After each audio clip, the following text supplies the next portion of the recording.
That report. We now have some home video, we are told, of the first plane hitting the first, you see it there, hitting the first tower at the World Trade Center. Cameras were, after this first explosion, cameras were trained on the Twin Towers when the second jet slammed into it. So that was the jet, the second, we've been seeing all day long, the second commercial jet slam into the second tower. That was just home video of the first one. We'll look at that one more time. You can see it heading straight for the tower. If we can re-rack that, please. Thank you.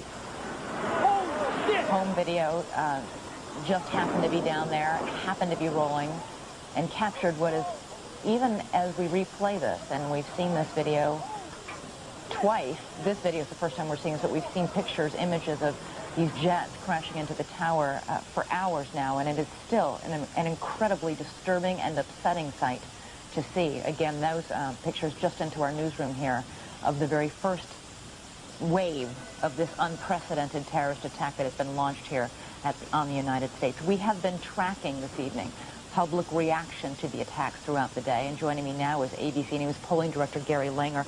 What are you finding out as far as reaction? I mean, are people shaken, obviously disturbed and upset? I think so. Elizabeth, at times of crisis, Americans tend to express both concern and resolve alike, if you will, and I think we're seeing both of those now. Nearly 9 in 10 Americans are worried about the chance of more major terrorist attacks of this nature. Indeed, half the public is very worried about it. Nearly half worry that they personally could be the victim of this kind of attack, or someone close to them maybe. Now, despite these concerns, we find that about 2/3 express at least some confidence that the government can deter or prevent these kinds of attacks, and 2/3 also express a willingness to suspend some personal liberties in order to help the fight against terrorism. That's an interesting one, because we've been talking already with some of our other reporters around Washington, D.C., for example, earlier to Lisa Stark out in Seattle, Washington, about the fact that this could change the way Americans fly. We've all become very accustomed to checking luggage at curbs and dashing in and out of airports. Could we be looking at something like El security, and is the American public willing to put up with that in massive inconvenience?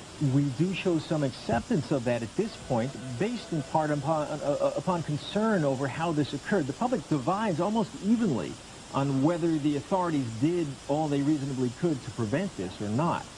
Now, nonetheless, now with this having happened, around 9 in 10 express at least some confidence that those responsible will be caught and punished.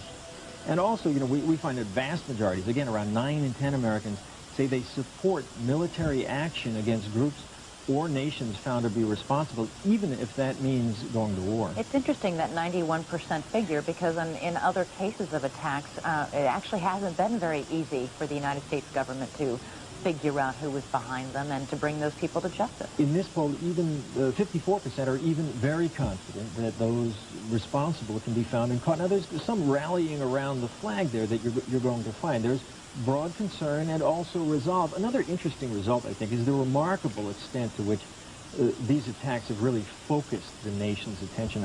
99% of adults, basically everyone, have watched or listened to broadcast reports of this event. 91% say they prayed for the families or the victims. 4 in 10 employed people across the country left work early or didn't go to work today.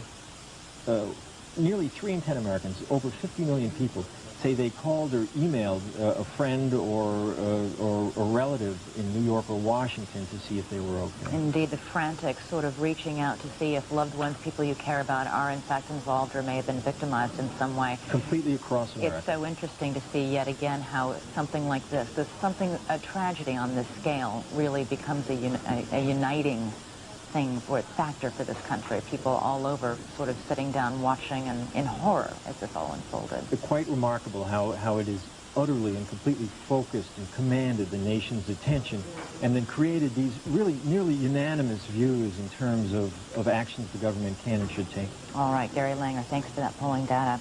We're going to very quickly update you as we take a look at some new pictures from this evening for rescue workers. It's been another long and difficult day. They have converged by the dozens at the site of the World Trade Center to look for survivors and bodies amid the rubble of the Trade Center's twin towers. Both towers struck by two hijacked commercial jets, both towers collapsing a short time thereafter. Some 300 firefighters are believed among the victims. They were in the towers trying to evacuate them. Some 50,000 people work in those Trade Center towers every day. We don't know how many they were able to evacuate or not, but 300 firefighters we know were in the process of doing just that, and they are feared dead, killed, also victims in this. Officials say it could be weeks before we know the final death toll. Crews are also on the scene at the Pentagon, where another hijacked jetliner slammed into that building yesterday. There has been no credible claim of responsibility for the attacks orchestrated here in New York or in Washington, D.C. at this point. Whoever was behind it managed to pull off an incredibly well-orchestrated and devastatingly effective act of terrorism. But officials say suspected terrorist mastermind Osama bin Laden is a prime suspect. We're going to go now to ABC's John Donvan for a look at how the entire day unfolded. Thanks. Report in that there's been some sort of explosion. The first thing any television camera saw this morning was this. It was just before 9. Roughly 15 minutes earlier, an American Airlines jet hijacked from Boston had crashed into the North Tower of the World Trade Center. There were 92 people on board. I was sort of at my desk working, general office activity, and felt an enormous, it almost felt like an earthquake, like I could literally feel and see things in the office moving and the floor moving. Immediately after it was some sort of explosion or something, there was an enormous volume of debris and paper. It almost looked like a dirty parade. All of this material just falling down. It does not appear that there's any kind of an effort up there yet. Now remember, oh my God. Oh my God. That looks like a second plane. Minutes later, the second plane, the second tower. The fireball ate up the aircraft. It was a United Airlines jet from Boston, 65 people on board. As soon as he got hit, I was thrown to a window. So I was very lucky to get out. There's a lot of people that didn't get out. There's a lot of people coming down the stairs, burnt up. It's bad. Big explosion happened. Some guy came out. His skin was all off. I helped him out. This is him all over. There's people jumping out of windows. I've seen at least 14 people jumping out of windows. It's horrific. I can't believe this is happening.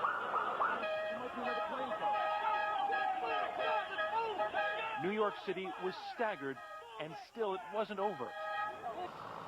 Here in Washington, the Pentagon was now burning. Yet another hijacked aircraft, American Airlines Flight 77 with 64 on board, had crashed through the Pentagon's walls. U.S. officials are saying there was no warning, no indicators of any kind of a likely terrorist attack. Number two, they say Pentagon officials within the intelligence and the counterterrorism offices are now looking at this very intensely. Across Washington, ABC reporters were hearing officials use the word terrorism. It seems obvious unofficially to people here that it was a terrorist attack, but they obviously can't reach any firm conclusions at this point. So the Pentagon is engaged, and I'm sure law enforcement is, but they say they had no warnings.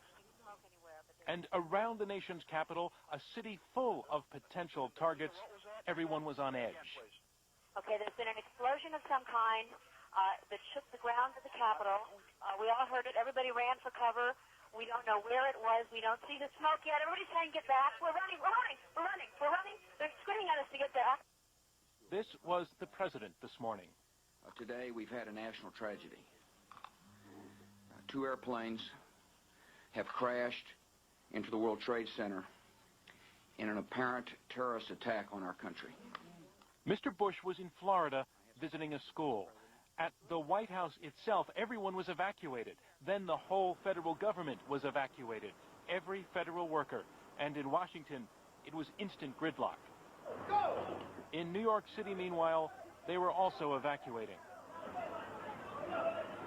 And suddenly, the towers began to collapse in on themselves.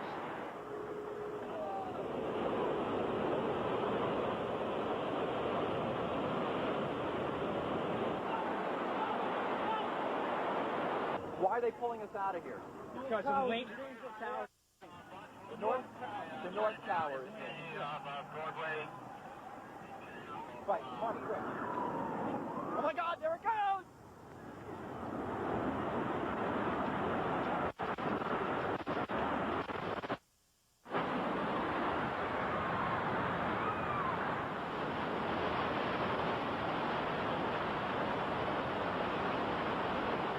I looked up as soon as we got across the street. I looked up. I saw the tower start to buckle. I just turned and ran, ducked down, put a jacket over my head. 3 or 4 of us huddled together, and it was just black everywhere. And with everyone asking the obvious question, how in the world, answers will be coming in fragments. The American Airlines Flight 11, the 767 from Boston to Los Angeles, a flight attendant called the American Airlines Operations Center to let them know that 2 flight attendants had been stabbed and the perpetrators had broken into the flight deck. Then, just before lunchtime, in a green field in Pennsylvania, one final crash. A United Airlines 757 carrying 45 people from Newark to San Francisco. Reportedly, a passenger on board used his cell phone to call 911 before the plane went down. The president's safety had become an issue. We flew for a couple of hours on Air Force One at what appeared to be a very high altitude. We were not told where we would land until the time came. There were jet fighters accompanying the president's aircraft. He has been traveling, we are told, by Ari Fleischer, and he will continue to travel. Mr. Bush reached Washington earlier this evening. Already, we have these images that no one can ever forget. A tough guy mayor pained by what he saw. The situation is that 2 airplanes have attacked apparently. Can't go to sleep. What? We should not go to sleep. All right, well then let's go north then. The dust, everywhere the dust.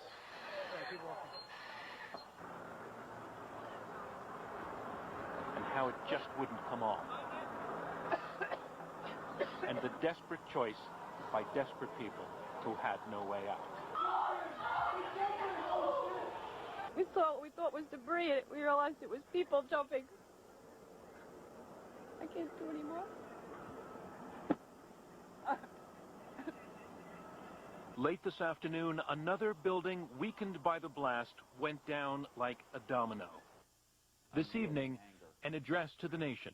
These acts of mass murder were intended to frighten our nation into chaos and retreat. But they have failed. Our country is strong. A great people has been moved to defend a great nation. At this point, it's hard to believe that all of this happened in a morning. Military jets are crisscrossing the skies over Manhattan. National Guard units are out. Washington is shut down. Airports in the U.S. and Canada are closed. And the death toll is still uncountable and unimaginable. John Donvan, ABC News, Washington. Unimaginable indeed. ABC's John Donvan perfectly capturing the shock I think so many of us are still feeling, still reeling at the attacks that were launched this morning. There is an unbelievability to the fact that we in the United States find ourselves in this position. We do want to recap for you. This is ABC's continuing coverage of the terrorist attacks on the United States. We have a live look now at the site of the World Trade Center where rescue crews are working around the clock trying to reach bodies of survivors. Many are feared buried beneath the rubble of the Trade Center's twin towers. Both towers collapsed after 2 hijacked jetliners slammed into them early yesterday morning. You can see there the eerie sight down in lower Manhattan, the rubble, the dust, the wreckage, and the unimaginable body count, as I'm sure. And here we have the very first pictures of the first jetliner slamming into that first tower. This is home video. Somebody down in lower Manhattan just happened to be rolling when that happened, when the very first part of this multi-pronged terrorist attack occurred. And it is a devastating sight, an unbelievable sight to see a jet of that size. All 4 jets hijacked this morning were 757s or 767s, massive jets starting out on the East Coast, flying for destinations on the West Coast. We were told, or there's been speculation here, in fact, ABC's John Miller thought that perhaps that was a deliberate selection by the terrorists because those jets would have been full of jet fuel, making them extremely incendiary, extremely inflammatory, and extremely devastating. And that was at least a successful selection on the terrorist part. It is a similar scene of devastation tonight at the Pentagon, where another hijacked plane was attacked and crashed into the Pentagon yesterday. Officials fear hundreds of people there may have died. They were there for work in the morning. One wall of the Pentagon's 5 walls apparently has collapsed. The military is reacting by putting all of its forces around the world on the very highest state of alert. And as we've been saying to you, there is also going to be mobilization. We've got aircraft carriers moving to positions off the coast of New York City and Washington, D.C., as well as Seattle, Washington, standing by in case any other attacks will be launched, standing by, able to defend those cities and our country from whatever may happen. Despite the heavy damage at the Pentagon, it is scheduled to be open today, even as it burns and even as officials deal with what appears to be a large death toll there as well. ABC's Jim Sciutto is at the Pentagon. Jim, I understand there have been several not credible, incredible claims of responsibility, but there's been a new claim of responsibility that just came in a few moments ago that we're just learning about. Any credibility at all to this one?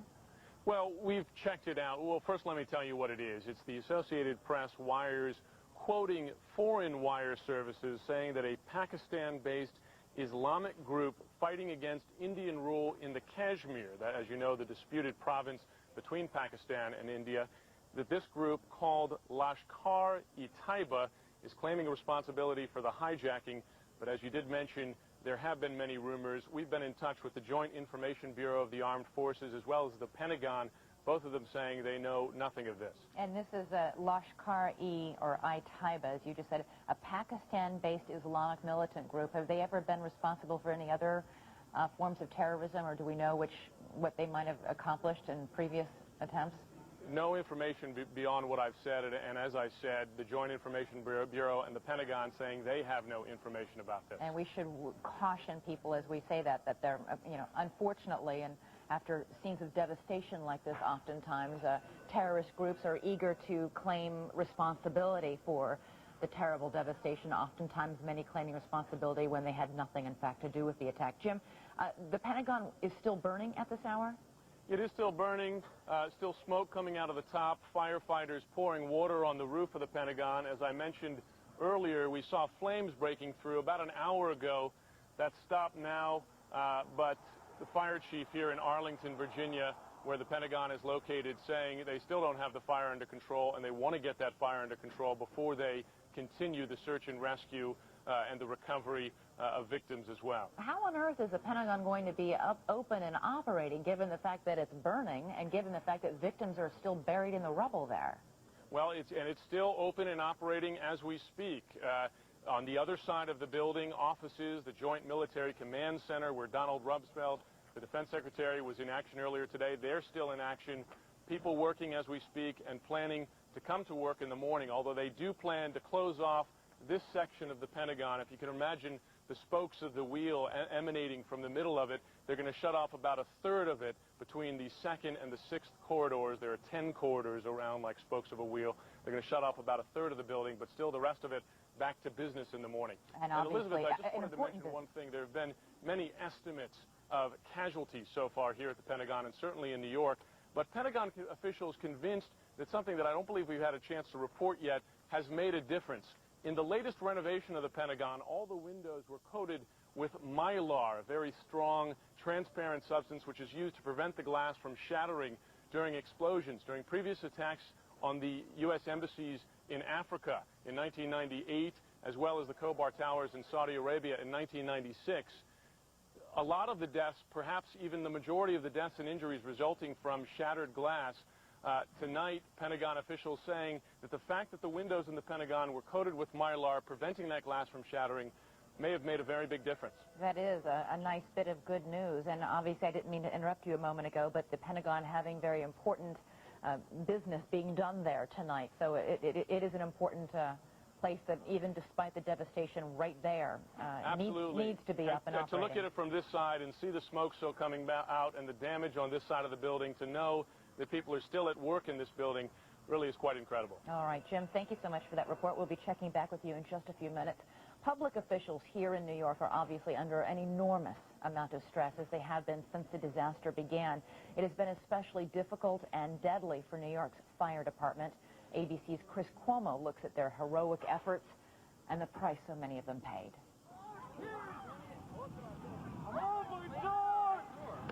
An unprecedented terrorist attack. While thousands fled for safety, New York City firefighters were heading straight into the blast.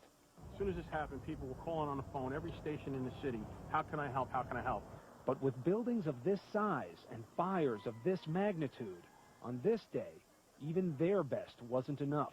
We tried our best, and it was just too much. It was unbelievable. For me, it was. When the towers showed signs of collapsing, they scrambled to escape.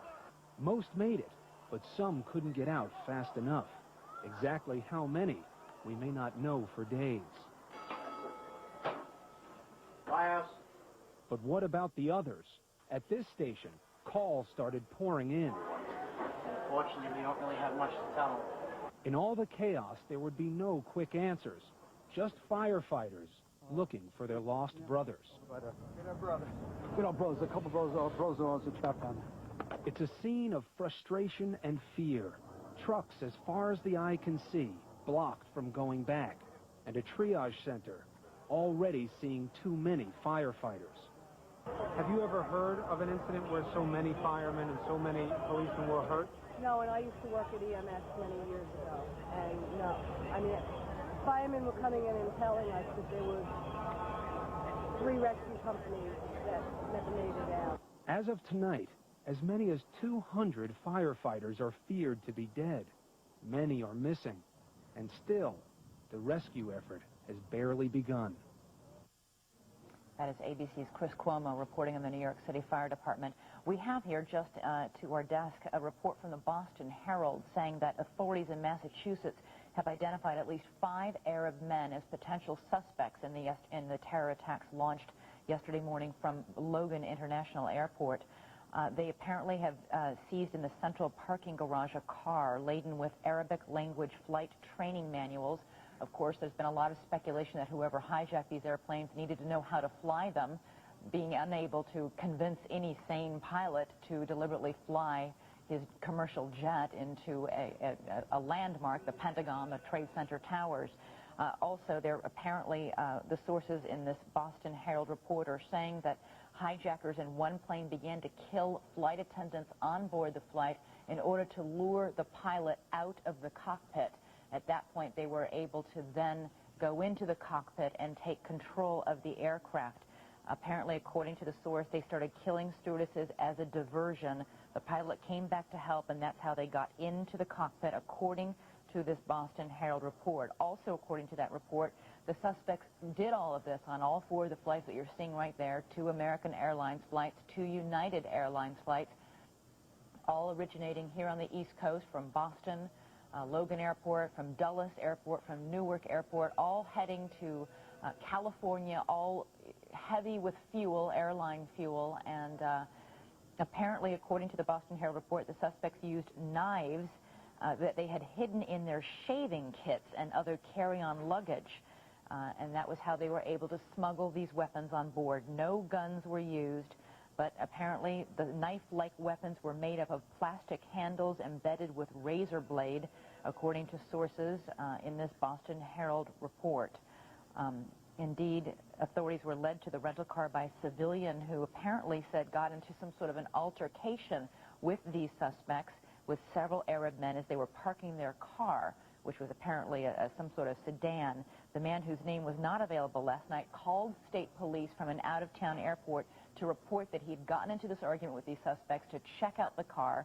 They, in fact, did, and found this Arab language literature as well as training manuals. 2 of the suspects, 2 of the men apparently, whose passports were traced to the United Arab Emirates, are brothers, according to this report, one of whom was a trained pilot. That's all in the Boston Herald. Obviously something, this is a huge crime investigation being launched right now. Federal agents going over the flight manifests on all four of these commercial jets, trying to figure out who on board was in fact beyond this, trying to trace this back to the source. Lower Manhattan and the Pentagon, an enormous crime scene as well as the scene of an enormous tragedy of historic proportions. Recapping the very latest on this unprecedented terrorist attack on the United States, massive and grim searching going on for survivors and bodies. It's going on underway right now in New York after two hijacked jetliners slammed into the World Trade Center's Twin Towers. You're looking there at the devastation tonight, early this morning.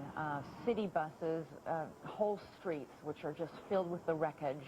And this is videotape of one of those jets slamming in, the second jet slamming into the second Trade Center tower. You see it just go right in. An unbelievable sight as it, and here's the first jet again. This videotape we just got into our newsroom, a home video. Somebody just happened to be downtown, happened to be rolling and captured that horrifying image.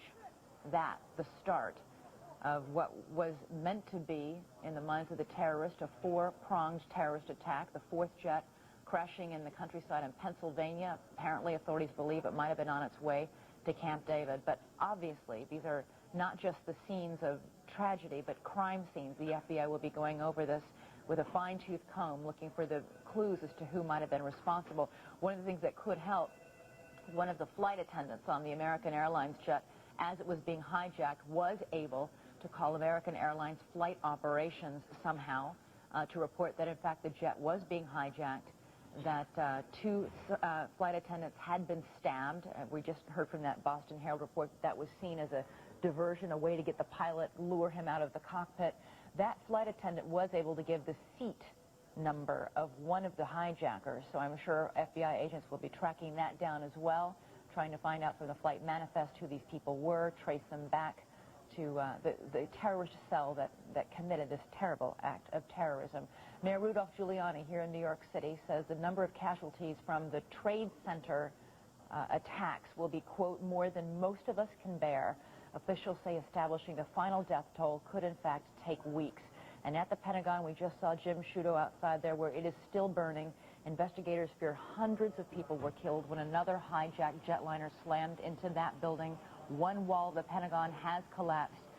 You can see there that flames coming out of the windows, and even now at night and early morning as it continues to burn, and the search for victims has really been stalled because of that fire. Folks in the Pentagon are working at defending this country, the very important work that they do there, continuing despite the devastation and tragedy all around them. The military is responding by putting its forces around the world on the very highest alert, and an aircraft carrier due to come home tomorrow from the Persian Gulf has been ordered to remain in the Persian Gulf area indefinitely. Let's go now to ABC News' Barry Serafin, who is in Washington, D.C. Barry, we've been hearing already a lot of talk about quick and swift and severe retaliation. The mood in Capitol Hill tonight? Well, that's the mood, Elizabeth, but I think cooler heads are going to argue for taking time to make sure that we're right about who was responsible and, indeed, if some nation was harboring them. In the meantime, Congress is going to be back at work tomorrow. Both Congress and the White House are determined to show that the government is still up and functioning. And this all after a rather bizarre day in which the president sort of hopscotched around America, and this city emptied out. Not only was the Capitol evacuated, but helicopters were picking up members of Congress and taking them to a bunker about 75 miles outside of Washington in the Blue Ridge Mountains, an old Cold War relic that came in handy for this situation. And what time, Barry, did all of these congressmen begin being ferried back to the nation's capital? How long were they all evacuated for those hours? Well, we saw military helicopters picking them up about midday, about 1 o'clock, 1:30, and I guess by late afternoon, 5 o'clock, they were mostly back in town and fired up and ready to talk about this and ready to sing God Bless America. All right, a symbolic song, but at this point, most gestures are symbolic. We don't know who is responsible for this, and the work at recovering and the victims in this slow and tedious. Thank you, Barry Seraphin. We'll be checking back with you in just a few moments. New York Mayor Rudolph Giuliani is describing yesterday as one of the most difficult days in the history of the United States. The visibly distraught mayor held a news conference last night. Here is some of what he had to say. We moved a lot of lights in so that the area is being lit now, so that I don't think the rescue effort is going to be hampered by the darkness. The rescue effort is hampered by the fact that there's still fire there. There are still unsound structures, and it's still dangerous.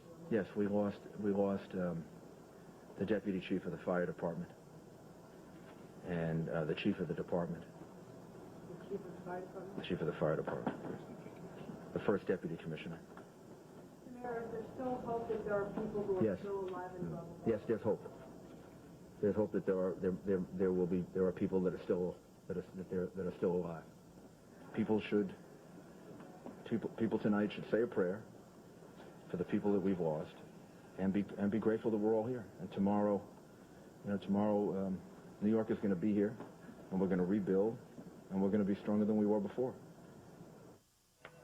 New York City Mayor Rudolph Giuliani on an exceptionally difficult day. As he just said, we lost perhaps as many as more than 300 firefighters, New York City firefighters, who were in the process of trying to evacuate the World Center Twin Towers when those towers collapsed, killing, presumably, we can only hope that perhaps rescuers will begin to find more survivors buried in that rubble in lower Manhattan instead of just mortalities, more deaths.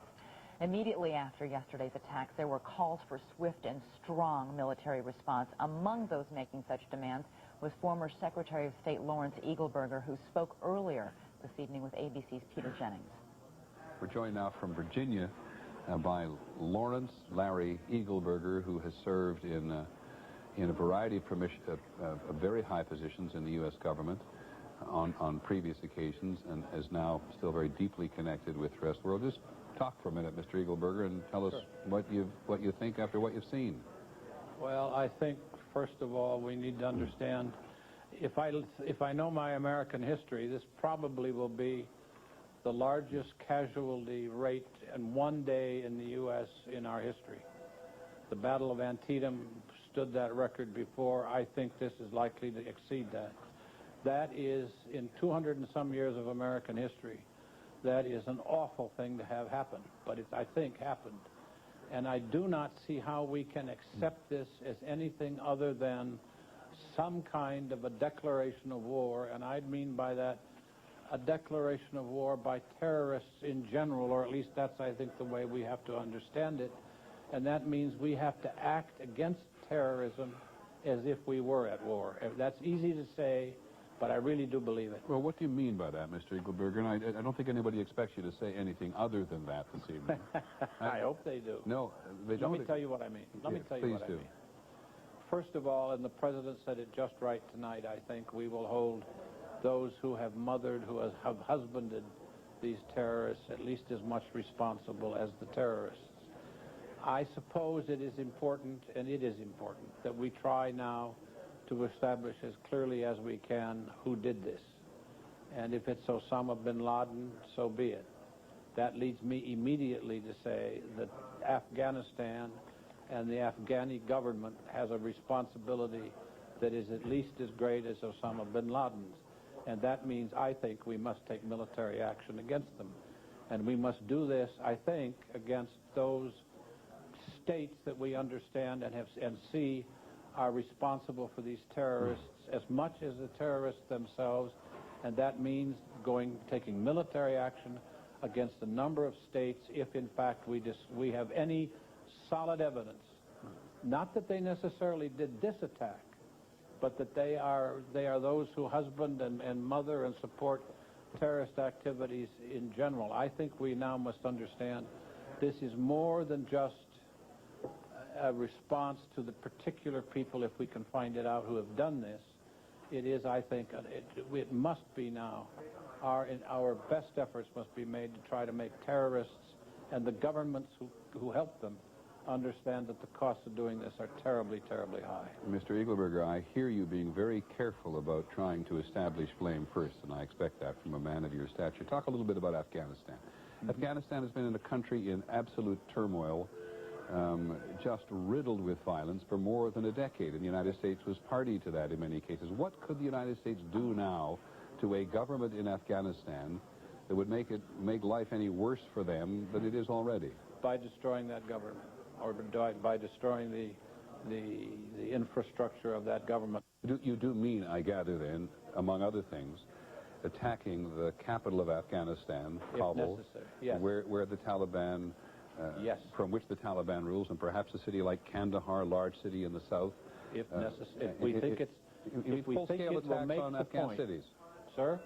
Full-scale attacks on Afghanistan I would do cities. it. Now, look, I understand I'm one person saying this, and everyone else will be horrified by it, but the point I'm trying to make here is I think we now need to understand that this is a war. We will have lost some tens of thousands of people, I suspect, and I think we must make it clear to the rest of the world that we're going to be, if you will, somewhat irrational in our response.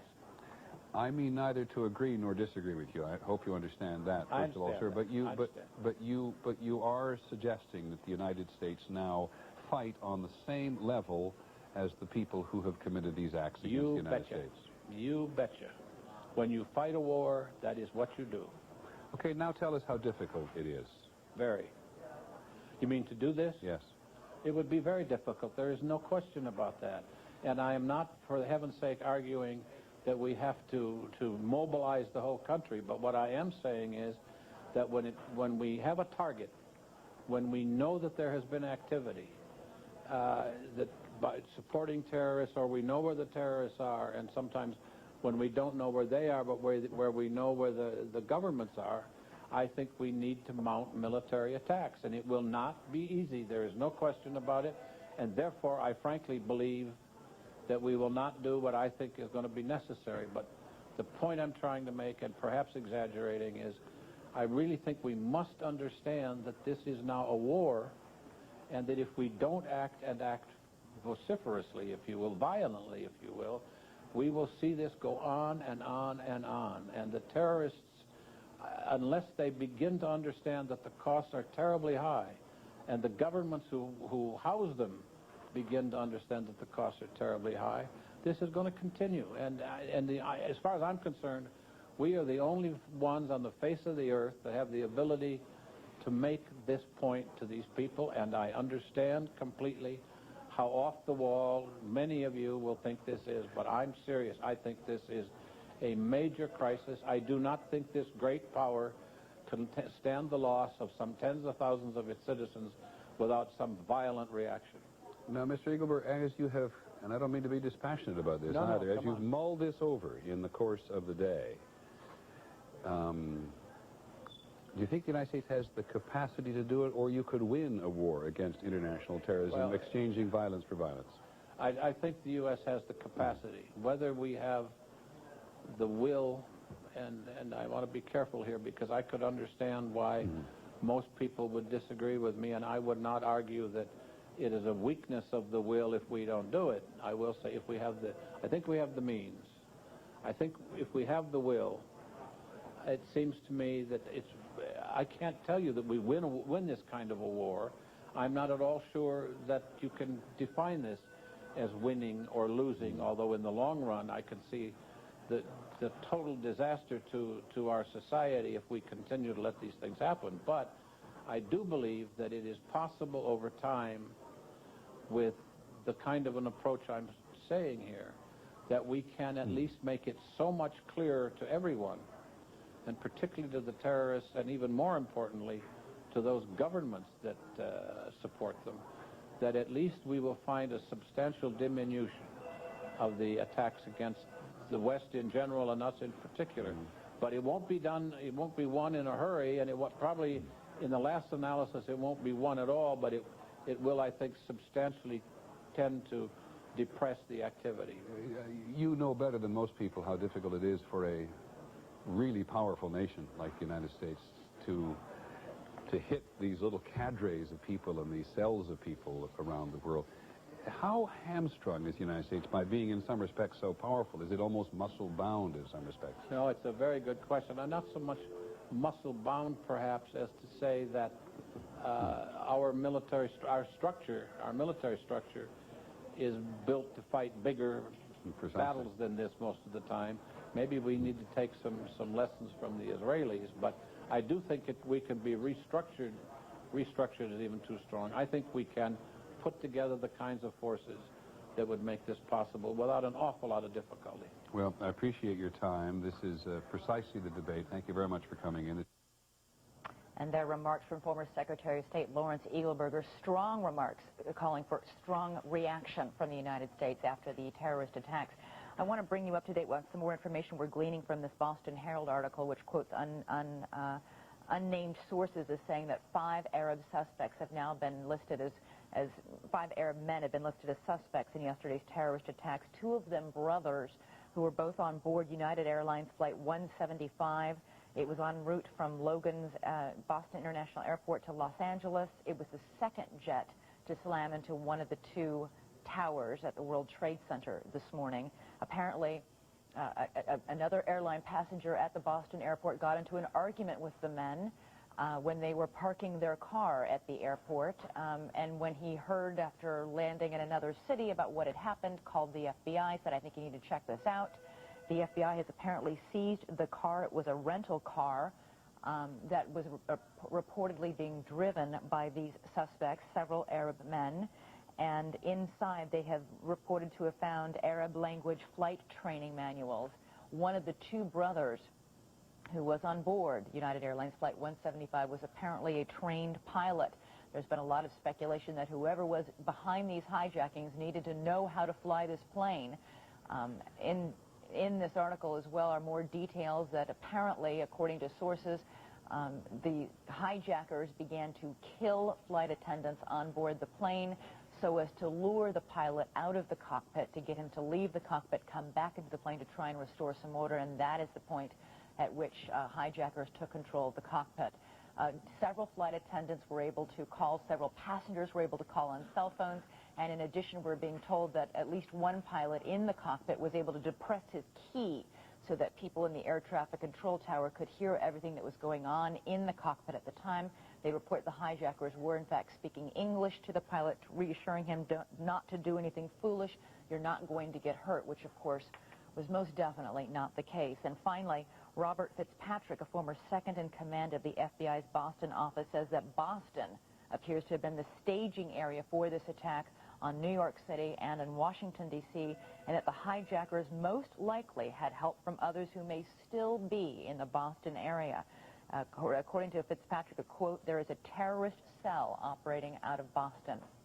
Again, we want to show you that website. There is if you have any information for the FBI in this investigation, you can log on to the internet, www.ifccfbi.gov, G-O-V. Any information, of course, in this massive criminal investigation, probably the most massive ever in United States history, underway at this hour as FBI agents pour through flight manifests, try to figure out who was behind this terrible attack. So once again, to recap, we have rescuers down in Lower Manhattan still working, trying to get people from under that rubble, an exhausting and delicate and dangerous task. Many of the buildings there are still considered unstable, fires still burning. There have been a few survivors pulled from the rubble, pulled from the wreckage after those 2 twin towers collapsed, and then a 3rd building late yesterday afternoon also collapsing. But at this point, we have absolutely no handle on how many people may have been hurt or killed in this devastating attack. Suffice it to say that the casualties will be massive, as Mayor Giuliani put it here in New York City, more than any of us can bear. Among the casualties, more than 300 firefighters who were trying to evacuate the area. You can see Lower Manhattan it looks like a war zone. It's nothing like it. No electricity. It's being lit by emergency floodlights as crews put in enormous hours for this tremendously difficult task of sorting through the wreckage and the rubble there.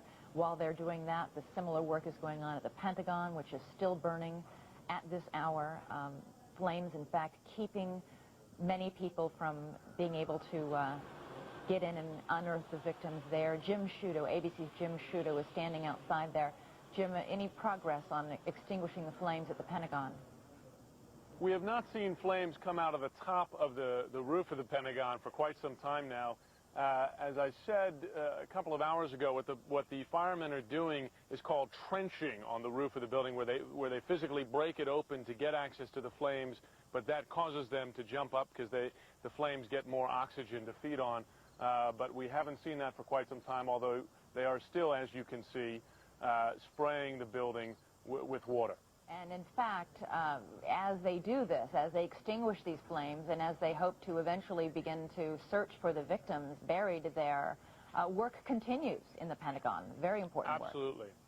Work continuing in the National Military Command Center, where we don't know that he's left, but until a short time ago, we know that Secretary of Defense Donald Rumsfeld was there with no plans to leave, although we can't confirm that he is still there. That is kind of the headquarters for the military in a situation like this. I can tell you that they actually activated a crisis action in that National Military Command Center even before the plane crashed here at the Pentagon. Once they had word of the first plane hitting one of the World Trade Center towers in New York, they were in a crisis mode here, and then, of course, a plane hit them, although they're on the other side of the building. We also spoke earlier with other offices in the Pentagon that had hundreds of people at work as we speak. Jim, I know that you're outside the Pentagon, being kept at some distance away because it is obviously a crime scene, a scene of great tragedy, but have you been able to get any information on when, for example, those ships that were sent to come patrol off the coast of New York City, off Washington, D.C., when those aircraft carriers might be arriving?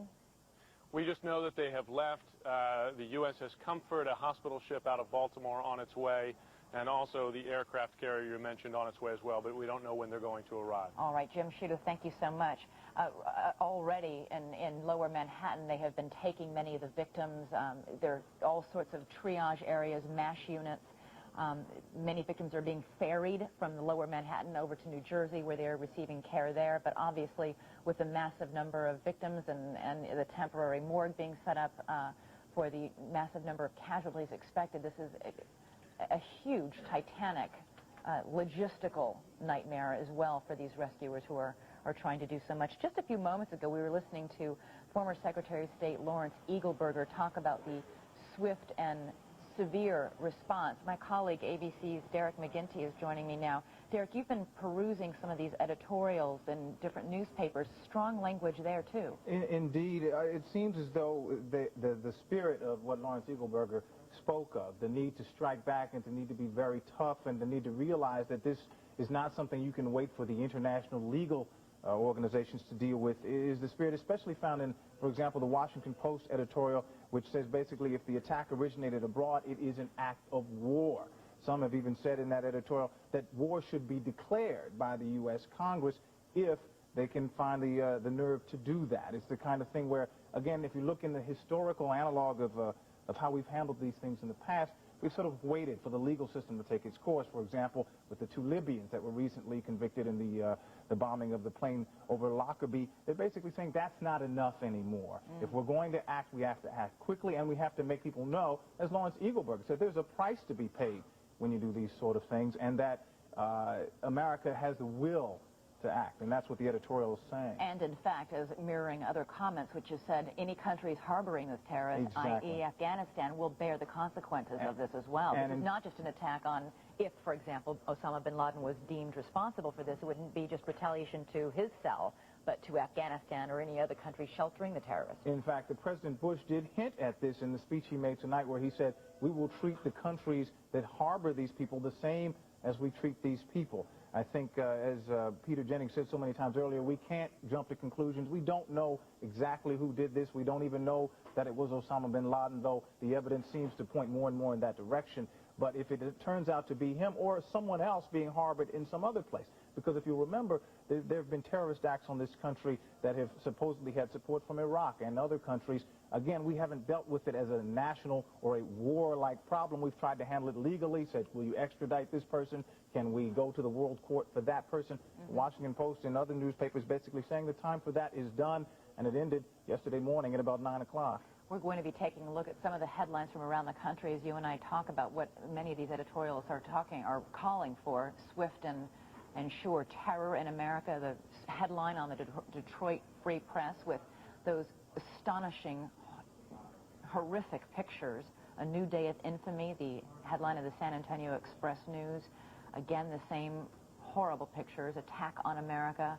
The headline in the Tulsa World newspaper. Derek, are other newspapers also calling for, in such strong words as Washington Post? Interestingly, the Los Angeles Times was a little bit more measured in its tone, seeming to basically say we have to make sure we know who this is and that it is up to President Bush to sort of, I guess, make his presidency based on this. One question in the editorial, will he prove to be a Jimmy Carter whose presidency was poisoned by his inability to solve the Iranian hostage crisis, or will he enhance his reputation as Ronald Reagan did after the explosion of the Space Shuttle Challenger and as Bill Clinton did after the Oklahoma City bombing?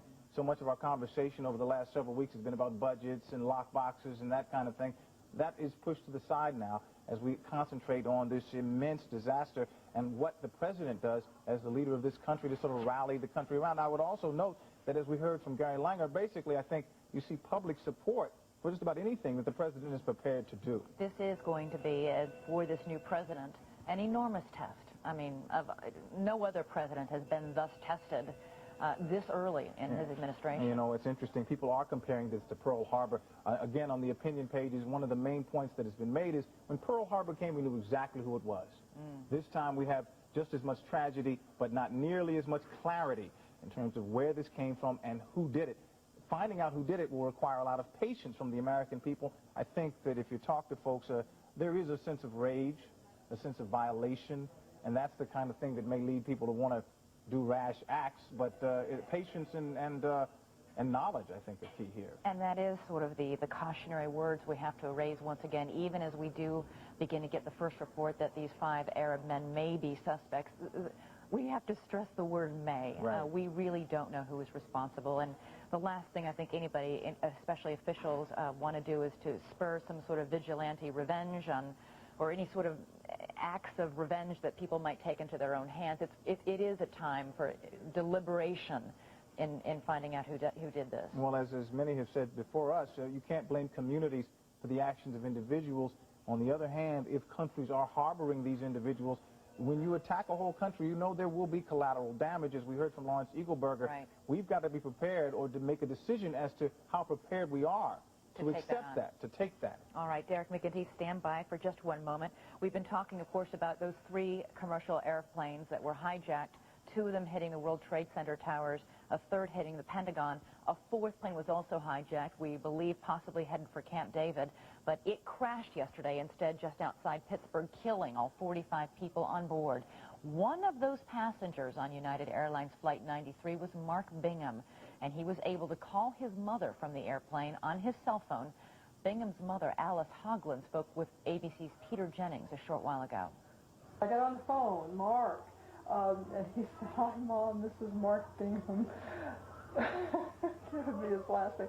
And he said, "I want to let you know that I love you. And I'm flying. I think he said I'm in the air. I'm calling you on the airphone of the airplane." In his seat. I presume so. He said, I want you to know I love you very much, and I'm calling you from the plane. We've been taken over. There are 3 men that say they have a bomb. And I said, "Well, who are they, Mark?" And he repeated that he loved me, and he said, I don't think he said, "I don't know who they are." He became distracted there as if someone was speaking to him, and he said it's something to the effect of, "It's true," and then the phone. Terrible remarks from the mother of one of the victims on board those flights, those commercial jets that were hijacked early yesterday morning. We're going to go now to ABC's Bill Blakemore, who is near Ground Zero down near Lower Manhattan, where there is this massive effort underway to get near the wreckage, the rubble, to unearth the victims. Bill, any update you can give us? Well, they're still working down there with the search and rescue operation. The smoke seems to be slightly less than it was before, but that building is still on fire just to the west of the trade towers, and there's still smoke coming out from the base of the trade towers. It's getting chillier here at night, but the crews are still going down in there covered with ash, covered with a great deal of dust and soot. There's a lot of heavy machinery down around the edges of the trade towers, what's left of them, moving bits of debris out of the way, but we've had no further word of anybody being found in the rubble.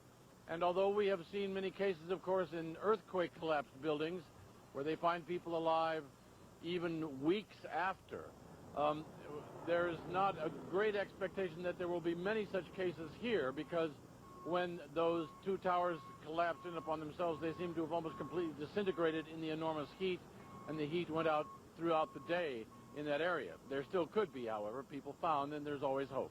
You were talking earlier, Bill, that there was still concern that some of the buildings near the perimeter of this disaster area might be unstable. And in addition, there are fires still burning that are hampering rescue efforts. How is all that going? Well, that's part of the big problem, is the fact that they still have firefighting operations as well right next to places that they are trying to rescue people. So it's two different kinds of operations all at once. And the fact that a couple of the buildings are still unstable means that they're having to assess bit by bit just exactly where they can take the sniffer dog teams and where they can send people in to try to look for pockets where people might be trapped. As we talk to you, Bill, we're taking yet another look at this videotape that just came into our newsroom from a home video camera of the first airplane crashing into that tower. We had reports after this. Again, what a horrific scene. We had reports after, as the fire spread in the two twin towers, that people were leaping out of top floors, many of them from the 80th floor. Eyewitness reports that different victims were actually, one man and a woman held hands as they jumped, we presume to escape the flames, knowing full well that it was a choice of leaping to your death as opposed to burning. Yes, indeed. I talked to some people when I got down here just after that was happening, describing it to me, and they were completely broken up and sobbing as they were telling me about the fact that they had to stand here and watch people leap out of this building at such a great height, because they clearly knew that they were watching people, knowing that they were leaping to their death without wanting to have to do that. Apparently the heat just driving them out of the building. Absolutely horrific. And all day and all night over Manhattan, a huge cloud of dust and smoke. You mentioned that that is beginning to clear? Just a little bit. There's still a very high cloud of smoke just over to the left of me here. That's over to the west, because there's one large building on fire, and it's been on fire since early morning, since the trade tower collapsed right next to it. All right. All right. So go ahead. Finish. Well, I was just going to say, so the fire is still not completely out. It's not as bad as it was about 3 hours ago when we had great billows of smoke here. You can still see down at the end of the street, perhaps, that there's one area where there's still a lot of smoke coming out, however, and so they just haven't solved that problem yet. All right. Bill Blakemore, stand by. We'll be checking back with you in just a few moments. This is obviously tremendously upsetting, not just to the people who witnessed this terrible tragedy, to those people who are impacted in some way, and I think we all are to some extent, but for children as well, this can be a tremendously difficult thing. Derek, you have some information on how to help your kids understand something. The experts say the key thing for children, as we know in a general sense, is security. They need to know that they're safe. And even though you and I may watch this and not feel a sense of personal danger, at least not right at the minute, children don't have that same sense of security. So one of the things they tell you is make sure that, though it may seem obvious, spell out that members of the immediate family are safe. Mom, dad, brother, sister, even grandma and granddad, especially if they live far away, that they're safe. Let kids know that the structure of their daily lives is not going to change much because they draw security from these things. And one other thing that I think is so important, if your children are very young and not really emotionally ready, and only a parent can tell whether that's the case, you know, don't put the TV on all day and let them watch it unfold, even though you might want to do it yourself, because it may be too much and it may upset them, and there's no way you can explain to them exactly what's going on. Try to be reassuring, and if you do get really upset, let them know you're not upset with them. Explain that this is an upsetting situation and that the leaders and the president and people they understand exist are going to take care of this, or at least keep them safe. It's difficult because so much of America right now is tuned into television sets because this information is unfolding so minute by minute. Right. And to see that, to see the unthinkable actually happening, for adults is tough enough, but for the children nearby to see this must really disrupt all sense of safety. It is. And, you know, young children are more able to handle it when it's maybe presented in print rather than on the television. Right. You know, the pictures are so immediate, they almost defy description, and even you and I are horrified over and over again as we watch that home video of the plane hitting the side of the building. It looks like, you know, something out of a movie somewhere. You just can't believe it's going on. But it is. Well, imagine how a 5-year-old sees that. They can't really understand it. So maybe you ought to try to show them a newspaper or some other way of looking at it so they can understand it better. One other thing, you know, we've shown people what it's like down in the southern tip of Manhattan, but, you know, the rest of New York City is struggling with this as well. And, you know, I got a call from someone who lives in Battery Park City, which is right next to the World Trade Center. The woman was hysterical, in tears, basically saying, I can't ever go back to my apartment. I'm afraid to ever return there.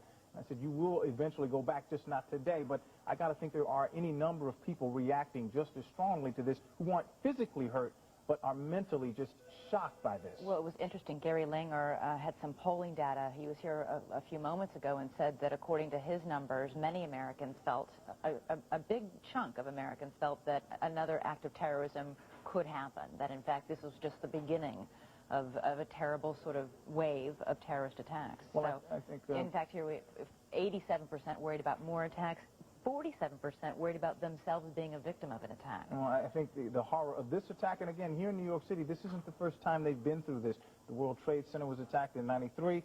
It happens once or twice, you can begin to get over it. When it happens on this level again, like nothing, you commercial can't. jets Exactly. being, you know, crashed into buildings is nothing like this has ever occurred. Derek, thank you for that great advice for parents trying to soothe children understandably devastated and upset by what happened.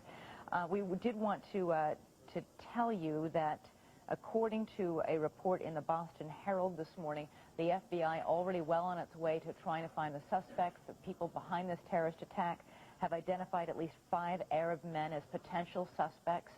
According to the report, another passenger at the airplane had gotten into a little bit of an altercation with these men as they were parking their car.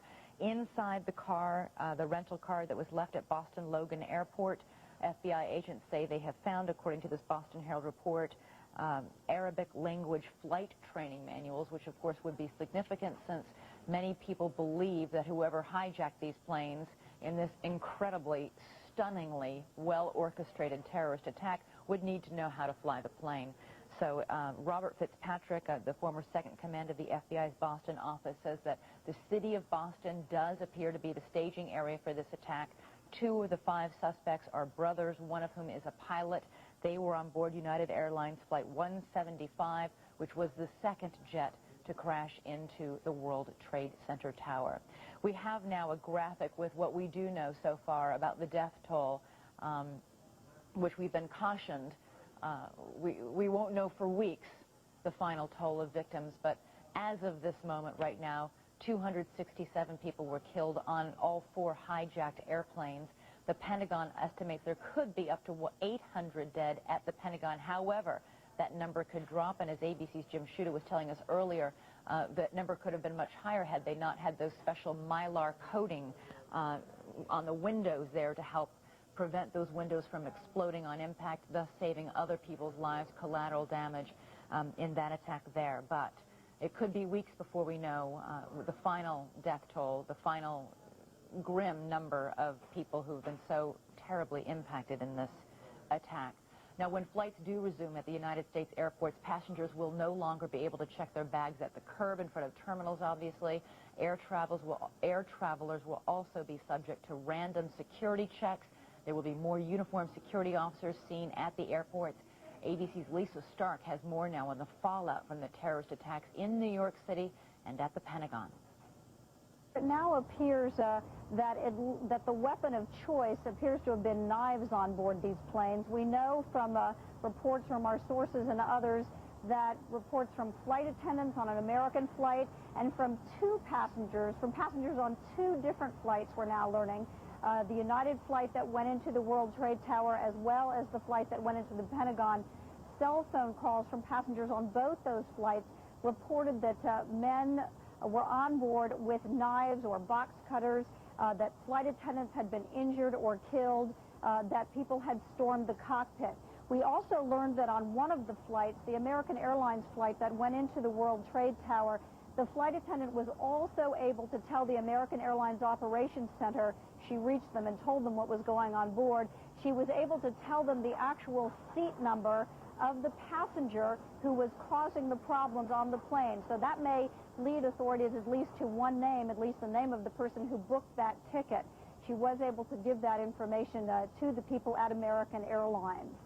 Obviously, this was a major security breach at least at 3 U.S. airports. There will be a lot of talk, as there is already, about how this could possibly have happened. One person told me these are obviously shocking events, but not that surprising. There have been a number of reports throughout the years about security problems at U.S. airports. And that was ABC's Lisa Stark speaking over yet another horrific image of that second jet, that United Airlines jet crashing into the World Trade Twin Towers this morning.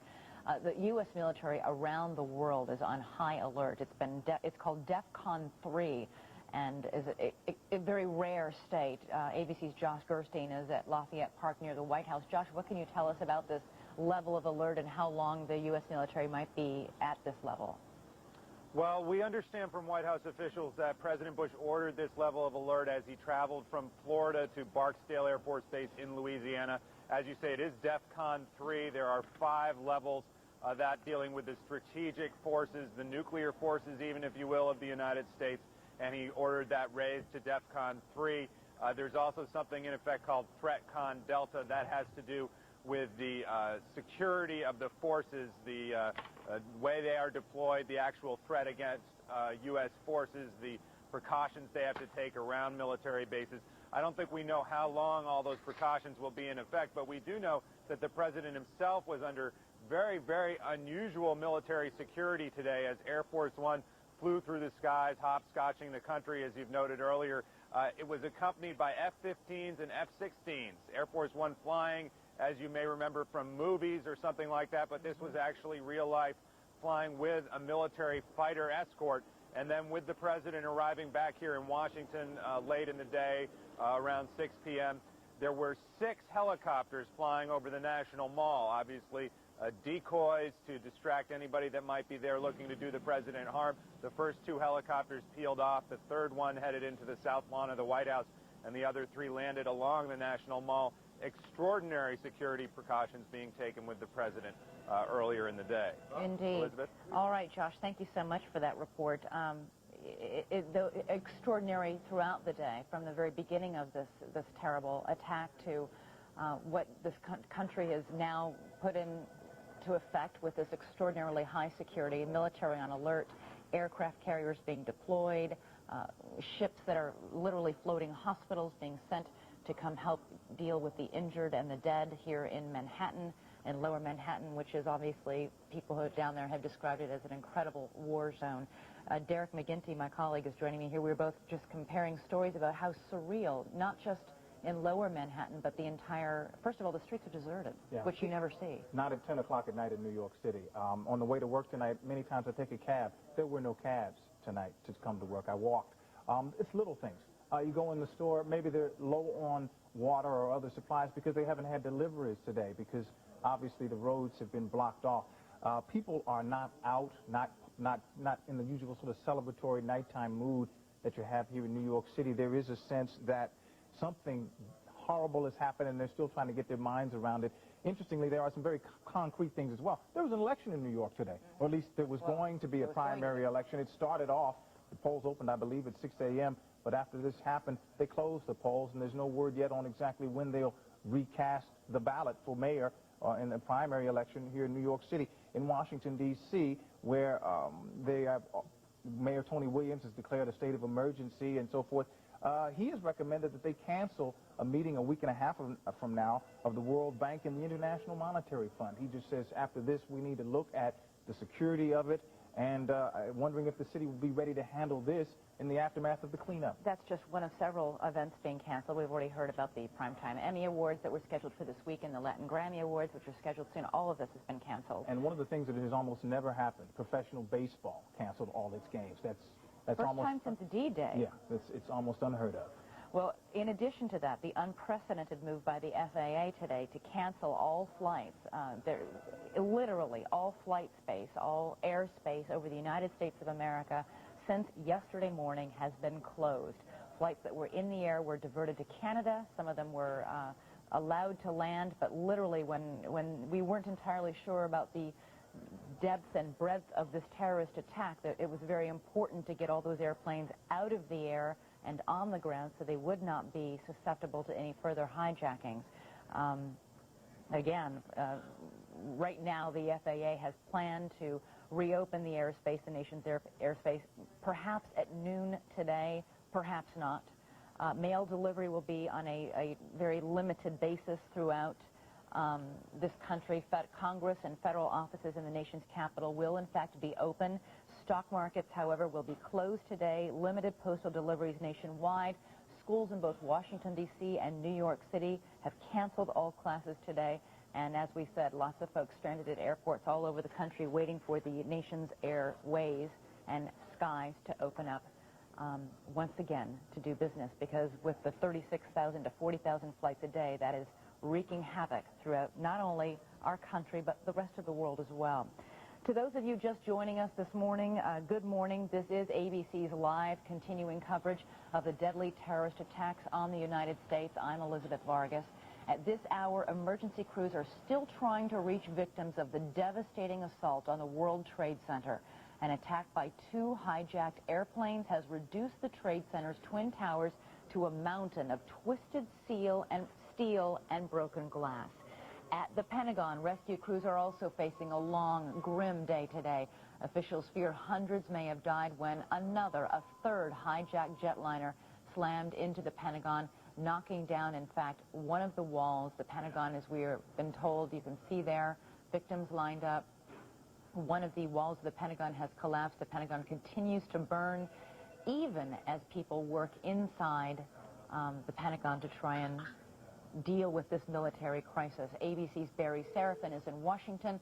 Barry, Congress and the President both vowing to get right back to work today. Elizabeth, Congress, the President, federal agencies all want to present a picture of normalcy as much as possible, of business as usual, but of course it isn't. That grim work continues at the Pentagon. The city is still in a state of emergency. There are still high security and cordons around major buildings in this city. And it's just not going to be normal despite the best efforts of those in charge. Indeed not. I mean, a lot of this is entirely symbolic because we don't know anything yet. We're still dealing not only with not knowing who's responsible, we don't even know how bad this is yet. No, we don't. And the whole mood of this city is still very much one of shock. You mentioned a little while ago, I'd like to talk a little more about it. There's a meeting scheduled a week and a half from now of the International Monetary Fund and the World Bank in this city. The police have been preparing for it for weeks. They've been expecting tens of thousands of demonstrators at that meeting. And now the D.C. police and some city officials are recommending that that meeting be postponed. I think it's partly a feeling that the city and the country will still be in mourning, and I think it's partly just a matter of no one has the appetite for that kind of event in the wake of this. Indeed. All right, Barry Serafin, thank you for that report. We're going to go now to ABC's Bill Blakemore, who is near ground zero of this disaster in Manhattan, lower Manhattan. He is down near where the Twin Trade Center towers collapsed and where an enormous rescue and search operation is underway. Bill, any progress by rescue crews? We're beginning to see much more activity. We're hearing jackhammers. There are people in there with acetylene and torches. They're beginning the long process of trying to take this wreckage apart. Something we know, of course, that takes a great deal of time. We've seen in many earthquakes that it takes a great deal of time to take buildings apart, especially if you're hoping there'll be people alive inside, because you just don't want to bulldoze them away. So they're beginning to pick away at it around the edges, but we can see there is still smoke coming from the ruins, from the wreckage of what's left of the trade tower. There's still a couple of buildings on fire next to that wreckage. And in fact, we've had reports that there were a couple of Port Authority police officers who were pulled from the wreckage alive. Is that still a terrible rarity at this point, that we're finding anybody still alive? I'm afraid we haven't heard anything since then, and that was a few hours ago that we heard that they found a very small handful of people that they were able to extract from the wreckage who were still alive, but we haven't heard any further good news of that kind since then. People who have been right into the base of where the trade towers were standing, who've been able to get as close as they could in spite of the heat, report that it was so intensely hot there during the day and seems so completely decimated now that it's very hard to imagine there's anybody alive. But of course, in all of these situations, as we've seen in earthquakes as well, where there are great collapsed buildings, people keep hope alive. There's always the possibility that there are some pockets down below where eventually they'll be able to get to someone. All right, Bill Blakemore, thanks so much.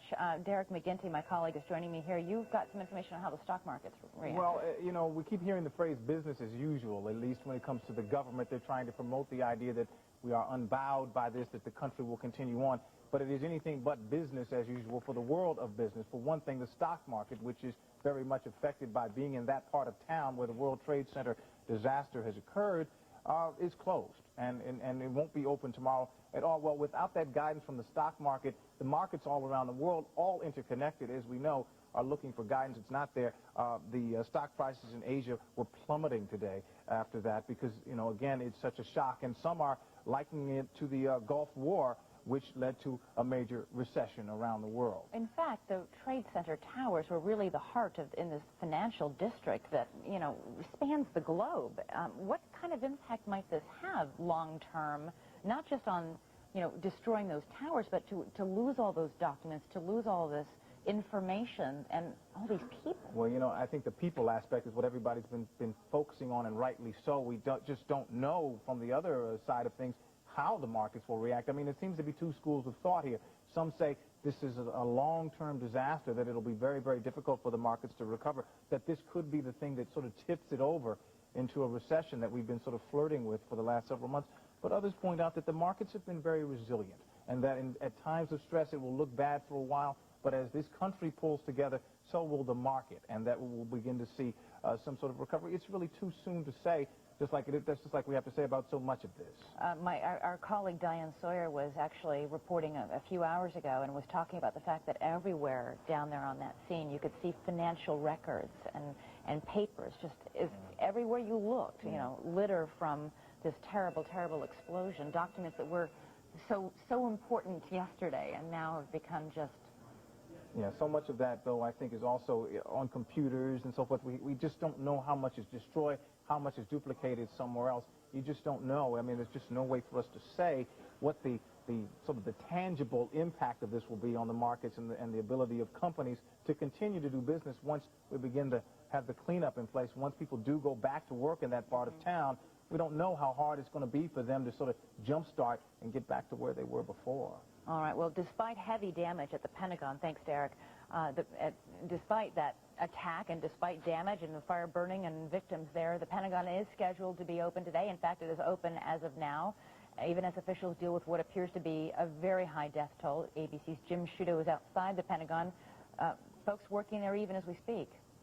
Absolutely, Elizabeth. Still active, and I think we have noticed a little bit less smoke in about the last hour, a sense that the fire is coming somewhat under control. There used to be 3 or 4 hoses spraying the roof of the Pentagon. Now we're just down to 1. Still a lot of smoke, as you can see, but noticeably less in the last hour. So a sense that they are making progress, at least.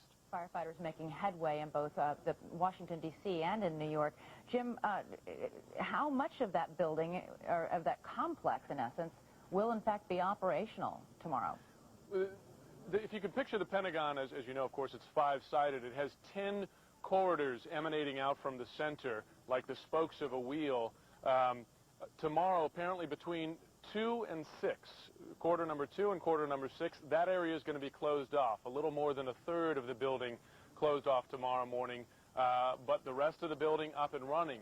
And as we've talked about many times tonight, it's running as we speak. The National Military Command Center, where the Secretary of Defense was for much of the evening, he may still be there. Pentagon not telling us either way. Also, other offices. We spoke with someone who called us actually a couple of hours ago and said just in his unit alone, 500 to 1,000 people at work tonight. So a building that has been greatly damaged. The plane went 3 rings into the building. It's 5 concentric rings in the Pentagon, and yet it's still active. All right, Jim Sciutto, thank you so much for that report.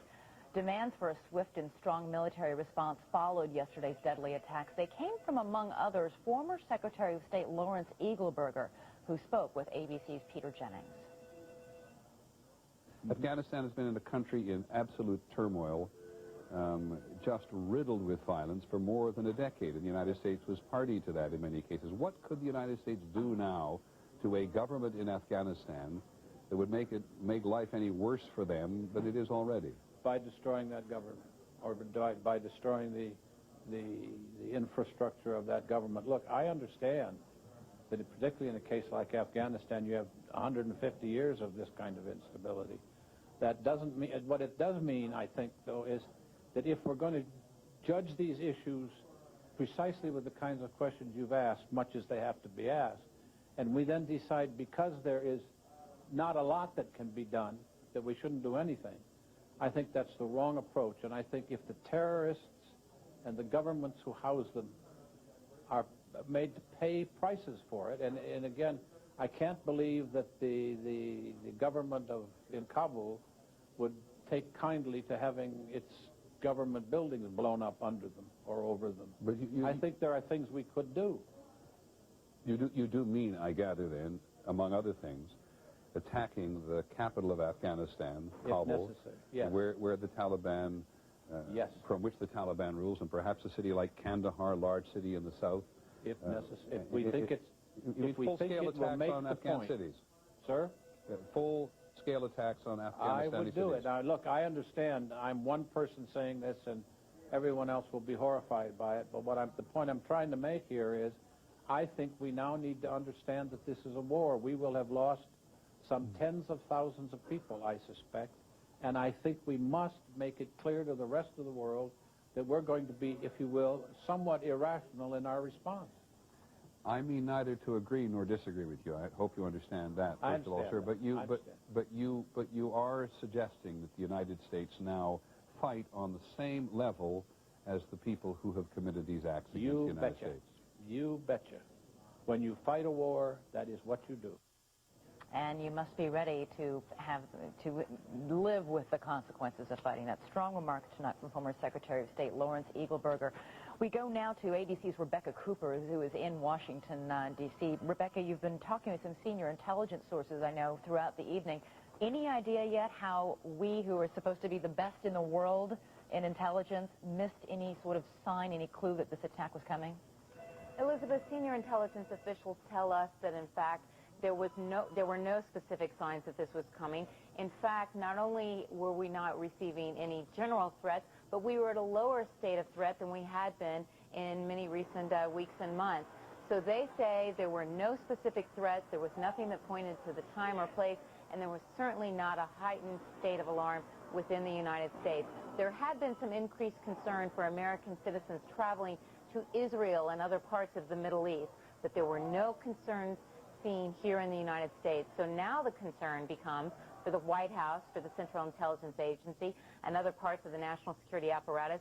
What do they do to anticipate further attacks in the future, given that there were no signs that led to this? And what is the answer to that? I mean, are they just trying to figure out how now to beef up intelligence agencies, connections, sources, that sort of thing around the world?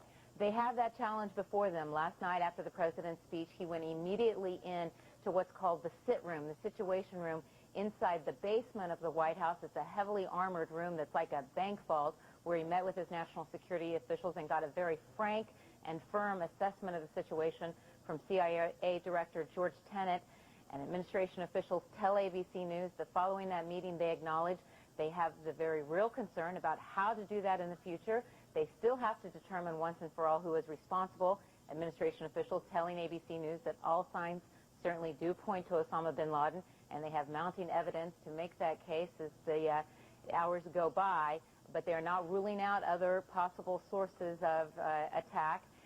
But they also have an additional concern, which is if it is indeed Osama bin Laden, how do they retaliate? It's not a nation, it's a widespread terrorist cell, and as one senior terrorism official noted to me earlier, other than a bunch of mud huts, we don't know exactly who and what to attack. They don't know where Osama bin Laden is on any given day. Although there have been several remarks tonight that from different sources in the administration and even comments from President Bush to the effect that countries providing safe harbor to these terrorists will pay the price. So even if we don't know exactly where Osama bin Laden is, if, and that's a big if, we determine that he is in fact behind this terrorist attack, they seem to be not ruling out attacks on whatever country is giving him harbor. Exactly. You've done in your own reporting in the past, Elizabeth, the ever-present danger to American citizens traveling abroad. And there are several countries that American citizens have been warned from traveling to because they do harbor known terrorists. Afghanistan has been a country of real concern, and the United States has consistently warned them in the past that actions would be taken if they continue to harbor terrorists, but took no real specific action. We are now being told to expect all of that to change in the wake of yesterday's attack. Indeed, I think safe to say life in the United States for every American will change after what has happened. Thank you, Rebecca Cooper from Washington. We'll be checking back in with you a little bit later. ABC's Derek McGinty, my colleague, is here. You've been keeping track of different stock market reaction around the world, already markets having a tremendously adverse reaction. Well, beyond the obvious human cost here, the tremendous human cost here, the other big casualty seems to be confidence. In Japan, the Nikkei average, which is their stock market, their Dow Jones, is down more than 6%, and it's because a lot of investors are running scared. Interestingly, gold, which is sort of considered the safe harbor, when things are bad, people buy gold. The price of gold is up right now. The dollar itself is a lot lower. One of the things to keep in mind was that several very important Japanese banks, in fact 31 of them, had offices in the World Trade Center. Those offices now obviously destroyed again.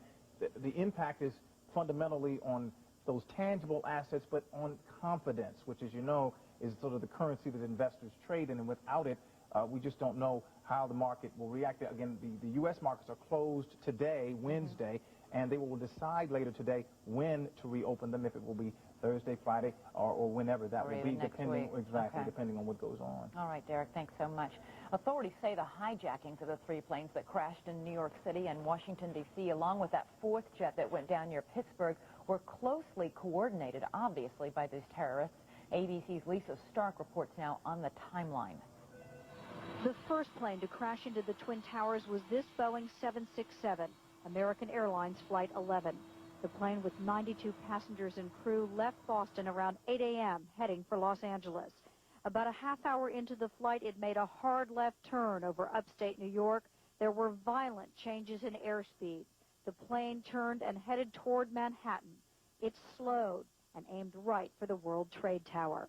At the same time, this United 767, Flight 175, 65 people on board, also going from Boston to Los Angeles, is flying over Massachusetts. It turns toward New Jersey. The jet then makes a U-turn over the state, comes toward Manhattan from the south over Staten Island. It slams into the second World Trade Tower. Both planes were in the air about 45 minutes. Even before the towers are hit, this American Airlines 757, Flight 77, has left Washington's Dulles Airport bound for Los Angeles. It's believed the plane was in the air for over an hour before it destroyed a section of the Pentagon. This is all that's left of United Airlines Flight 93. It left Newark bound for San Francisco. It appears hijackers took control somewhere over Cleveland. The plane took a hard turn to the south. Then someone in the cockpit radioed that the plane wanted to change flight plans and head to Washington, D.C.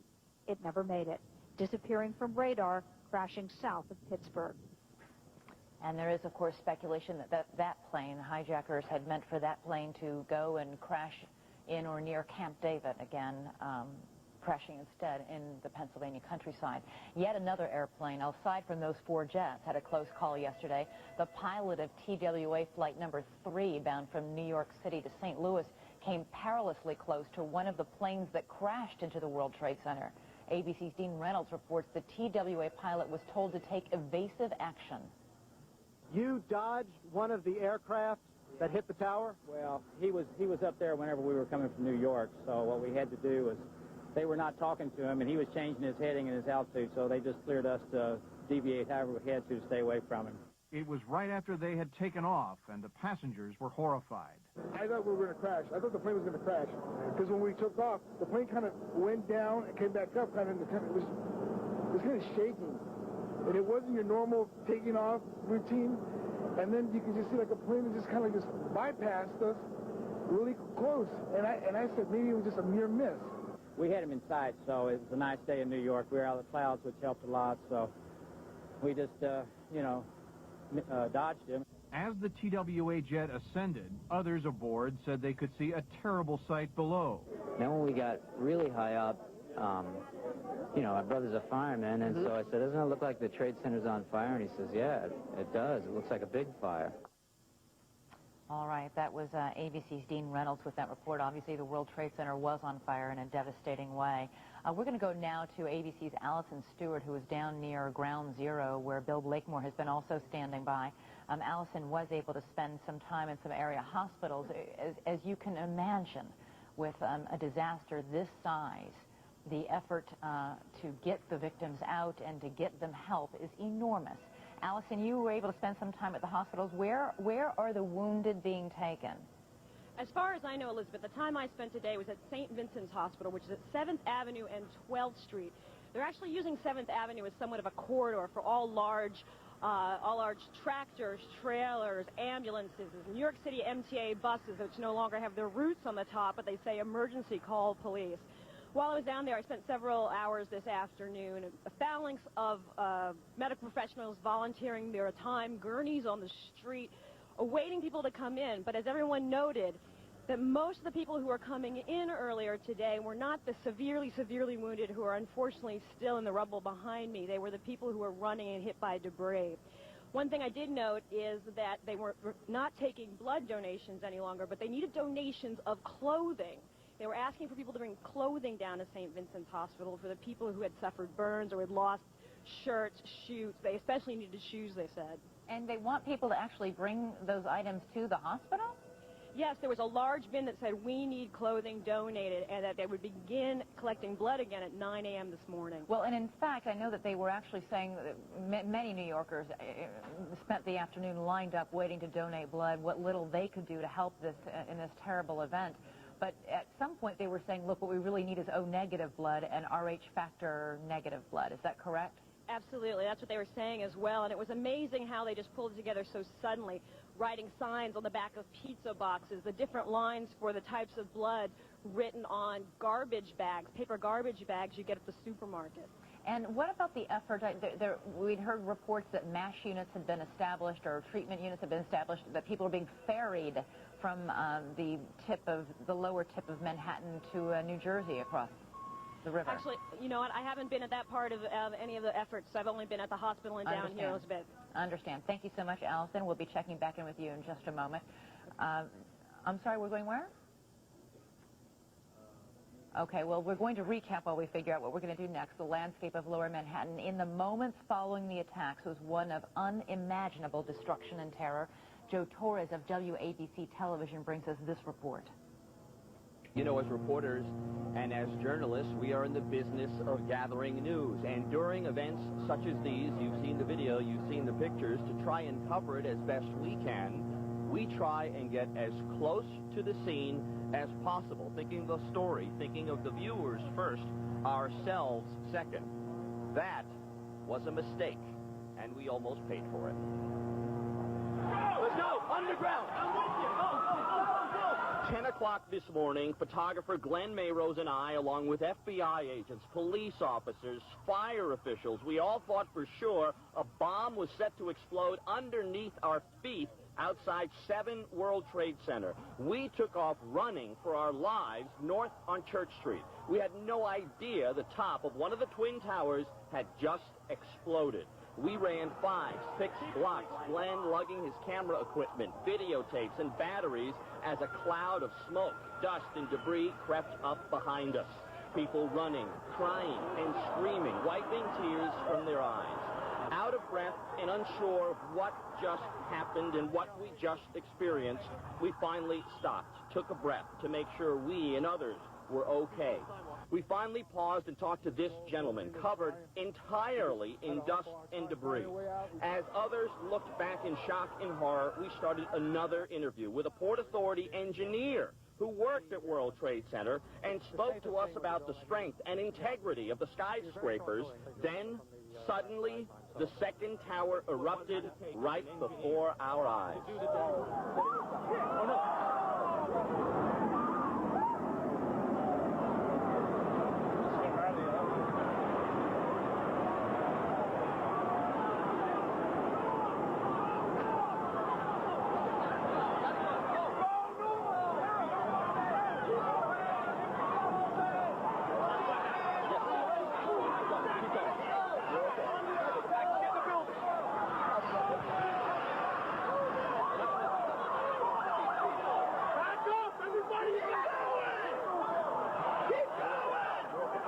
Moments later, the frantic run up Church Street started all over again.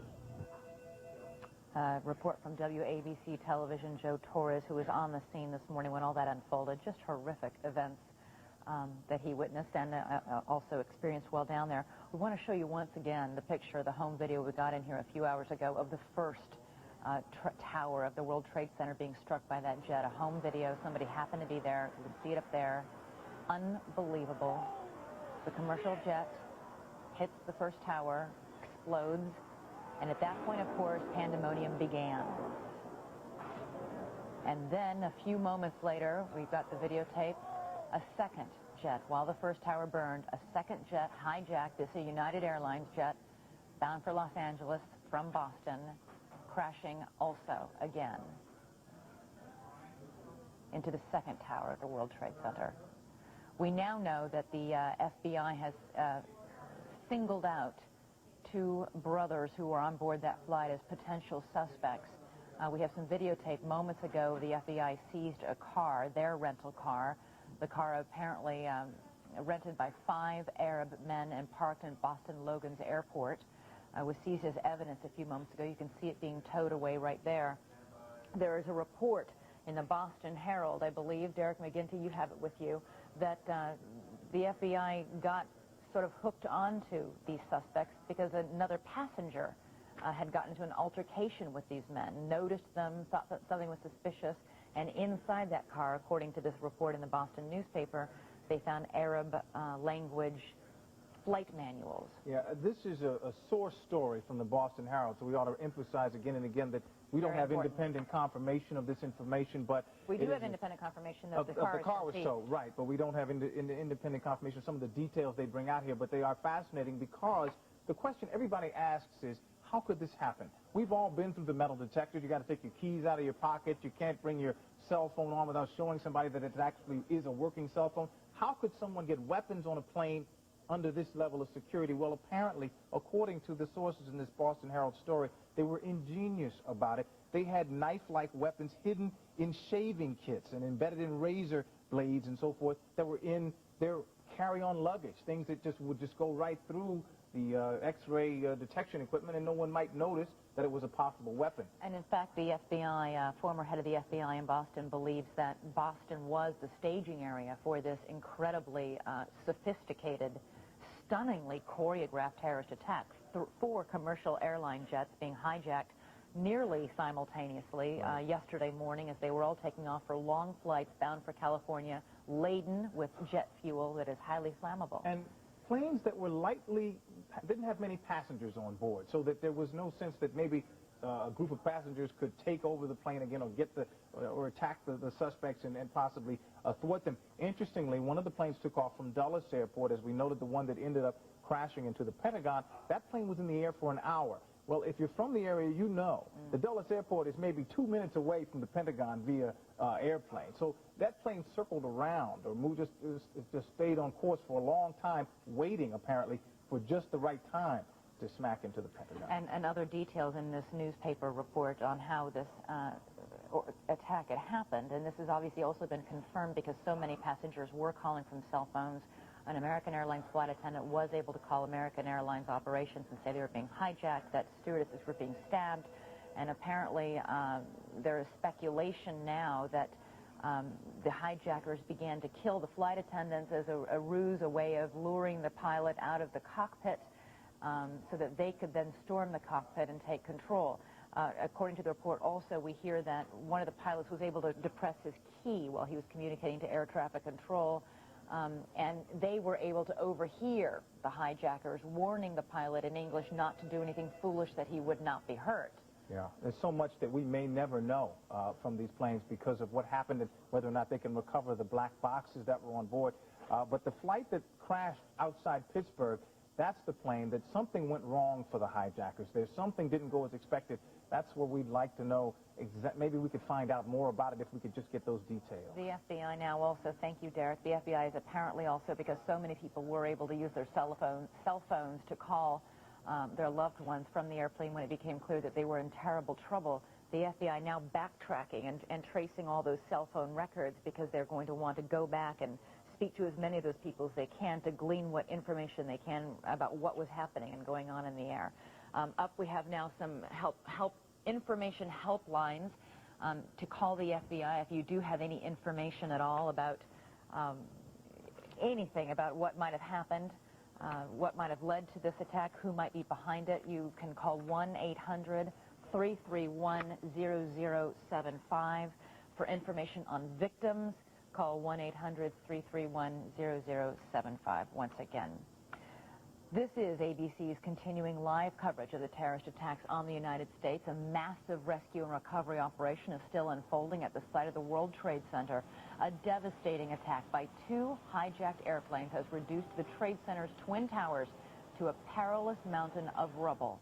Fires are still burning at the Pentagon, where another hijacked plane caused extensive damage when it crashed into the Pentagon. You can see one of the Pentagon's walls has, in fact, collapsed.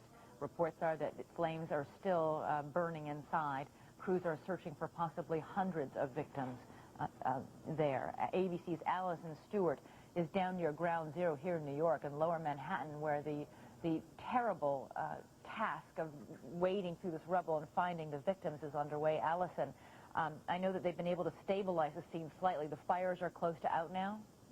Apparently, Elizabeth, they have very few firefighters. This is according to Don Taylor of ABC's Good Morning America, that they have very few firefighters gingerly, tenderly walking over the rubble, listening for people. They are concerned there is some fire still burning right at the base of the area.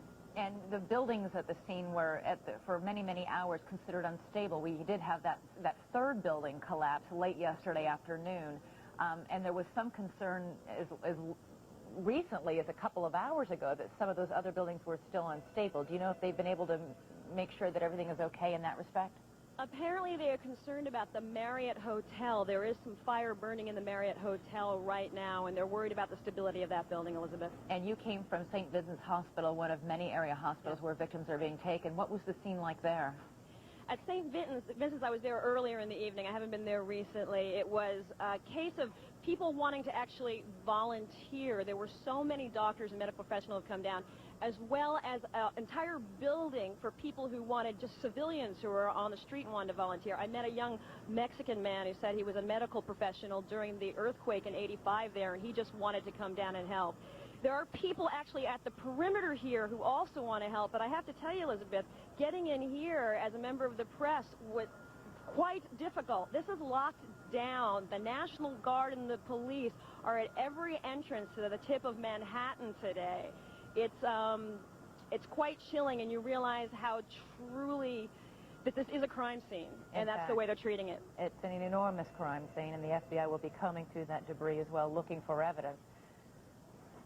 And I'm sorry, can we tell me? Let's go check in now with ABC's Nathan Thomas. who's been monitoring events overseas.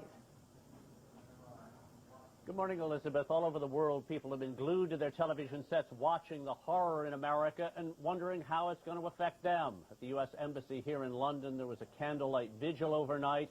People far from home and trapped. All flights to the U.S. remain canceled. The British government feared a similar attack. They've closed the airspace over London. Some office buildings may remain closed again today here. Security is tight, as it is at embassies, U.S. embassies all over the world, which are temporarily closed to the public.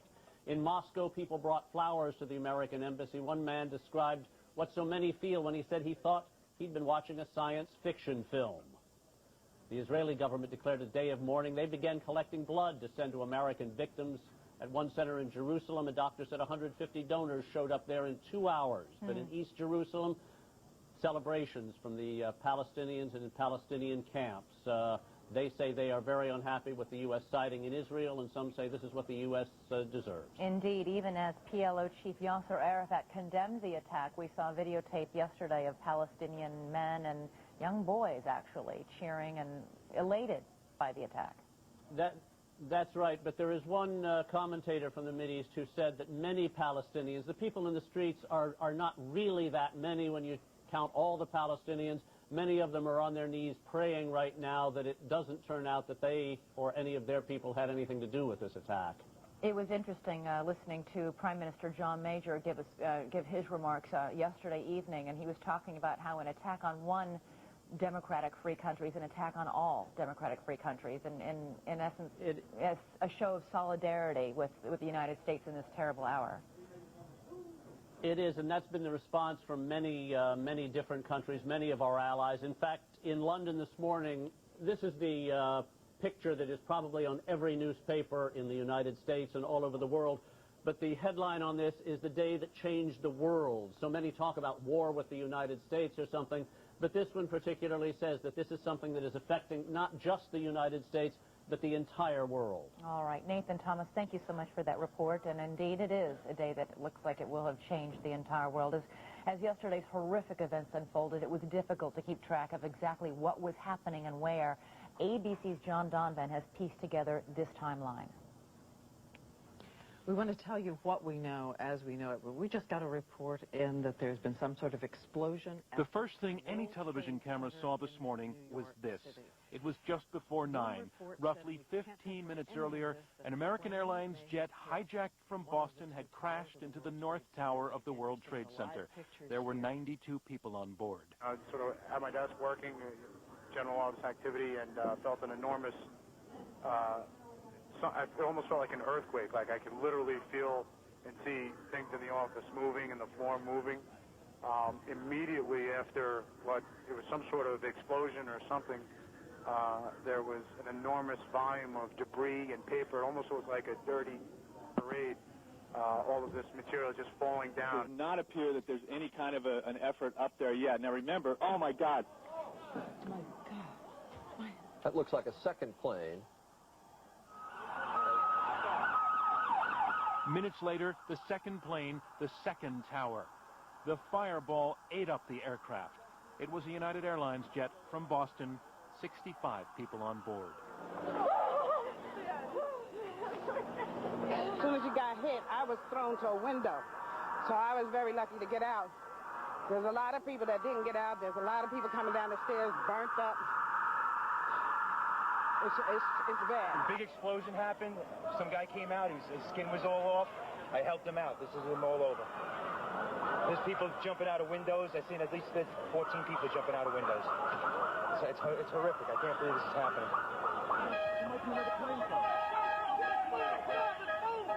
New York City was staggered, and still it wasn't over. Here in Washington, the Pentagon was now burning. Yet another hijacked aircraft, American Airlines Flight 77 with 64 on board, had crashed through the Pentagon's walls. U.S. officials are saying there was no warning, no indicators of any kind of a likely terrorist attack. Number two, they say Pentagon officials within the intelligence and the counterterrorism offices are now looking at this very intensely. Across Washington, ABC reporters were hearing officials use the word terrorism.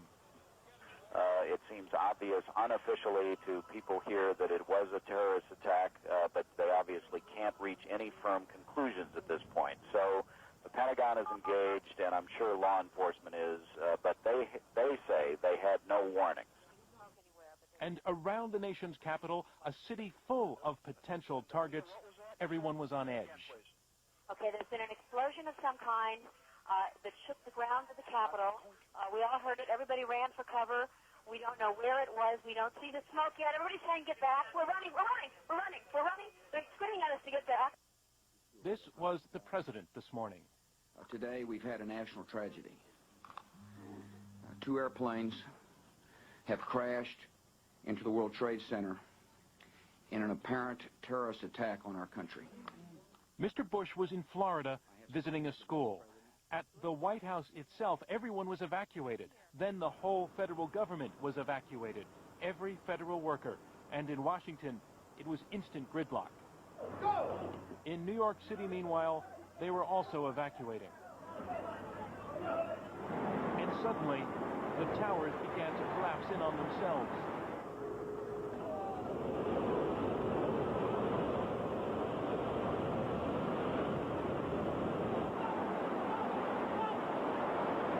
Why are they pulling us out of here?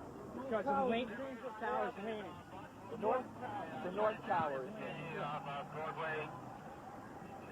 Right, come on, quick. Oh my God, there it goes!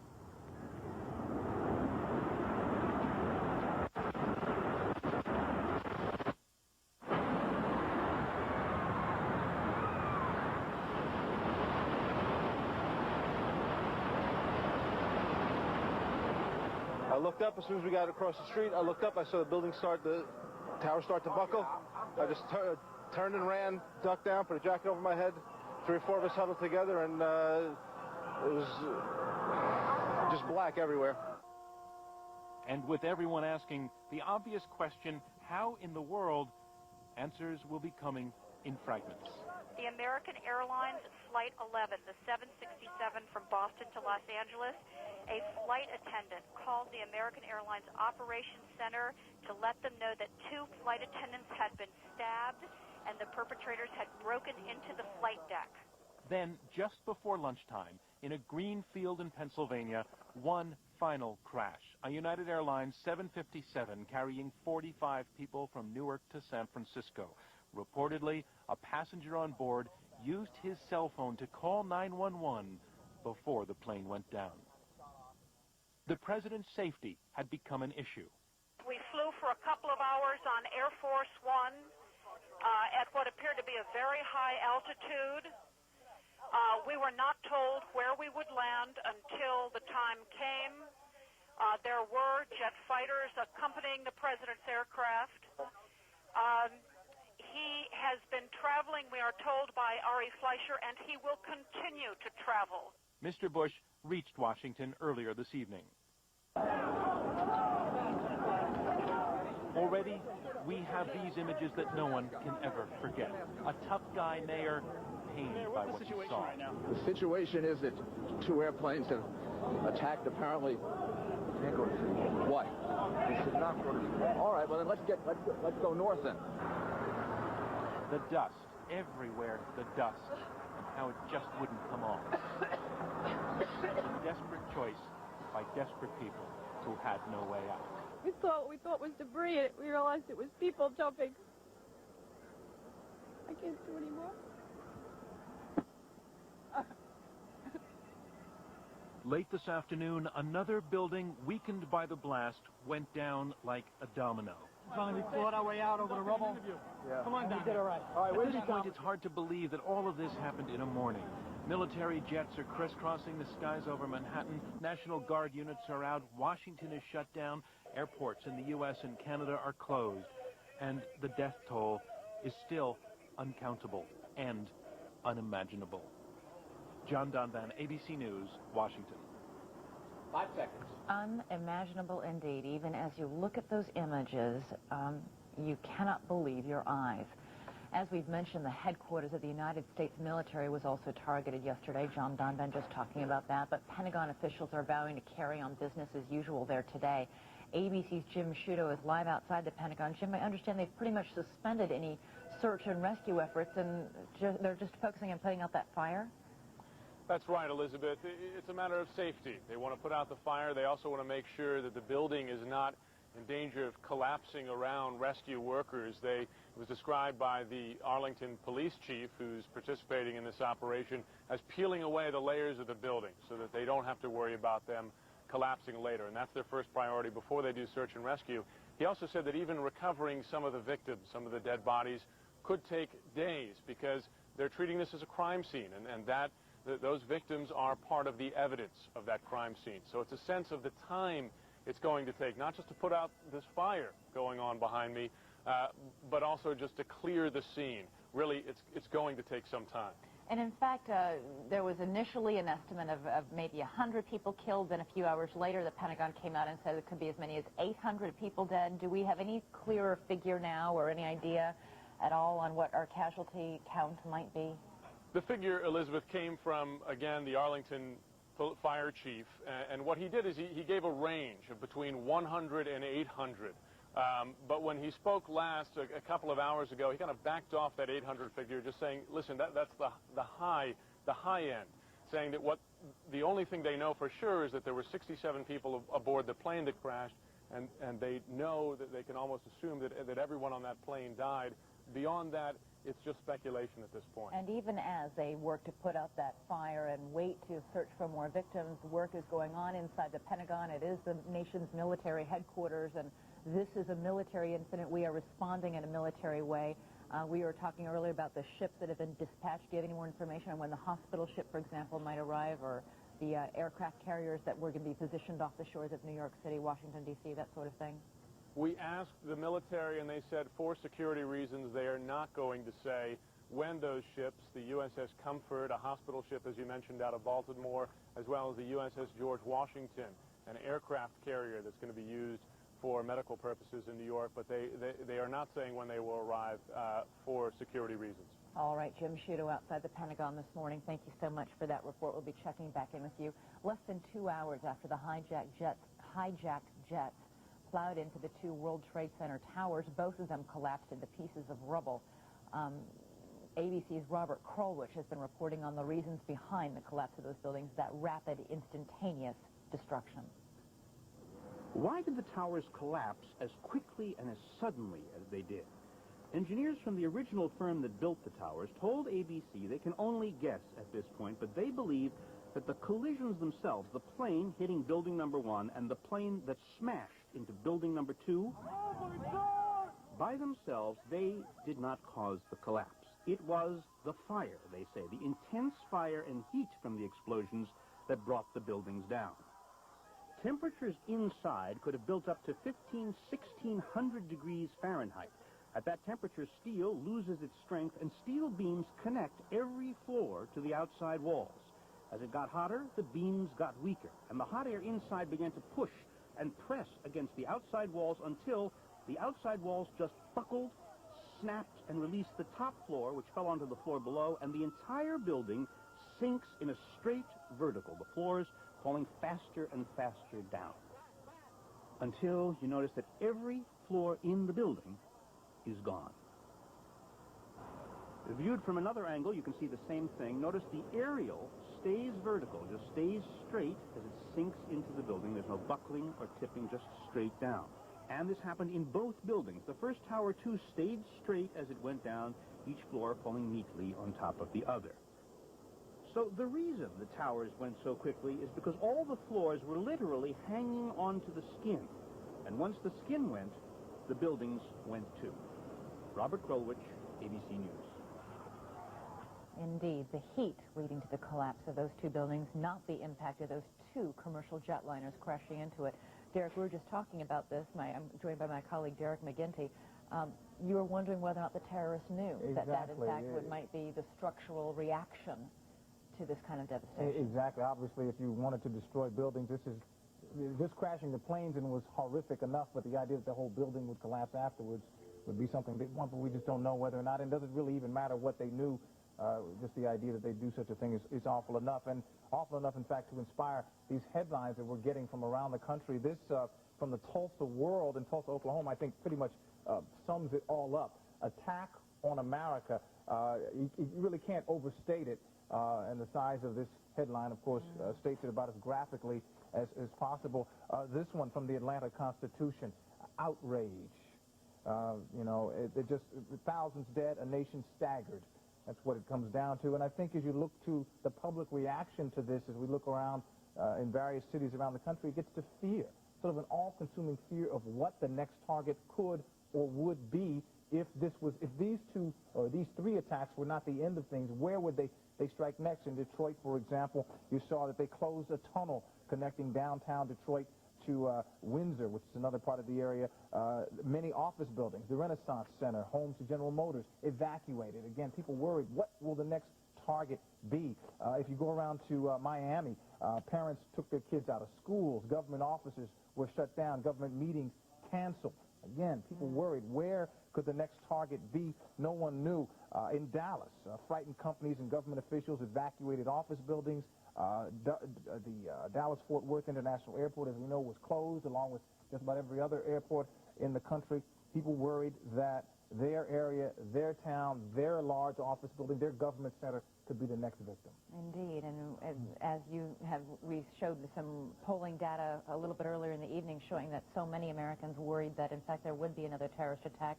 Many Americans worried that they themselves would be the victims. I think the key factor here is, as we've seen in so many newspapers and editorials, that we felt very secure, despite the fact that there had been attacks here before. Nobody ever expected anything like this. How could you imagine that this would happen? And when it did, people just said, oh, my goodness, you know, where will the next strike come, and how can I make myself safe? And, you know, the reaction is very understandable. But, again, as we sort this out over the next few days, it's going to have to be more of a tangible reaction, and we're going to be looking to our government leadership just for that. Understandable, and the government leadership, thank you very much, Derek, is making great efforts at staying calm, at sending a message that the U.S. government is open, is operating, is fully in control, that the United States will not be changed in a dramatically terrible way as a result of this attack. Of course, life will change in certain aspects, certainly when it comes to flying.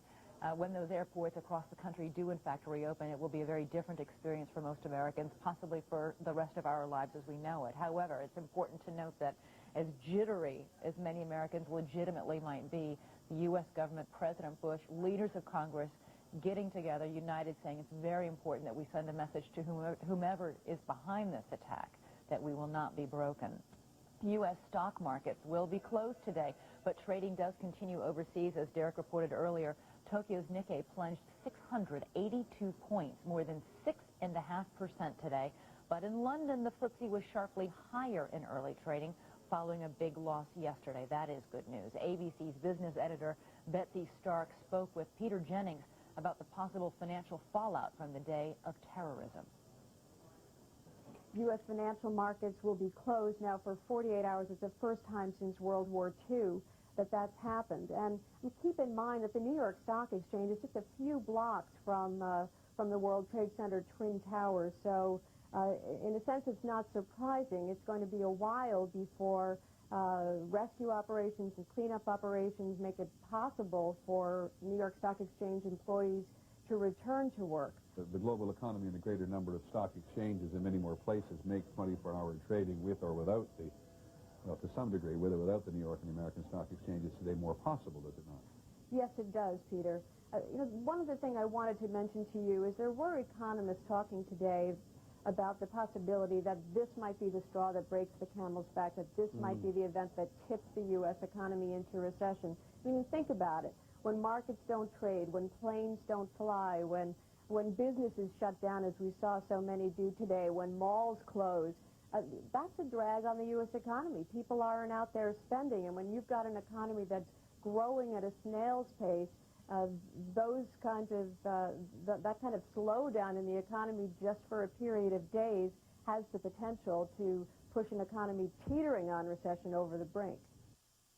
ABC's Betsy Stark talking about the financial impact of this terrorist attack. This coming at the same time that as we said a moment ago, the President and Congress taking great pains to say we are at work, we are in our offices, we are not shut down by any stretch of the imagination. ABC's Josh Gerstein is live near the White House. Josh, soon, I would assume within the hour or two, people showing up for work in Washington, D.C. What is Washington, D.C., the capital, waking up to this morning? Well, the White House behind me is still dark at this hour. President Bush is an early riser, so we expect him to be up shortly if he's not up already. And he usually gets his first national security briefing as early as 7 o'clock in the morning. We'll expect that to happen, probably a full national security meeting. And there's talk of a meeting with the congressional leadership as well. But this city is beginning to come to life, just beginning because it's still early. City buses are out rolling this morning. We've seen delivery trucks out on the street. There's a little more traffic than there was overnight. It's notable only because yesterday the prime feature here of the traffic pattern was a reverse commute at about 10 o'clock in the morning. Pretty much everybody working in downtown Washington was headed on the roads out of the city. They're going to try to do things in a bit more routine fashion this morning. Elizabeth? So suffice it to say that D.C. is not in the same state that New York City is in which case Mayor Giuliani has said to all New Yorkers, if you don't have a really critical, crucial job, please don't go to work, stay home. No, they're going to try to get back to normal as much as that is possible today. However, we do have a very, very serious situation here in the Washington area just across the Potomac River at the Pentagon, where, as we've just heard within the last few minutes, they're continuing the search and rescue efforts, the firefighting efforts, and so forth. But Washington, D.C., although there were reports of incidents at the Capitol and the State Department during the day yesterday, those proved to be untrue, thankfully. The city so far has emerged largely unscathed from this, and I'm sure city officials and President Bush and the rest of the national security apparatus hopes that continues to be the case. Elizabeth? All right. Josh Gerstein, thank you so much for that report from our nation's capital. We're going to go now back down to ground zero here in New York City after getting that report on the status of things in Washington, D.C. Obviously, it is a horrific scene in lower Manhattan.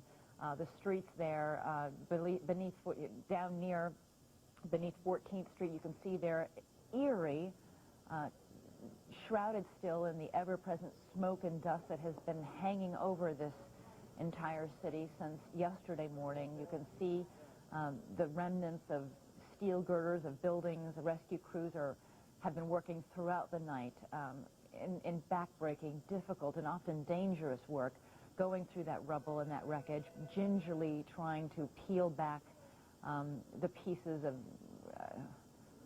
boulders, that sort of thing, of walls of buildings that have come down to see if there's anybody that they can rescue underneath. You can see there they've amassed a huge number of fire trucks, backhoes, all sorts of equipment that they need to help, frankly, get this wreckage out of there, find out who's beneath the rubble, get some handle on what the death count is, what the injury count is, and perhaps find evidence somewhere on who might be behind this devastating terrorist attack. Where are we going now? We're going to go for more reaction from a stunned nation. We have a report from ABC's Aaron Hayes. Suicide bombers, read all about it. There is rippling across this country. Suicide bombers, suicide bombers. Great fear tonight. This attack was on every American. I can't believe it. And it's so sad that it's come to this. The first thing I thought of this morning when I saw that was Hiroshima, Pearl Harbor, all over again. The horror of it. And thinking that we're headed for World War III. I want to go home to my family right now. That's what I want to do, get close to my kids. We were seeing things we have never seen before, not just on our TV sets, but signs all around that this is as serious as it gets. At the airports is where it was most obvious, the national confusion. I'm really scared. I feel helpless. Paralysis. All the lines on the cell phones are all busy. Planes making their way to the first airport in sight. Unloaded passengers stunned to find themselves in places they had no plans to be, unsure what to do. I'm totally shook up right now because we were in the air when it happened. We're not told anything about it. They said good luck, sleep in the airport. And in city after city, anxious officials evacuated one building after another. Our boss just finally came and told us, just go ahead and leave. Not because of actual threats, but because no one knew what might be next. There is a war here now. We are a nation now on high alert, not just militarily, but psychologically, shaken on every level. Just waiting. For what? To see if anything else is going to happen. To see if we're going to be attacked here in Atlanta. It's a very strange feeling to be so threatened. The uncertainty set in motion a wave of shutting down across the nation. Not just the obvious government buildings, but malls in Georgia and theme parks in Florida. Due to unforeseen circumstances, the Magic Kingdom is now closing. And schools everywhere. Our military at home and around the world. And in those classrooms still in session, you could hear the anxiety of the youngest generations, for whom this kind of attack had been limited to their history lessons until today. They hit the Pentagon. It's a slap in the face. It's the nerve center of our military, and they hit the Pentagon? What is that? I always thought America was like my superhero, like nothing could harm America. I mean, America is everyone's defendant. This is an attack on our generation. It is. It's an attack on our culture, our system, our values, what we do. There is a growing sense tonight that what we do now will truly define us as a nation. I'd hate to see panic, because then whoever did this will win, and we can't let them win. We are Americans, and I'm glad I am an American. We need, we just need to come together, and I think we will. It will take that and much more in the coming days to see the nation, the entire nation, through this. Head that way. Erin Hayes, ABC News, Atlanta. The far-reaching effects of what happened when these terrorists unleashed the series of attacks yesterday morning. 4 commercial airline jets hijacked, 2 of them crashing into the Twin Towers at the World Trade Center here in New York City.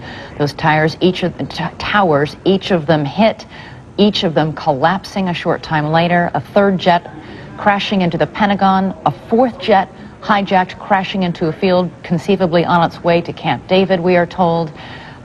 Throughout the night, to sum up the last 3 hours, rescue crews struggling mightily in lower Manhattan to get through the rubble, to extinguish the last of those fires, to begin the grim and gruesome task of finding, hopefully, survivors. Certainly many, many victims.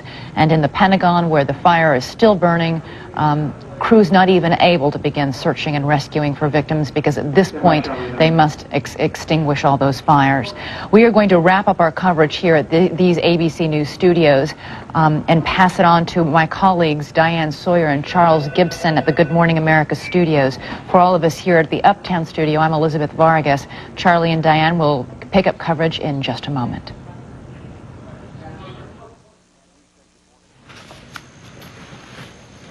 And we say good morning to you. I'm Charles Gibson. I'm Diane Sawyer, and it is another very different morning in America. Yeah, this is not just another morning. The scenes from New York today are really like a war zone. The adjectives that you can pick, one fireman that was down on the rescue scene called it unimaginable, devastating, unspeakable. Pick your words. Well, first of all, we want to thank Elizabeth Vargas for what she's been doing overnight. Tell you again that this is September 12th now. And down at the scene itself, I want to show you a picture, if we can get our live shot up, because as of this moment, what they're still dealing with nonstop, is the problem of the soot, the problem of the incredible wreckage. And having been down there and walked through it, you have no idea where you're stepping. You have no idea what you're stepping on. You have no idea, if you move ahead, what you might fall into. And it is an eerie scene, like viewing some ancient ruin from another civilization. The actual collapsed towers, what's left, the steel, the rubble, the cement, it's 5 stories tall where the rescue workers are trying to get in. And it's really been a night of setting up operations to begin what's going to be a painstaking task of going through. And as Diane mentioned, there is so much soot on the streets below, it's enough to cover a body, and in hundreds of cases probably does cover bodies or body parts. There are so many aspects to this story to talk about. We're going to be talking an awful lot about the recovery today.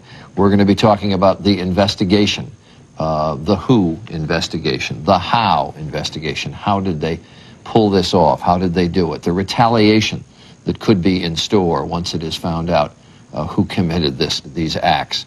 And then there's the everyday story of life for all of us, getting back to normal, if there is some normalcy after all of this. But so many things closed down. As somebody said, I thought rather eloquently yesterday, an official of some malls that closed down for the day said this is not a time to have our stores open. This is a time for everybody to be with their families.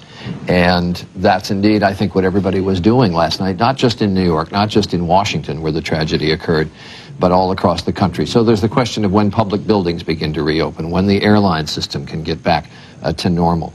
There's the story of the economy. These are all aspects of the story that we'll be covering today. All right, let's get a sense of what has been happening. Don Daler, of course, has been down at the scene all of the night. We have heard from the mayor of New York, Rudolph Giuliani, about reports of 911 calls coming in, cell phone calls coming in, the desperate search for survivors. And here's what Don learned.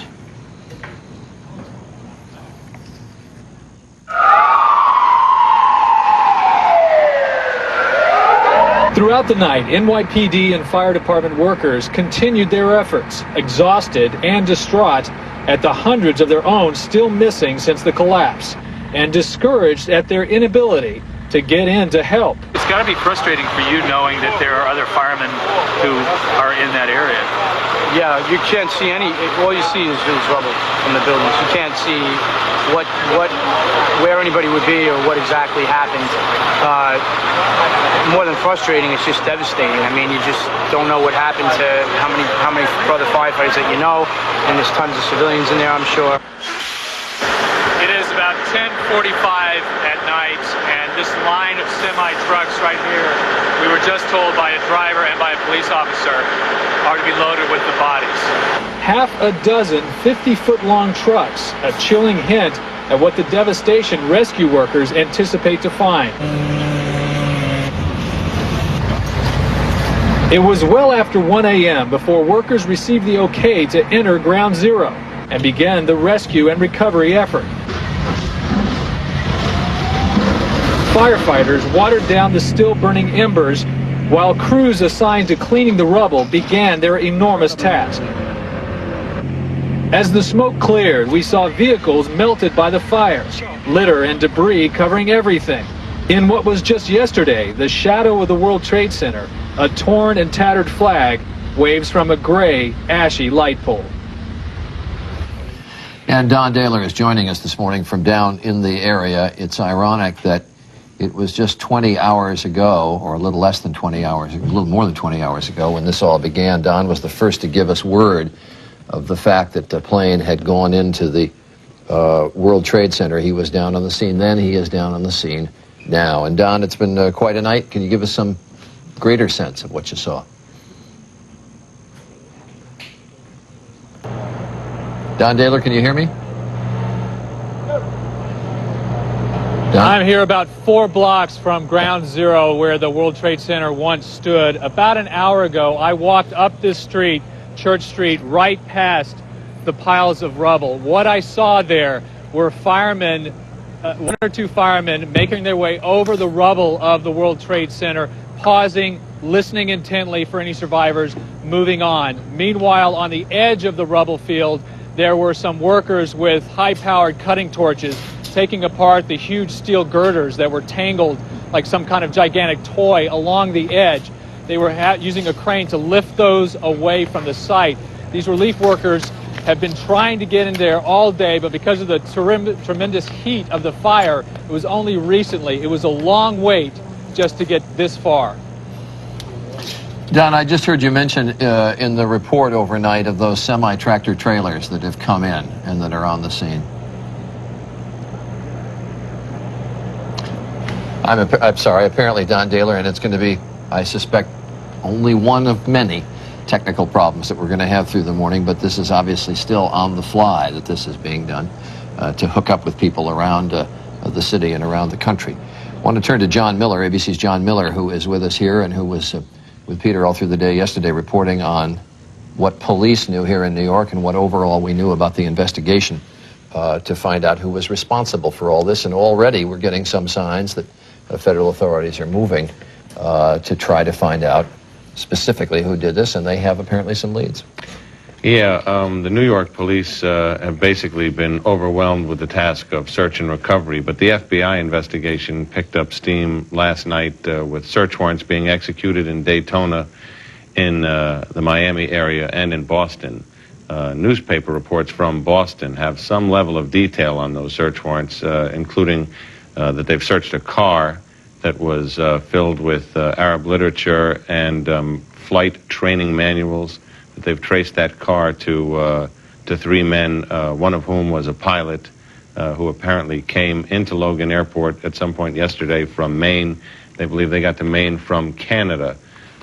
Canada's interesting in this case because it has been, according to U.S. intelligence, a jumping-off point for bin Laden operations. The attempt to blow up the Los Angeles airport on the Millennium was an operation that was hatched. The bomb was built and transported from Canada.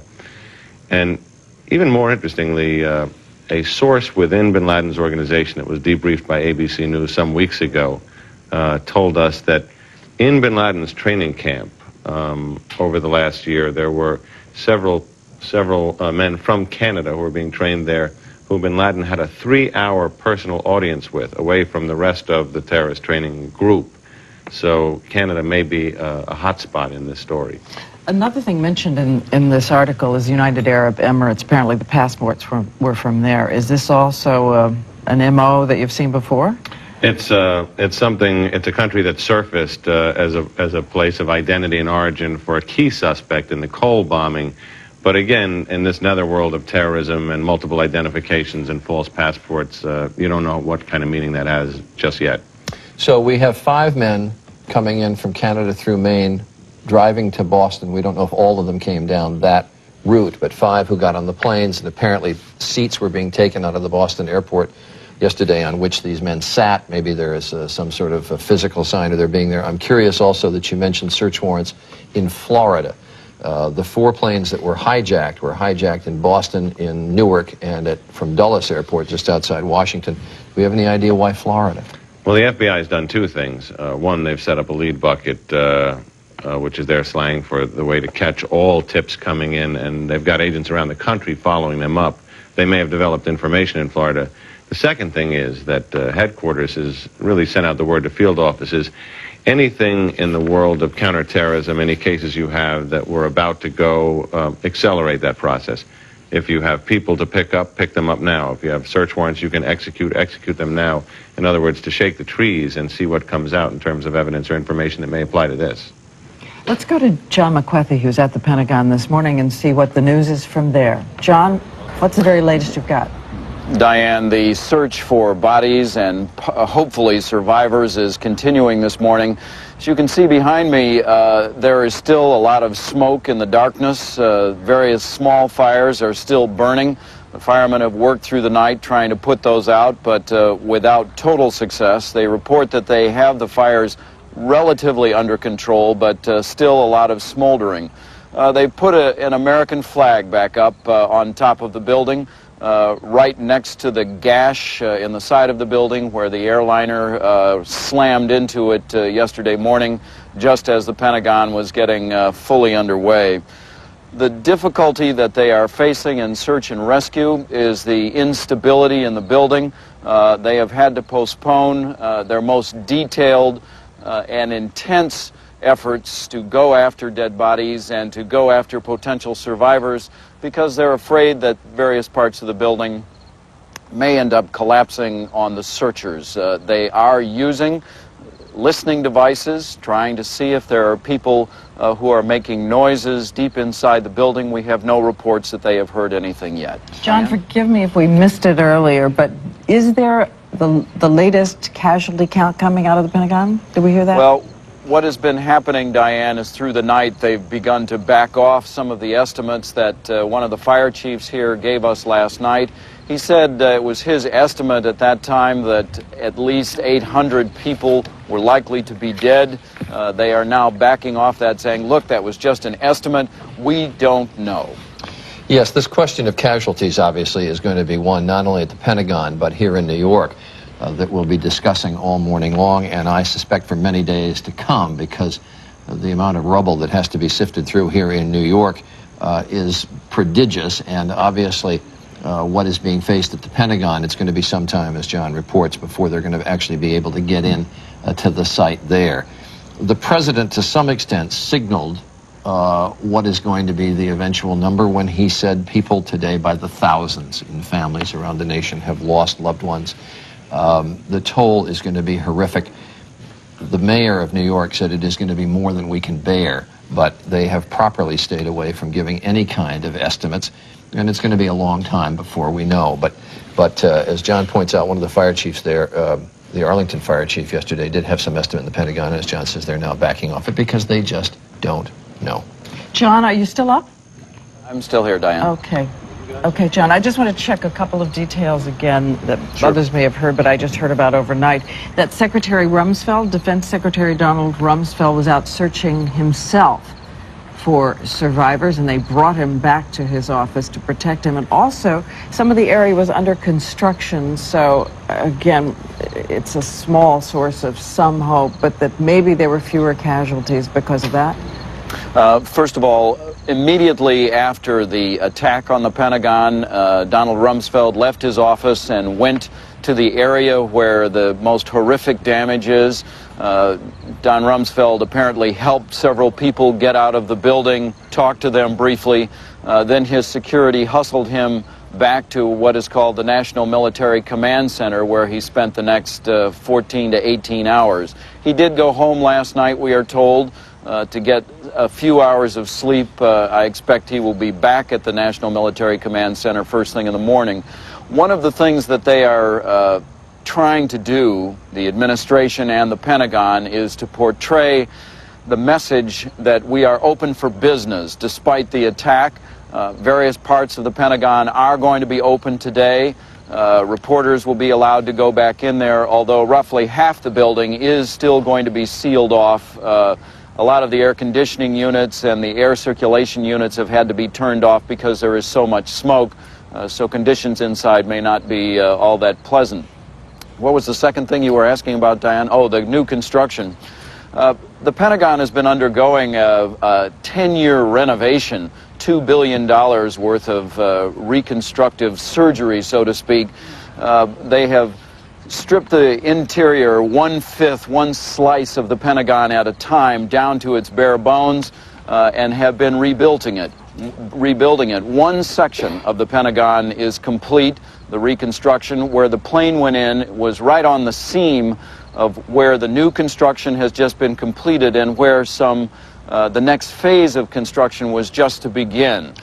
So the hope is that the offices either hadn't been fully occupied or were in the process of having people move out of them, although, again, they don't know. There was so much chaos, it was very difficult to take the role of the people who were there and who were not at the time of the attack. John, I'm just curious about why they're having so much trouble with the fires there. It is a very old building, as you know, Charlie. It's a historical landmark. When the decision was made to do the renovation on the Pentagon, it was declared a historical site, and rather than tear the building down and start again with a more efficient and effective kind of office building, they said, we're keeping this five-sided building. It represents something important to America. Well, in the process, in the attics, for example, there are a lot of wooden beams. It is space that no one goes into, and that is where the fires have been snaking their way well beyond the area of initial damage. And they've had a great deal of trouble as the fires have burned wooden beams and as they have burned insulation in keeping it under control. John, a final question right now. Again, refresh us about flight restrictions over the Pentagon. How far out some warning should have been sent that someone was violating Pentagon airspace? Diane, as someone who stands outside the Pentagon to talk to you, for example, on many mornings, there are airplanes flying directly over the Pentagon all the time. It is in the flight path for National Airport. The big jets tend to go along the Potomac River, which is at one side of the Pentagon, but smaller aircraft that use one of the cross runways at National Airport pass directly over the top of the Pentagon. I don't know how they could have prevented this. given the way that the flight paths do go directly over the building. All right, thanks. John McQuethy, who is joining us from the Pentagon, and we're going to be talking to throughout the morning on what is going on there. As you know, there were 4 planes hijacked yesterday. 2 came out of Boston, 1 came out of Dulles Airport outside Washington, 1 came out of Newark. The 2 flights that came out of Boston yesterday morning were both headed for the West Coast. And those flights both went into the World Trade Center towers. Those were the 2 planes that came south across the Massachusetts to Connecticut line and came down toward New York and plowed into the World Trade Center buildings. The plane that came out of Dulles was flown into the Pentagon, and the flight that came out of Newark was eventually crashed just outside Pittsburgh, or slightly southeast of Pittsburgh, and ABC's Dan Harris is standing by at the crash site. Dan? Charlie, good morning. This is Shanksville, Pennsylvania, 80 miles southeast of Pittsburgh. The order of the day here will be the recovery and collection of evidence. There will be no search for survivors, since there were no survivors, 45 killed in the crash of United Flight 93. FBI, which is leading the investigation, will be holding a meeting, I'm told, at 7 o'clock with other members of the law enforcement team here to discuss how to proceed today. The FBI yesterday called the recovery of evidence a painstaking process. Painstaking because, as difficult as it is to contemplate, that plane went down at such a steep angle that there is no debris field. It essentially, and again, this is tough to describe, it essentially drilled a hole in the ground in a grassy field about a mile from where I'm standing. So the debris that we've seen and we've been told about by eyewitnesses is essentially small pieces of charred metal. The primary goal today, as I understand it, will be to find the 2 black boxes, the so-called black boxes. That include the flight data recorder and the cockpit voice recorder. Now, that cockpit voice recorder will be especially important because it could give investigators some flavor, some sense of what was going on in that cockpit. If there were terrorists that indeed went in there and took over the plane from the pilot, and what sort of accents, how they talked, what they were saying, that could be a big break in this case. And we're told by an aviation expert who was on the scene here yesterday that it is more likely that investigators will recover the black boxes here than it is at any of the other crash scenes, because those other crash scenes, those other planes are covered by mounds and mounds of rubble.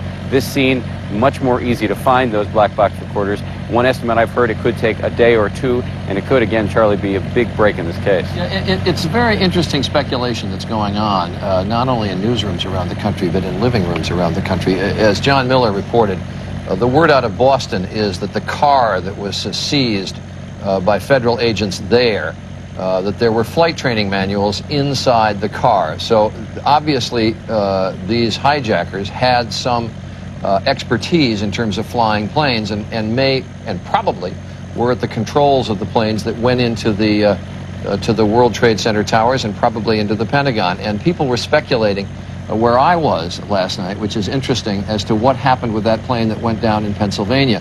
Whether the hijackers were able to get the controls of that plane as well and just didn't fly it well because they were headed back toward Washington or Camp David for some possible target there, or whether the pilot heroically was able to crash the plane and keep them away from the controls, and perhaps that's what they'll find out when they get the black boxes down.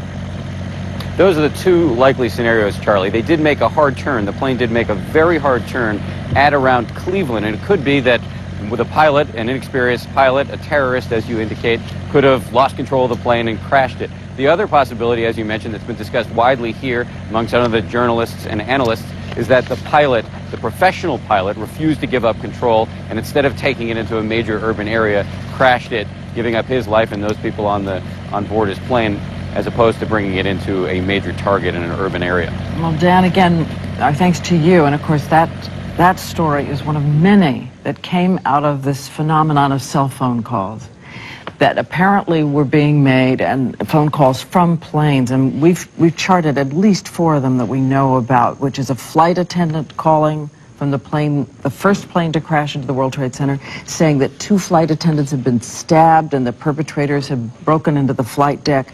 There's a son who calls to his father to say that the plane had been seized by men with knives. 1 stewardess had been killed. There's another one. That was United Flight 175, I think, that went into the second tower. Another one, Barbara Olson, the wife of Solicitor General Theodore Olson, apparently called her husband twice and reported there were men on board with knives. And that was the flight that went into the Pentagon. That's right, and the passenger who called 911 to report that the plane had been hijacked, reported apparently hiding out in the bathroom. And that, again, is the flight that went down in Pennsylvania. So we know of cell phone calls that came from each of the planes, and the pattern seemed to be the same of the hijackers, their method of operation. They were using knives. Barbara Olson talked about box cutters. There were others who talked about regular knives that came out of shaving kits.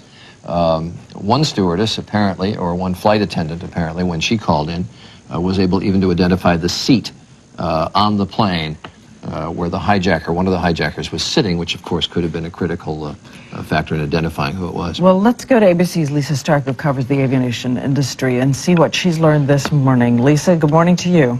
Good morning, Charlie and Diane. I want to pick up on this theme about the knives on the planes that you're talking about. We do know from these calls that came from people on board the plane, on cell phones, on the airphones on the plane, that the hijackers were apparently armed with knives. Under FAA guidelines, it is legal to bring a knife on board a plane. It has to have a blade of 4 inches or less. Airlines and local authorities can make even stricter restrictions, but that is the federal guideline. That's to allow for pocket knives, even nail files, for example. But we are told that when flights resume today, and they are hoping to resume flights around noon Eastern time, when flights resume today, that one of the new security measures that will be put into place, as you can imagine, is no knives on airplanes. That's one of the things they will put into a place immediately, and they will also ban the sale of any things in the airport that are not allowed on a plane. For example, you will no longer be able to buy a knife perhaps at a store at the airport. So that is one of the first things they're going to implement. Totally understandable after the reports we got yesterday from the airplanes, all those callers saying that the hijackers did have knives on board the plane. And obviously security is going to be a lot tighter. Norman Netto, the Secretary of Transportation, saying yesterday, among other things, for instance, curbside check-ins will no longer be permitted now, and we're going to have the kind of security at airports that we had right after the Persian Gulf War and around the Persian Gulf War, and I suspect probably even tighter than it was then. But I'm curious, you did say, and that was what we heard yesterday, that they're going to have flights on the ground, no flights taking off until at least noon Eastern time, I presume, today. But I'd heard, Lisa, that they're not sure they're going to make that. Do you have any sense of when air traffic will begin to resume? I'm afraid I don't yet, Charlie. I know noon was their target, their guideline. That's what they were hoping for. But I know they wanted to have a lot of security measures in place before they brought planes back in the air. In fact, we were told that there would be security sweeps of airports and jetliners. It was unclear whether that would be nationwide or only at select airports, but that was one of the things that they wanted to have accomplished before they allowed planes back in the air. So that could take some time, as you well know. Lisa, I want to ask you about the Christian Science Monitor report out this morning. I don't know if you've had a chance to see it, but we want to make sure our viewers know everything that is new out there. That American Airlines Flight 11, which of course was the first plane, flew into the South Tower at the World Trade Center. According to this report, the pilot of that plane turned on his radio, and air traffic controllers could hear someone in English, presumably the hijacker, saying, "We have more planes, we have more planes." And then another curious report in it, it says that the 4-digit hijack code, which pilots are to use, was not punched in.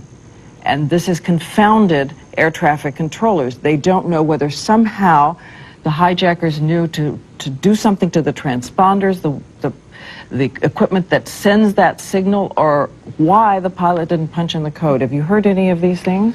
I don't know about the report about the open radio and whether air traffic controllers were able to hear anything that was going on board that one American Airlines jet. I do know that we had sources yesterday on Capitol Hill which indicated that that code was not sent from the airplanes. So that would perhaps go along with what you're hearing from the Christian Science Monitor. There apparently is a code that pilots can squawk, as they say, and it lets air traffic controllers know that the plane is being hijacked. And we were told by members on the Hill yesterday who were briefed that that apparently was not done. Whether that was true on all 4 of the jets, I don't know. If that's so, then certainly that would lend some credence to the thought that the hijackers had made certain, perhaps, that that was not done and that message was not sent to controllers. There were other reports last night, Lisa, and perhaps you heard them. I did last night when I was down at the ABC newsroom, to the effect that that pilot on American number 11, which went into the first World Trade, it was the first one to go into a World Trade Center tower. That was a flight out of Boston that was headed for Los Angeles. That he was able to keep the key open from the cockpit and that they could hear the hijackers asking him for cooperation and telling him if he cooperated he would not be hurt. Ironic in what they were saying, but that those reports were that he had been able to keep the key open and that they were speaking in very good and understandable English. Charlie, I'm afraid I just can't confirm that at this point. It wouldn't surprise me. You know, I mean, pilots are trained to react in emergencies, and it wouldn't surprise me if a quick-thinking pilot would do something like that, knowing that that was the only way, perhaps at that time, to get the message across about what was going on aboard that airplane. Certainly, he could not communicate directly with controllers. The hijackers would know that, so that would be a way that he could ensure that someone out there knew what was going on that airplane. All right. I'm sorry. One other question, if I can, about these persistent rumors, and this is also a Pentagon question, of course, but the persistent rumors that the plane that went down in Pennsylvania might have been shot down, even though the Pentagon has denied it, and then also the report that jets were scrambled. However, it was too late. By the time they had taken off, the first plane, that American Airlines plane we talked about, had already hit. There were persistent reports yesterday. They do persist that the United Airlines Flight 93, was shot down by the U.S. military. As you have said, the Pentagon has denied this. They said they did not bring down the plane. What we understand is that the plane, which took off from Newark, bound for San Francisco, made a turn over Cleveland and headed back towards the East Coast. Now, we were told that at some point during that turn or after that turn, the pilot requested a change of clearance, requested a new flight plan, saying they were not going to San Francisco. They were, in fact, going to Washington, D.C. There is some thought among those who I've spoken with that perhaps there was another target in the D.C. area. We don't know what that might have been that the plane was aiming for. And I think this is where the speculation comes in and the rumors that perhaps the U.S. military, having no other choice but to take the plane out, did so. Again, we have no evidence of that at this time, except there are these persistent rumors and sources who have said that is the case, but the U.S. military, again, has denied that it had anything to do with the downing of United Flight 93. All right, ABC's Lisa Stark, who is in Seattle, Washington. And Lisa, thank you. We'll be checking back with you through the morning. I want to ask the control room, if we could, to show us the pictures there that you saw while Lisa was speaking, because these are pictures I suspect you have not seen. These are pictures you have not seen before. I had not seen them yesterday. This is the first tower, and a plane going into the first tower. We were on the air yesterday, Good Morning America, at about 10 minutes to 9 when we got reports that this had happened, and you saw the aftermath of this. But this is an amateur photographer. So much of this is done with handheld video. Just happened to be shooting the tower at the time and actually saw the first plane go into it. You're going to see those pictures again through the morning. But ABC's George Stephanopoulos is here, who has some new details, new information. That's right, Charlie. The UN is reporting out of Geneva, Switzerland, that they are relocating their temporary workers in Afghanistan.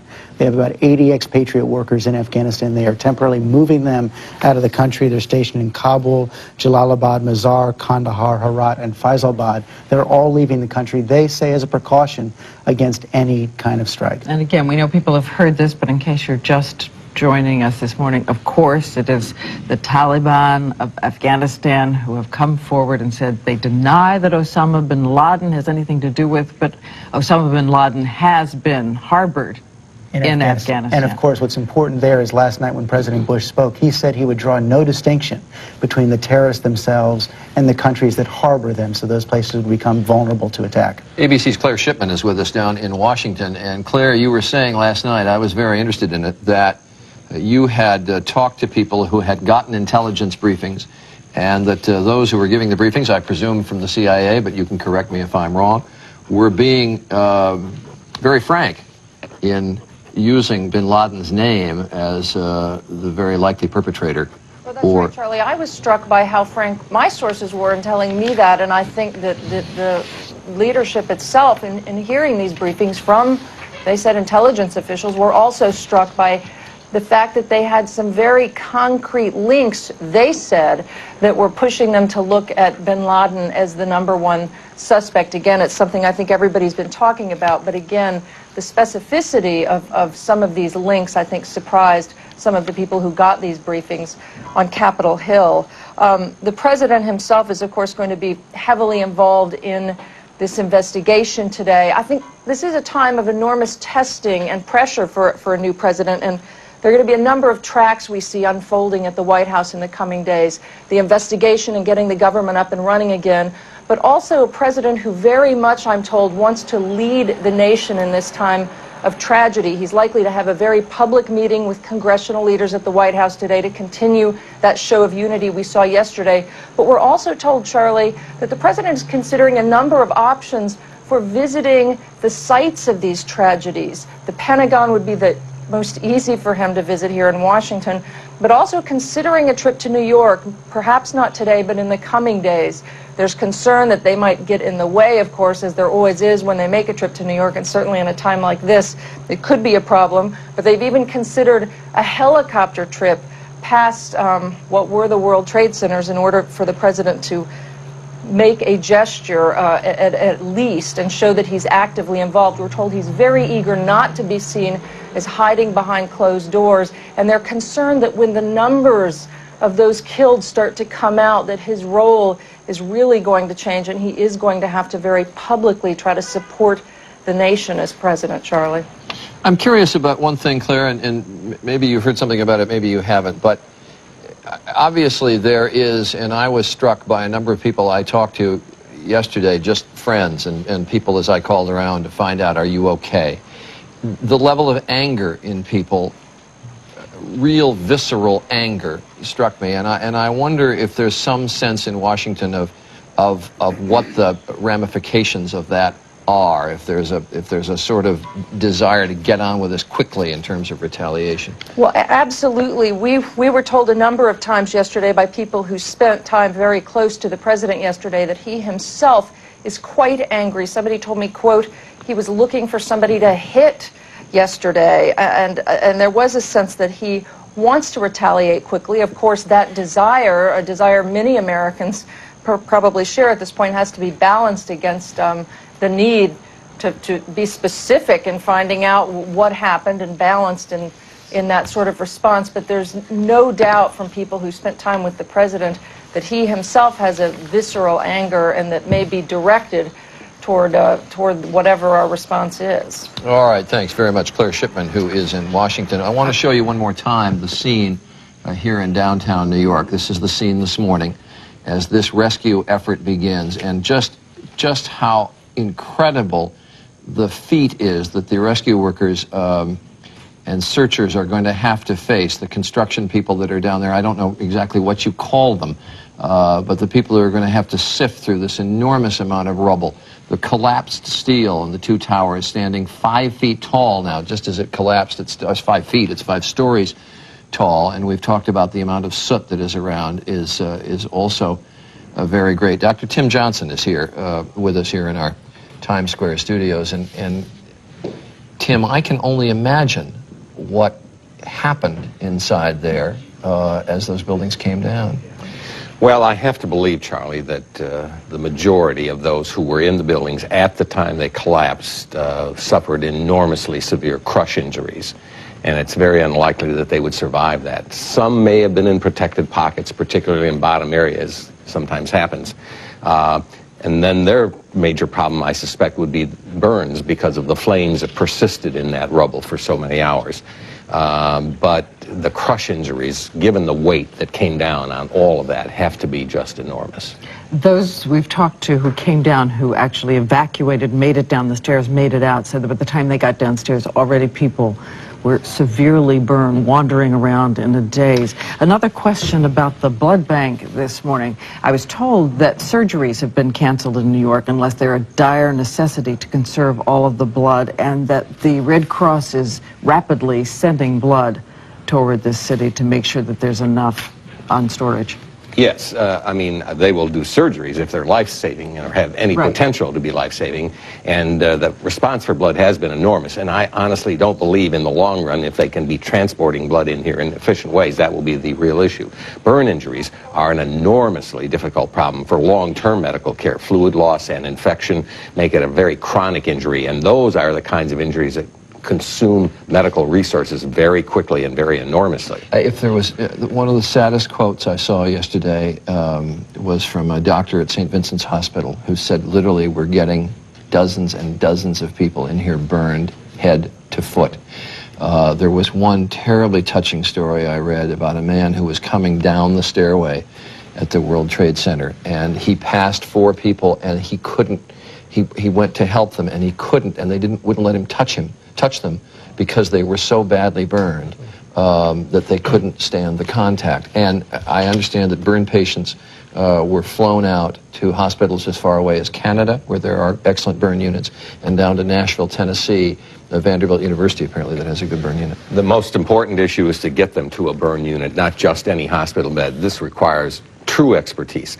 If you have third-degree burns over more than 80% of your body, your chances for survival are minimal, even with the best of modern care. But it certainly is worth a try, and it has to be done by a center that is really expert.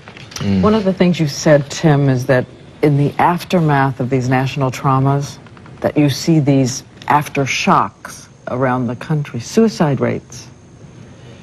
Yes, there are 3 groups that are really vulnerable in the days after an event like this, even when they're far from the scene, at the other end of the country, for example. One are people who are already having psychological, emotional problems. Something like this, as they watch it over and over again on TV, can tip them over the edge. They need special support, probably increased medication. A second group, believe it or not, are people with coronary artery disease. We know from past traumatic events that the heart attack rate goes up, even nationally, closer to the scene even more, because these people are also marginal, and they need to be in touch with their physicians about increased medication. And finally, I have to mention children who are so vulnerable to the anxiety that they pick up from adults around them and from the television. Their television viewing time, depending on their age, of course, should be restricted, and they need tremendous support to reassure them that they're in a safe environment when they're at home or in some other place with family and friends. I know, talking to rescue workers who were in Oklahoma City, just the kind of impact it has on them. And it's not impact that necessarily manifests itself in the days that they're there, but they relive it, they go over it, and the residual effects, months and even years down the pike, are very great. And now, of course, you're talking about classic post-traumatic stress syndrome. That can absolutely occur up to months later. For the first time, come on, up to months later. Yeah. I want to come back, if we can now, to some of these pictures that we have been seeing for the past 24 hours, and they are stunning, the phenomenon in this country of people who have video cameras everywhere, and perhaps, I mean, the one that made us all just stop and gasp yesterday was the one of the plane going into the second tower, which was the North Tower. It was that United Airlines flight, and you'll see it come in here you're from the gonna see it left-hand come side. in. Take a look up. We're just going to let you watch this for a second. It slams. When we saw it on the air live yesterday, the second tower was obscured by the first, and we saw that plane come in and then saw the flames shoot out, and you couldn't see it nearly as clearly as you can in that picture taken from the other side of the towers. The plane goes right in. As George Stephanopoulos said to me this morning, it almost looks like a bad special effect in a movie. You can't believe what you're seeing is real. The plane hits the building, the second World Trade Center tower, broadside, goes right in, and you can see the flame come out the other side. That picture was taken by a young a freelance photographer named Evan Fairbanks. And Evan, if I recall your story, you were at Trinity Church down in downtown New York yesterday? Yeah, we were setting up for a video shoot there to shoot the Archbishop of Wales, and sitting in our studio. And we took a power hit. There was a little flash in the light grid. And about 10 seconds later, people started pouring in, saying things about the Trade Center. And that would have been about the first building. That Now, was the somebody first building. else had a camera, right? They had a video camera. Well, basically what happened is there was a little pandemonium and people deciding what to do, whether we should stay, whether we should leave, if the shoot was going to be canceled. And I ran out. Being a photographer, I just had the instinct to leave the building with my still photography gear. And I saw the production manager, this guy David, in the hallway putting a battery on a video camera and a tape in it, and I just instinctively grabbed it like I was going to a fire rescue, and I was grabbing my coat, and I just ran out. And you were shooting the first tower, which had already been hit by the first flight, the American Flight 11, when United 175, also a 767, came in to the second tower. Did you realize, first of all, was your eye at the viewfinder at that time, or were you just... My eye was locked on the viewfinder. And I'm just curious what went through your mind, went through your heart, what came out of your mouth? There wasn't much that could go through my mind. I just saw a white flash coming out of the left side of the frame, and I recognized it as an airplane, and just thought, why is there an airplane so close? This must be controlled space by now. And by the time I finished that thought, I saw it, the plane disappear into the side of the building. Shrieking of people all around as they're watching, the horror, the incredulity of people around it. We keep hearing these exclamations, oh God, oh no, oh God, oh no. Do you remember what you said? I don't have any idea what I said. Were you scared? My first thought was to just keep the camera pointed up and hold the shot for the 3 seconds that I'm supposed to hold it for, and then I saw debris raining down and realized I better get out of the way, so I ran around the corner and threw my body and my equipment under the car and just stuck the camera lens out and shot up for another few seconds. When you're a photographer, you tend to become an extension of your camera rather than a thinking person, I think, because sometimes photographers always told me sometimes they forget that they're there and they're so focused on the camera. You went, realizing what you had, as I recall, you went to get a copy of that, and then the pictures that you'd made, and then as you came out, just by coincidence of timing, the building was still standing, and you went back to shooting it, and that's when the collapse occurred. You were shooting there at the collapse, right? Yeah, the Port Authority police that were escorting me with this prize tape said, all right, you want to get one more shot? And I said, yeah, please. And I just was compelled to keep pointing the camera at the sky, at this plume of smoke, because it was so unbelievable. And I just thought, I guess if I keep shooting it, I don't know, maybe it'll go away, or it won't be on the tape, and I just did a tilt down and put some people in the foreground, and suddenly I heard a rumble, and it started coming toward me. I'm going to try to get the control room to go back and cue that up. It went by once, and I don't. And this is the plane when it came in. But I want to show later on when Evan came back out. There's the plane going in again, and then it was after this that you understandably took off from there, and we saw those pictures of the debris in the streets. I think at one point we even see your shadow here as you're running with the camera. And then it's a little bit later, after this is still going. Yeah, there's your shadow right there with you can see the camera in your hand, and these are people, needless to say, with some concern for their own welfare on the streets of New York at that time around the World Trade Center. And then you went in to copy this, as he mentioned, and then came back out, and this is where the collapse came, right? Right. And I just remember thinking that after a couple of seconds, this is coming at me. Yeah. And I'm not going to get out of the way. So I just turned the camera over my shoulder, pointed it up in the air, and just started running. And I've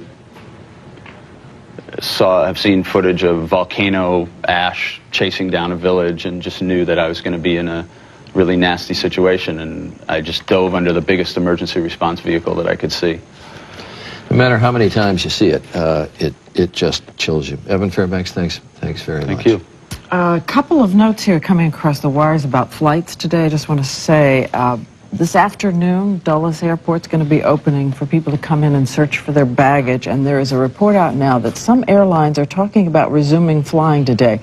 We've got Southwest Airlines, American West starting to fly again at noon. Delta, Alaska Airlines, Horizon saying they'll resume flights later in the day, and United Airlines, American Airlines have not released statements on their decisions about resumption. Those, of course, the two airlines that were hit by the hijackers, 2 planes each from United and American hijacked yesterday. And Lisa Stark pointing out that though the announcement yesterday was that all flights in the United States would be suspended through noon today, obviously until they have security measures in place, I doubt the FAA will allow flying to resume. But once those precautions are in place and once they have the security system set, then perhaps we can get America's air system going again. As we say, details keep emerging, just drop by drop, and Jane's Defense Weekly is always a great source of early information in incidents like this. And we want to go to Paul Beaver, who is with Jane's Defense Weekly, and also we have Vincent Canestraro standing by as a terrorism expert. And if I can start with you, Paul, tell me what you have learned. Well, it's a very interesting situation that's been developing during the night here in London. And basically, I think that the finger has started now to point towards an Arab or a group that has allied with Osama bin Laden, America's #1 fugitive. I mean, he's the chief suspect on this now. And it does seem that he and perhaps a group of people allied to him were responsible for this. But if that's so, it meant that they would have been planning this for years. And it's very much a situation that people are concerned that why was there such a lapse in security, not just in the United States, but across the world into the Middle East. Somebody surely should have known this was happening. We knew last week that there was going to be some sort of terrorist activity. We thought it was going to be in the Middle East, and obviously it happened in the United States. Paul, I'm interested in a couple of things. ABC's John Miller, who interviewed Osama bin Laden once and who has followed this story so closely, said that his pattern has been that he foreshadows, gives some indication of what he's about to do. Yes, he does. He's got a big ego, and he really likes to be there when it happens, or to see it when it happens. So obviously he would have seen it when it happens, because what he would have done is actually seen it happening live on television, or at least a lot of it live on television, yes. But I think that he normally does, in the way in which a number of terrorists do, actually sort of identifies that there is going to be something happening. And I think that was what the warnings were last week. But there have been warnings through the year since the USS Cole was bombed in Aden Harbour. There have been increasing indications here, certainly in Europe and in the Middle East, that Osama bin Laden was going to do something. I'm interested, you say this would have required planning for years. What makes you think that? Well, to get simultaneously to hijack 4 aeroplanes and to fire them into targets of high value, it's not something he thought about last week, or whoever did this thought about last week. You have to get your people into place. You have to make sure that they know what they're doing. You have to make sure they know what they are going to, what their targets are going to be. You have to plan this meticulously. You have to organize false passports. Now, we understand that the American FBI have identified 5 possible suspects who may well have had passports from the United Arab Emirates. It doesn't mean to say they are Emiratis. It means that they had obtained passports from the United Arab Emirates in the same way as people obtain false passports all over the world. It just would have probably looked good with their complexion. And I think that this is a situation that somebody has thought long and hard about how to do it. The UAE is a strong ally of the United States in the Gulf, so it wouldn't have seemed at all unusual that Emiratis would be traveling domestically in the United States. Vince Canestraro, if you're there in our Washington bureau, I want to pull you in now. Yes, Diane. I want to ask you about this. As we know, Afghanistan has been the country which has harbored Osama bin Laden and harbored his training camps all throughout the country. However, we also hear of Syrian involvement. We also hear, well, the Iraqis this morning have put out newspapers saying that this is due punishment for the United States. How much must the United States look at countries other than Afghanistan, and which ones? Well, I think they have to consider a number of possibilities, but the the CIA, I think, has arrived at a preliminary conclusion that it was Osama bin Laden, and that we can hear you, that the Vince. operation was directed by the bin Laden's organization. But one has to wonder how much support he might have had.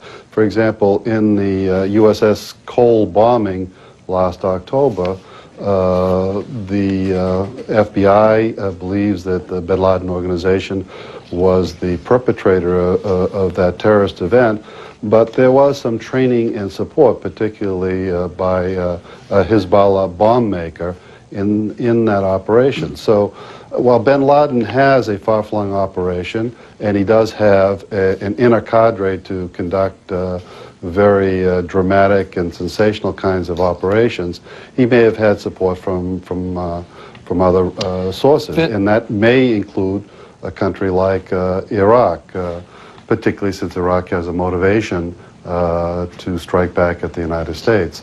But I think this morning all the evidence is pointing towards bin Laden as the author of the operation. Vince, were you as struck by the president's line as I was in his speech when he said, "We will make no distinction," when he was talking about how the United States would respond? We will make no distinction between those who carried this out and those who harbored them. And obviously my first thought is bin Laden is so well identified as being in Afghanistan, but I wonder if that includes other nations as well.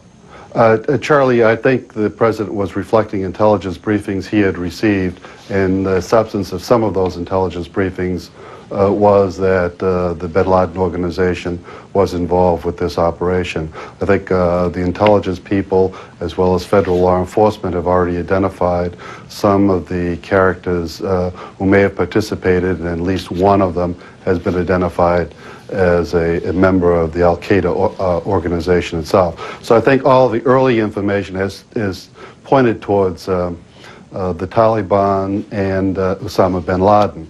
Last night, for example, the FBI spread out across the country in conjunction with INS officials questioning Afghanis in this country who were immigrants, who didn't have full citizenship, may have had green cards, people with a pattern of traveling back and forth to Afghanistan, as part of this focus right now on bin Laden and Afghanistan as the source of these operations. So I think we'll know more definitively within the next couple of days, but I think clearly from the policy point of view, people are focusing on bin Laden and their host, the Taliban. All right, our thanks to Vince Canestraro and also to Paul Beaver. I want to go back, if we can now, because we've seen pictures coming up of the rescue effort downtown, and bring it back to the human toll. Oh, the humanity. As we have said so many times, 50 to 70,000 people down in this complex, not to mention the firefighters and policemen who went in and who are now missing. As we know, the New York Fire Chief, Pete Gansey, apparently dead. We also have a report now that the 3 top fire department officials may have been among those who died. And one of them was Ray Downey, the chief of special operations, and he led the New York firefighters who went into Oklahoma City to try to undertake the rescue there. As we know, the financial toll is unimaginable, and by that I mean human as well as market toll. We're talking about 51 floors for Morgan Stanley alone in the World Trade Center. We're going to bring in Andy Serwer, who is with ABC and also Fortune magazine editor-at-large. Andy, I can only imagine what it is to be you and start making the list of all the people you know who might be there. I'm glad you're focusing on the personal side of this, Diane, because for me the past day has been extremely difficult, as it has been for anyone on Wall Street. Answering the phone and emails is sort of like Russian roulette right now. The joy of finding out that someone didn't go to work yesterday at the World Trade Center, which happened to one of my closest friends, and then people who haven't called home yet, and we can assume perhaps the worst in that case.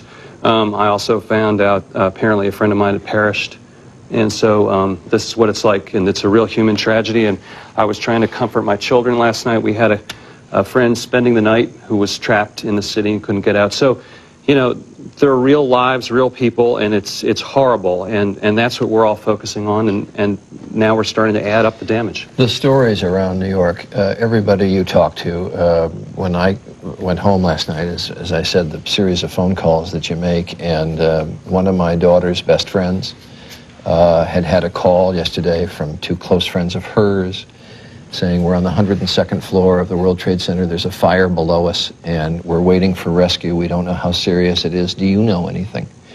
And her friend told her what she could, and they haven't been heard from since. And I suspect, since you deal with people in the financial world all the time, and those buildings were so filled with people in the financial world, that story is multiplied many times over in your personal experience. Yes, and the reports are all over the place. At first, apparently, all the people at Morgan Stanley, 3,500 people or so, were okay. Now we're not sure. Credit Suisse people, still unaccounted for. Cantor Fitzgerald, a big bond firm, unknown. And the reports are just going to be coming in. But, you know, the target was Wall Street.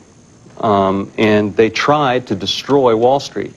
And they succeeded to a large degree. I mean, not the whole of Wall Street, but they blew up a large portion of it. Andy, the planes came in 8:45, 9:03. There are 50,000 people who work in those two twin towers. There's another 20,000, they say, that pass through there to the restaurants, to the shops, to the whatever. It is really a city within itself, of those buildings. And we should mention, it's not just those two buildings. There are other buildings there. Number 7 World Trade Center, which was a 47-story building right there in the complex, also collapsed last night about 5 o'clock, brought down not because of any kind of attack, but because the collapse of the towers had done such damage to the building that it went down as well. But do people go to work? What time? Well, mostly, there's a couple waves. People come in early, people who work on Wall Street. A lot of people come in at 7. There are other people who come in later at 9. A whole lot of people. Charlie, we don't know the answer to exactly how many people are there. We're still trying to figure that out. But there were a lot of people do come in there at 7 o'clock. Yeah. A quick question to you about the markets themselves. What's going to happen? We've got, Asia already closed business day in Europe right now. One point I want to make, just a historical point. A month after Pearl Harbor and our entry into World War II, the market was 2% higher than it had been before the attack. So let us remember that. But what do you expect now? Well, there are going to be some huge short-term implications. Japan was down about 6.6%. The European markets in midday trading right now are actually flat or slightly up. This is the second day for them, though. Remember, they were already feeling the impact of this yesterday. You know, we're going to see the usual things, which is gold is up, oil is up, the dollar is down, stocks are down, bonds are up. In other words, people are looking for safe harbors. We don't know when the U.S. markets are opening. They may open tomorrow. They're closed today, of course. And you've got to expect some short-term shocks. But I think you're right, Diane, that you can't say that this is going to cause a crash. You can't say this is going to tip the economy into a recession. Oftentimes, we seem to bounce back rather quickly. And the good news here, if there is any from a financial standpoint, is that the markets have already taken such a beating over the past year that may prevent a further slide. I'm going to ask you to stand by because there's a lot of parts of this that we need to discuss. One of the things interesting to me, the Federal Reserve worried if there were any kind of panic, has said that they'll supply extra money to banks and stuff. We'll talk about those kinds of things with Andy in just a moment. But to reset you for just a couple of seconds, and we're going to go and talk in a moment to the Foreign Minister of Israel, Shimon Peres, who is standing by with us. But just to give you one more look at the scene in downtown New York right now, this morning, the rescue workers are on site. There has been a setting up of equipment, heavy equipment brought in to attack what is such an incredible pile of rubble there in downtown New York. The skyline of New York has been changed. The face of America, to some extent, has been changed by the loss of the World Trade Center building, such a visible symbol of America's financial strength and of the great city of New York. They are simply gone, and these workers are going to have to go through this rubble over the next few days. And if you're wondering why we don't give you casualty figures, it's because everything is changing hourly. We poll hospitals. That shifts the next time you call. And we're going to have the mayor of New York, Rudolph Giuliani, here, and we'll get the firmest possible casualty figures that we can as we go ahead on this morning. But they've been very properly not giving them, because if you give some sort of a number that you know right now, it's irrelevant, it's meaningless, because you know it's going to go up. And if you give a high estimate, and it's only an estimate, then probably it's so horrible that you can't absorb all of that. As the mayor said, it's going to be more than we can bear. Just a note here. George Stephanopoulos handed it to me. I'm going to let George Stephanopoulos tell us the news. You know, when the flights resume, we've got some news from the FAA on heightened airport security measures they're going to take when the flights do resume, we hope this afternoon. And they'll basically put back in place the measures we had in place before and during the Gulf War. No checking of bags at the curb, random checks of employees. Only passengers will be allowed through checkpoints. You know, now sometimes every once in a while they let you go to the gate.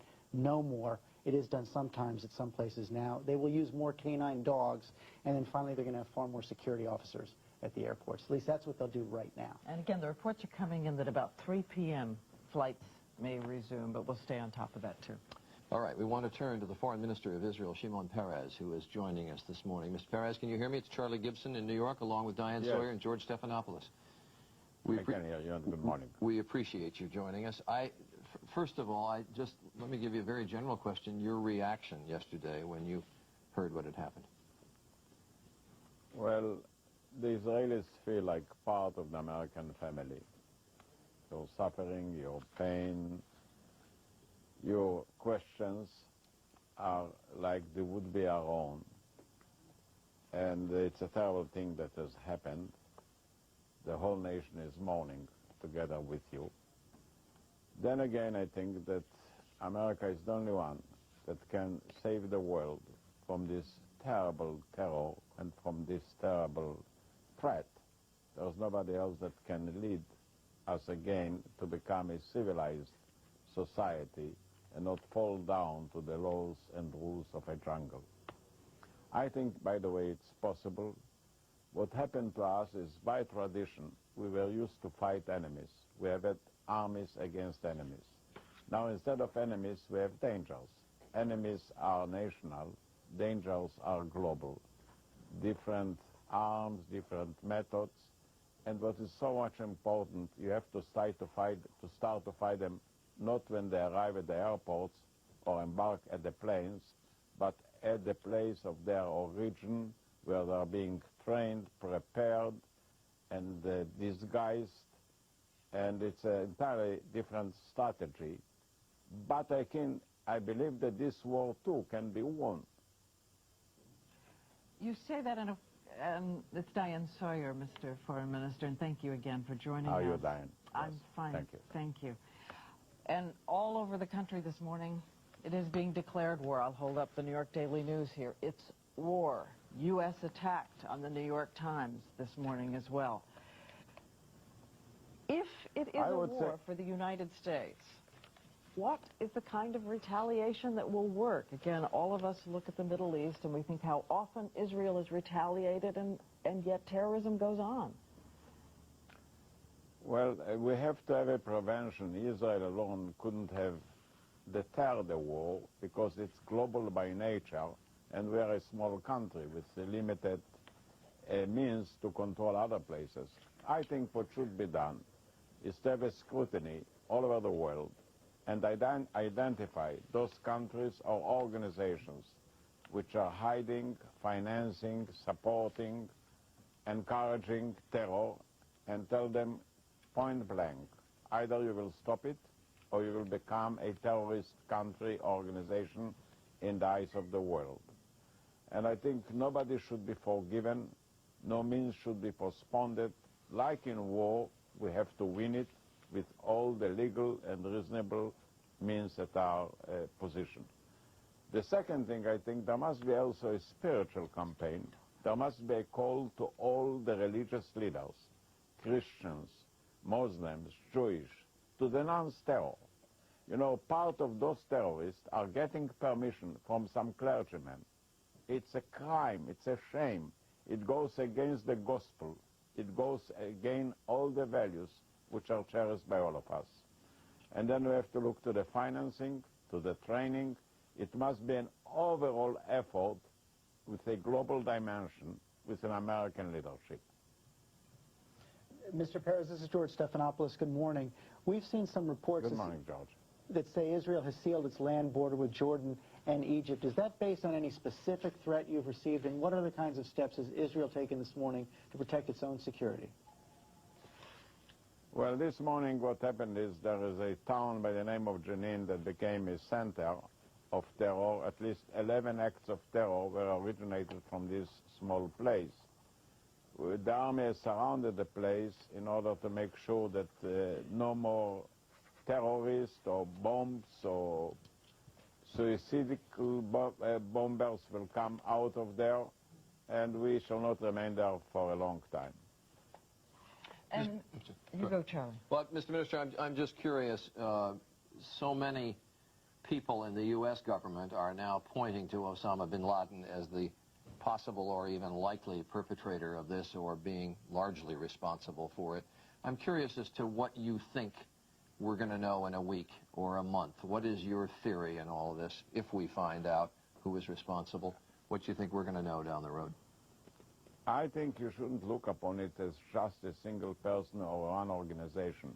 It's a new dimension. It will be copied. And if you shall not face it determinedly, I mean, you may have it being followed by other countries, by other organizations. The war is today of a global nature, like the economy. We went over from national economy to global economies. Now we're going over from national enemies to global dangers. It cannot be stopped at any point, because even it's bin Laden, some people may try to copy him. And there must be a barrier, there must be a countermeasure, it must be clear that nobody will escape the verdict of this terrible act. And a quick question to you about a meeting, Mr. Foreign Minister. I know you've been working and talking about meetings with Arafat. Any meetings planned? Yasser Arafat, head of the Palestinians, the PLO. We were in touch with Arafat, and we told him, look, tonight may be your night. You have to decide to which camp do you belong. To the camp that uses or supports or guides terror, or the camp that stands against it. In a way, if I may say so, it's like giving up smoking. Tonight you can decide to give up smoking or to go up and burn yourself in the smoke. Arafat must take today a clear decision. The time of twilight, of hesitation, of double language is over. And I think it's a good chance for him too. If we will stop it, we can easily return to the table of negotiations, because we want to live in peace with the Palestinians. You're saying you contacted him after this and said to him, tonight is your night, and what did he say? Well, I didn't say that I have contacted him. I said the message was delivered to him. He stood up against terror, but he must give orders. It's not enough to publish a declaration, and we know the sorts of orders which are being issued. If he will give out clear orders, if he will call his own troops, his own policemen to fight terror, it will be one destiny of the Palestinians. If he will continue to escape the choice, it will be another sort of relationship. Mr. Peres, do you have any evidence at all of any connection between the forces connected to Mr. Arafat and those connected to Osama bin Laden? I would be very careful not to point out a finger without very careful information, and I am not ready to guess or blame anybody. All right, Shimon Peres, Foreign Minister of Israel, we very much appreciate your being with us this morning. It was good to talk to you. I thank you. Thank you very much. All right. We want to just reset one more time to bring you up to date, because people are going to be joining us through the morning. Many people waking up on the East Coast. If you're with us on the West, then I suspect you've been up most of the night, and indeed, this is a time really when it's awfully difficult to pull yourself away from the television set, because we're obviously all, and Diane and I and George and John Miller, who are all here, we all feel the same way. We're waiting for new nuggets of information, just new things that we know, and it all happens very slowly. But just to reset with you, this has been a night of preparing for a search. through a massive amount of rubble. And we want to show you the pictures from downtown New York again, outside the World Trade Center building, where basically you now have a 5-story tall mass of rubble that searchers are going to have to go through, and it's going to be a long, long process. We've talked a lot about the soot that is all around. You walk through it, you don't know what you're walking on or what you're walking over. It really is a terribly depressing thing for those who are in the area and who are having to do the searching. And Don Daler is down there to report on what's been going on. Don, you've been there through the night, I know. Can you hear me? Charlie, I'm down here Go ahead, Don. about 4 blocks away, and there is a hole in the sky behind me. There used to be 2 gigantic buildings right where you can see a little bit of the dawn starting to rise over there. A little while ago, we walked through the wreckage, and what we saw was a lot of workers on the outskirts of the destruction area trying to use gigantic blowtorches, well, just regular blowtorches, moving gigantic pieces of metal, these steel girders that were obviously support beams for the building that had fallen over. They were working on the outer side of the wreckage, moving their way in. Meanwhile, we could see some firemen gingerly making their way, crawling over the actual wreckage field itself. They would stop, they'd crouch down, they'd listen for a long time, then they would move along. We did not see any bodies being pulled out or any injured people at that point. Directly across Church Street from where the World Trade Center once stood, we could see the Millennium Hilton. Looked like it had chunks taken out of it, as if obviously parts of the World Trade Center had smashed into that building as well. As we made our way further north, you could see more and more firemen working through the rubble of the North World Trade Center building. And there seemed to be a lot more activity on that side. One thing I wanted to report, a high-ranking New York PD officer told us that we should expect that there would be what's called an operational control zone in southern Manhattan. It could go as far north as 14th Street, which would mean only emergency personnel and National Guard would be allowed here for perhaps as much as a week, according to this New York police officer. Yes, I know, Don, that basically New York today is shut off south of 14th Street, but if it extended that long, and unless you know New York City, people from outside the city, unless you know New York, you must realize that south of 14th Street is an enormous area. I mean, it goes down into Greenwich Village and down into the Wall Street area, and Soho is all down there, and Tribeca. That's an enormous amount of New York to be simply closed down for that long period of time. It is, and the reason, according to the police officer, is because they are concerned not only about the structural damage of buildings around this area and whether they are still safe. They're also concerned about gas mains. In fact, we can see Con Edison workers right behind this truck right here checking different gas lines that go all the way up and down Manhattan. So part of the concern is that there might be ruptures caused by this event that they're trying to track down. And if that proves to be the case, of course, it would mean that that U.S. markets, because the stock market is down there, the New York Stock Exchange and the American Stock Exchange, I believe, are both down there. NASDAQ is uptown. But those exchanges and so many of the people, actually, the brokers who trade in NASDAQ are all down there. That would mean really that the American financial markets would be shut down, if that proves to be the case, that they keep downtown New York closed off for at least a week. Possibly. Up to a week. Charlie, but yes, I'm sorry, Don. Go ahead. Keep in mind, that's okay, but keep in mind one thing.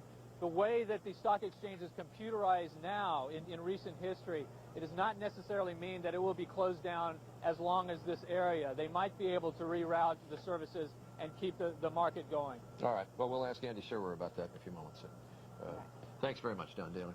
And one other thing, I just want to remind people again that we have had reports, overnight that 2 people were rescued. We are not trying to get into the business right now of giving you numbers or trying to confirm any specifics about this, but we will be talking with the mayor soon so that we'll know a lot more about exactly what may have been identified, about those reports of 911 calls amid the wreckage, and also who may or may not have been rescued overnight, coming up soon. ABC's John Miller is here. John, who was himself once an employee of the New York Police Department, and who has good police sources and also has very good sources in the international community about what take place. New details? New news?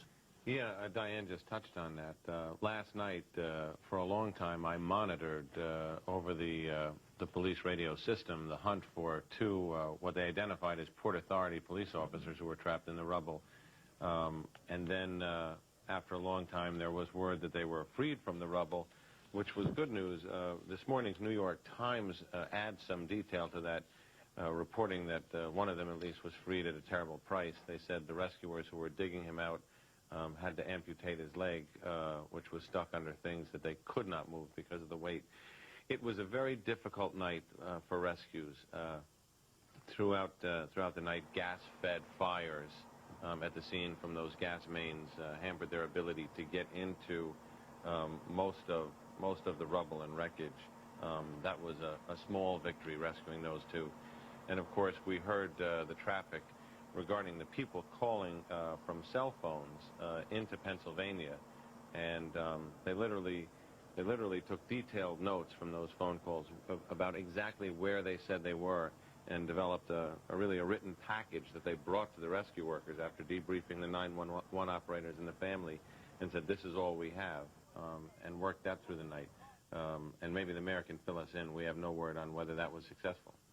All right, we want to go to Cynthia McFadden, who's at St. Vincent's Hospital. It's one of the frontline hospitals, not so close. I mean, it's still blocks and blocks away from the area, but because those in the area were overwhelmed, St. Vincent's has really become an important area, an important receiving area for those who have come out. Cynthia, what are you hearing this morning? Well, Diane, as you can see, the medical team here is assembled and waiting to treat patients, but it has been the excavation equipment that's been doing most of the work, and those still at the site, not the medical personnel. I can tell you that St. Vincent's, which has seen the bulk of the patients in this disaster, 362 is the number that the hospital confirms this morning. Just moments ago, another firefighter was brought in. He was wearing a neck brace. He had been one of the early rescuers, we understand. That is primarily who has been brought here, rescuers, police, fire, other emergency personnel for treatment. That is, of course, the very bad news. We also were over at Chelsea Piers, which is the source of the triage, where all the most serious people were to be taken. Chelsea Piers is empty. They are standing with 50 operating rooms empty. It means they can't get to the victims. We've talked to Cynthia a lot about casualty numbers, and needless to say, it's going to be a long time before we have a fix on the number of dead. But some of the really chilling details that we know, the fire department officials in New York talk about the fact that there are 300 New York firefighters missing, including some of the highest-ranking New York firefighters that there are. Those were the first wave that went into the first tower, and when it collapsed, there were an enormous number of firefighters inside. 300 firefighters. When you think about that number, it's chilling. 78 members of the New York Police Department missing. Again, those were the first waves that went in, that were involved in the evacuation of the first twin tower that came down about an hour after the plane hit it. And they were still involved in the evacuation. They were still in the building, many of them, and now they have not been heard from. The tolls on the plane, we know 266 Americans, crew, flight attendants, and passengers, 266 on the 4 planes that were hijacked, all dead. And then, as the mayor said, it's going to be a number that most of us can't bear when we find out eventually how many died in the collapse of those buildings. We want to go to ABC's Lisa Stark once again, because she's monitoring everything that comes, John McWethy at the Pentagon. And we'll find out what the latest he has right now about the situation there and what he has learned about anything to do with the flights. John. The military is continuing what they call combat air patrol around Washington and New York. What that means is that there are AWACS planes up. These are airborne early warning systems that are backing up what the FAA is seeing. This is a combat system. If aircraft that happen to be moving through this area are operating in any erratic way, they would be tracking that. There are also combat aircraft up and some on alert at various Air Force bases in the region. So the sense that this may not entirely be over is continuing, although authorities doubt that there's going to be another blow. Also, in the U.S. and in the Persian Gulf, we are being told from Pentagon sources that various exercises have been canceled. In the Persian Gulf, canceled probably because forces want to be on the ready should they be ordered to do anything in that region. In the U.S., because it has become so difficult to move around in various parts of the United States, and I think the military commanders that have canceled these exercises are trying not to further irritate a transportation system that is already stressed. Diane? All right, thanks to you, John McCleffy. Now we'll go to Lisa Stark. Want to learn anything new she has about the planes, and we talked to you earlier about that Christian Science Monitor report about the air traffic controllers being able to hear the hijackers talking in English. Anything new about this?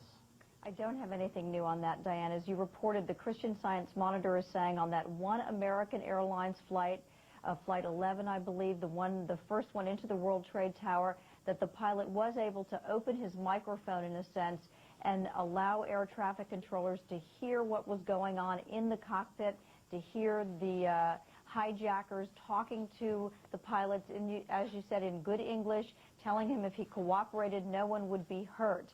I do not have a confirmation that that is so, but it would not surprise me at this point that the pilot would try to get a message any way he could to air traffic controllers.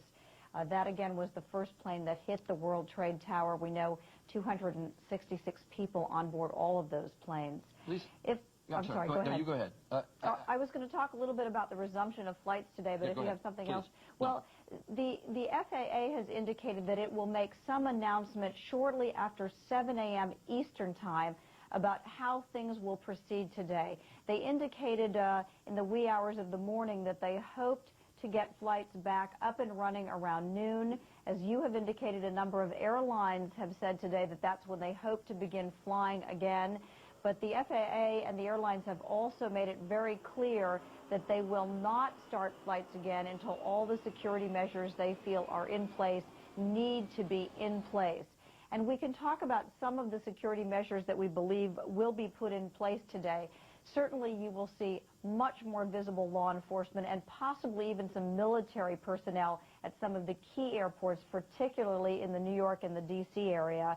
They hope to do a security sweep of planes and airports before they're back in the air. The planes are back in the air. You will likely be stopped at random and asked for your identification in the airport terminal. They'll do random ID checks. That's not just ID checks, by the way, of passengers, but also of those who work in the airport. They are going to be subject to these random ID checks as well. No curbside check-in, as you've said. No one but passengers beyond the security checkpoints. Only ticketed passengers will be allowed to go down to the gates. As we mentioned earlier, they are changing their rule about bringing knives on board airplanes. It may surprise folks to know, but under current regulations, you can bring a knife on board an airplane if it has a blade less than 4 inches, for example, a pocket knife.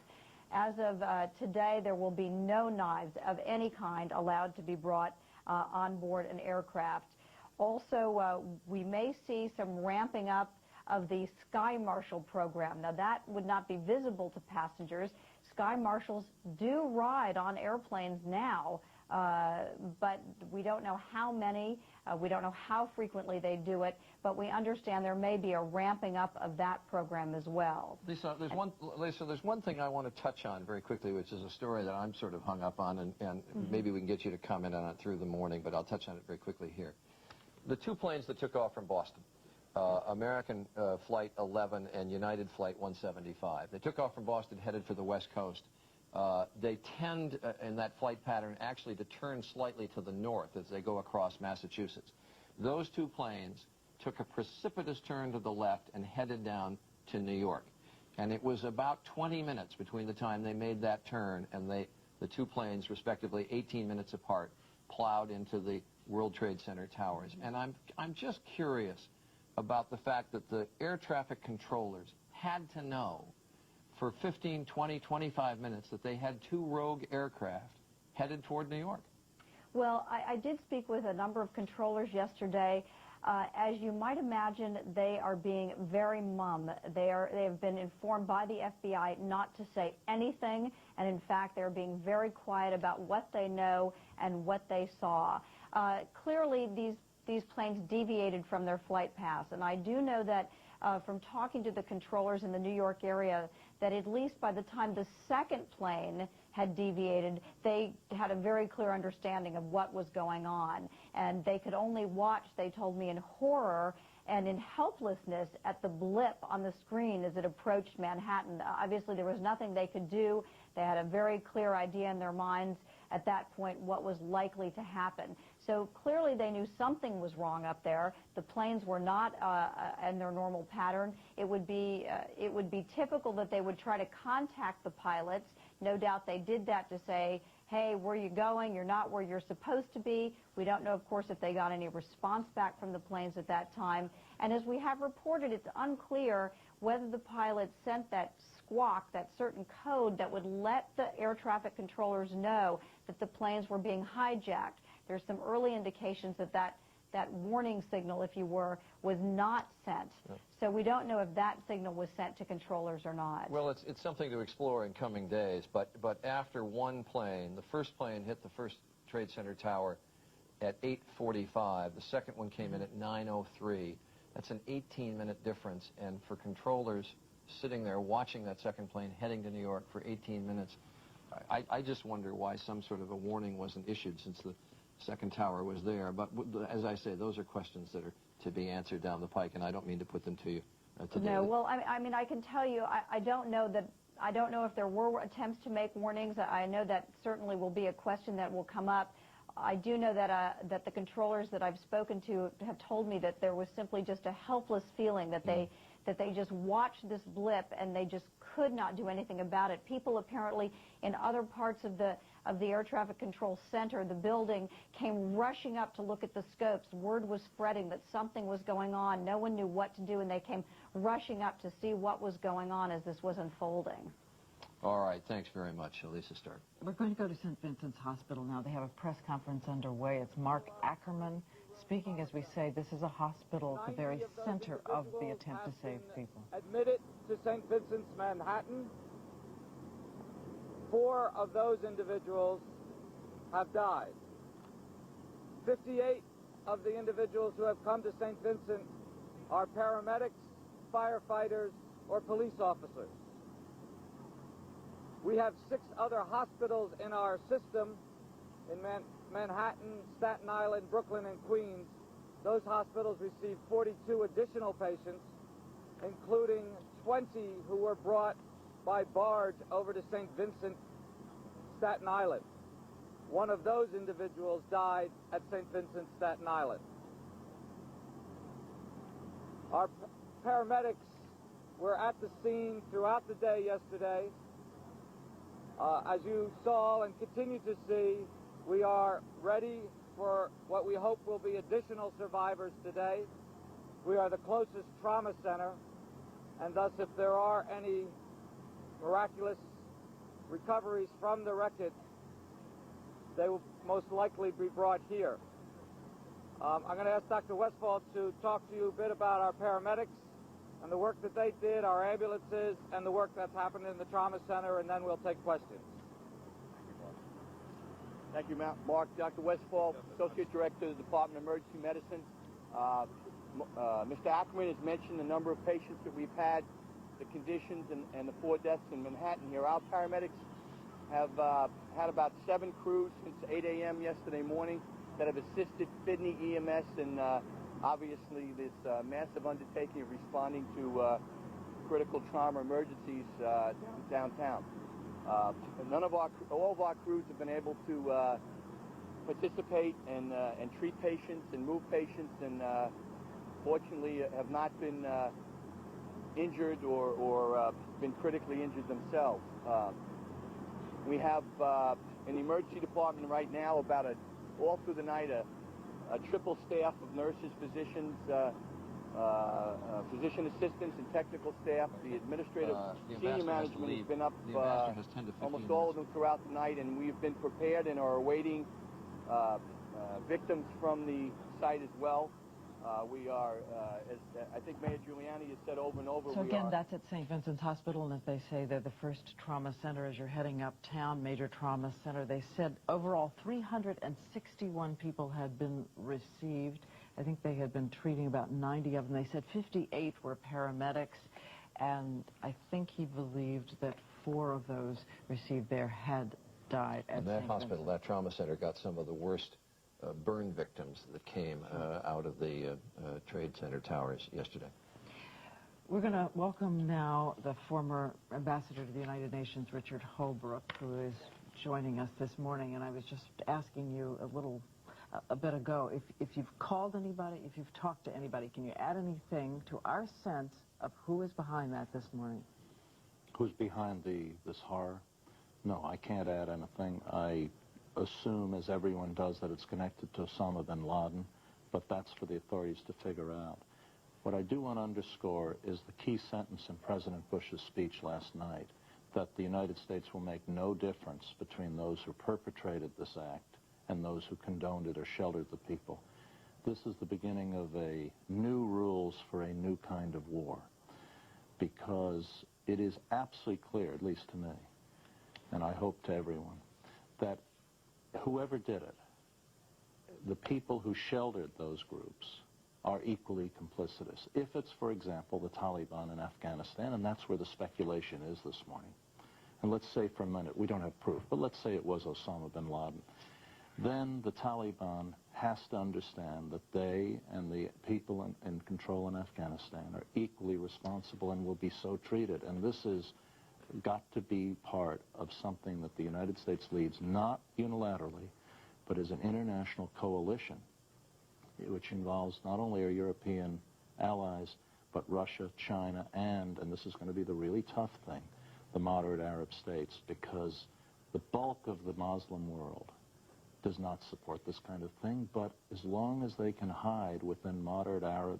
societies, this will go on. But, Mr. Ambassador, it's not necessarily confined to one state that may have harbored bin Laden's people. That's right. And as the Foreign Minister of Israel, Mr. Perez, who was with us a few moments ago, pointed out, that this is multi-headed and that it could have been, the people involved in this effort could have been harbored by a number of nations. And if the analogy you've made and everyone has made is to Pearl Harbor, and so the differences are equally critical. I think Perez is right, and therefore the United States is going to have to go across the board to look for the people who did it. But the point here, Charlie, is that they are not governments. They are what in the diplomatic jargon are called non-state actors. Non-state actors are hiding within regimes like the Taliban and Iraq, and the United States is going to have to, after identifying them, take action. And those actions should include, and this is the key point, and this is what President Bush correctly said last night, this should include anyone who shelters them as co-equally responsible for this horrible act. But when you're talking about taking actions, we've seen strategic strikes before on Iraq, retaliatory strikes. What are you talking about when suddenly we say this is war? What are we talking about? Well, I don't know what actions are necessary because, like everyone else, I don't know exactly how this was done. But what would be effective? It depends, Diane, who and where it came from. But if it's Osama bin Laden, the Taliban have gotten off very lightly so far for letting him operate out of their country. But essentially what just giving that as an example. And there was an attempt 2 or 3 years ago to go after Osama bin Laden by air. They didn't get him. There's going to have to be more of that, and it's going to need international support, and the Taliban or whoever else is sheltering them, and I take your point, Charlie, all have to be held equally responsible. But Diane makes the point that we have been so ineffective in bombing attacks, both on Iraq and the retaliatory attacks you're talking about against Afghanistan, though those were targeted specifically to try to get Osama bin Laden. So, if you have to move beyond airstrikes, what options are you talking about? First, you have to figure out what the issues are. And I think here it's important to make a point to the American public. Even in a clear-cut case of aggression, such as the one in which Iraq invaded Kuwait 10 years ago last month, it took the senior Bush administration 7 months from the invasion to the military action. I don't think the American public should expect in anything significant. There may be a symbolic airstrike somewhere along the way, but I think this is going to be a sustained effort, and I think the American public should understand, and I'm not speaking on behalf of the administration here, Charlie, I'm just making an instinctive reaction. General Clark and I did another program last night together, and General Clark made the point, and I agree with him, that it's going to be a long, sustained effort of identification, the right plans, and the right reaction. And we're in for a long and different kind of situation now. While we tighten our security at home, and your questions about the 18-minute gap only highlight the fact that there was a security failure, a massive one, while we deal with that problem, we're going to have to deal with the fact that this is a new and different kind of attack, and it's going to take a while. And we will all support, as Americans, the Bush administration while they come up with the plans. And what it is, I don't know. And believe me, they don't know this morning either. They're just starting to deal with this. All right, Mr. Ambassador, thanks so much for coming in this morning, because we're going to go now to Terry Moran, who is at the White House, and see what he's learned about how they're dealing with it this morning. Well, Diana, obviously this president and his administration have an enormous task before them today and in the weeks and months ahead. It is investigatory, it is military, and it is political. I can tell you that officials have been working through the night, national security officials, amassing information, beginning the preparation to decide what the nature of the response, where that response should be targeted, the issues that Mr. Holbrooke was just talking about right now. Last night, before retiring to the residence for the evening, the president had a National Security Council meeting. Afterwards, I bumped into Dr. Condoleezza Rice, who's the head of the National Security Council. And I will say this, everybody is focusing on what the president said last night, and quite properly so, that there will be no distinction made between the terrorists and those who harbored them. And people are reading understandably into that, that if nation states are found to have harbored and protected the terrorists, this is an indication that the U.S. will respond against the nation state. However, when I asked Dr. Rice if this was an act of war perpetrated on the United States yesterday, she very carefully avoided that word. They are not ready to go there yet. And so you see the kinds of decisions that they have ahead of them in the days ahead. Terry, I think it's understandable that people, we were talking earlier about the fact people are angry, and they're angry right now. And there is a desire for something to be done. You want to answer back when you are struck. And yet Dick Holbrooke was just talking about the fact that this could take some considerable period of time. I wonder if there's any consideration given or thought, or if you've heard anything about the fact that they do have a public who is riled up, in effect, and that there could indeed be a need for a lot of time before we identify who did this and how we retaliate.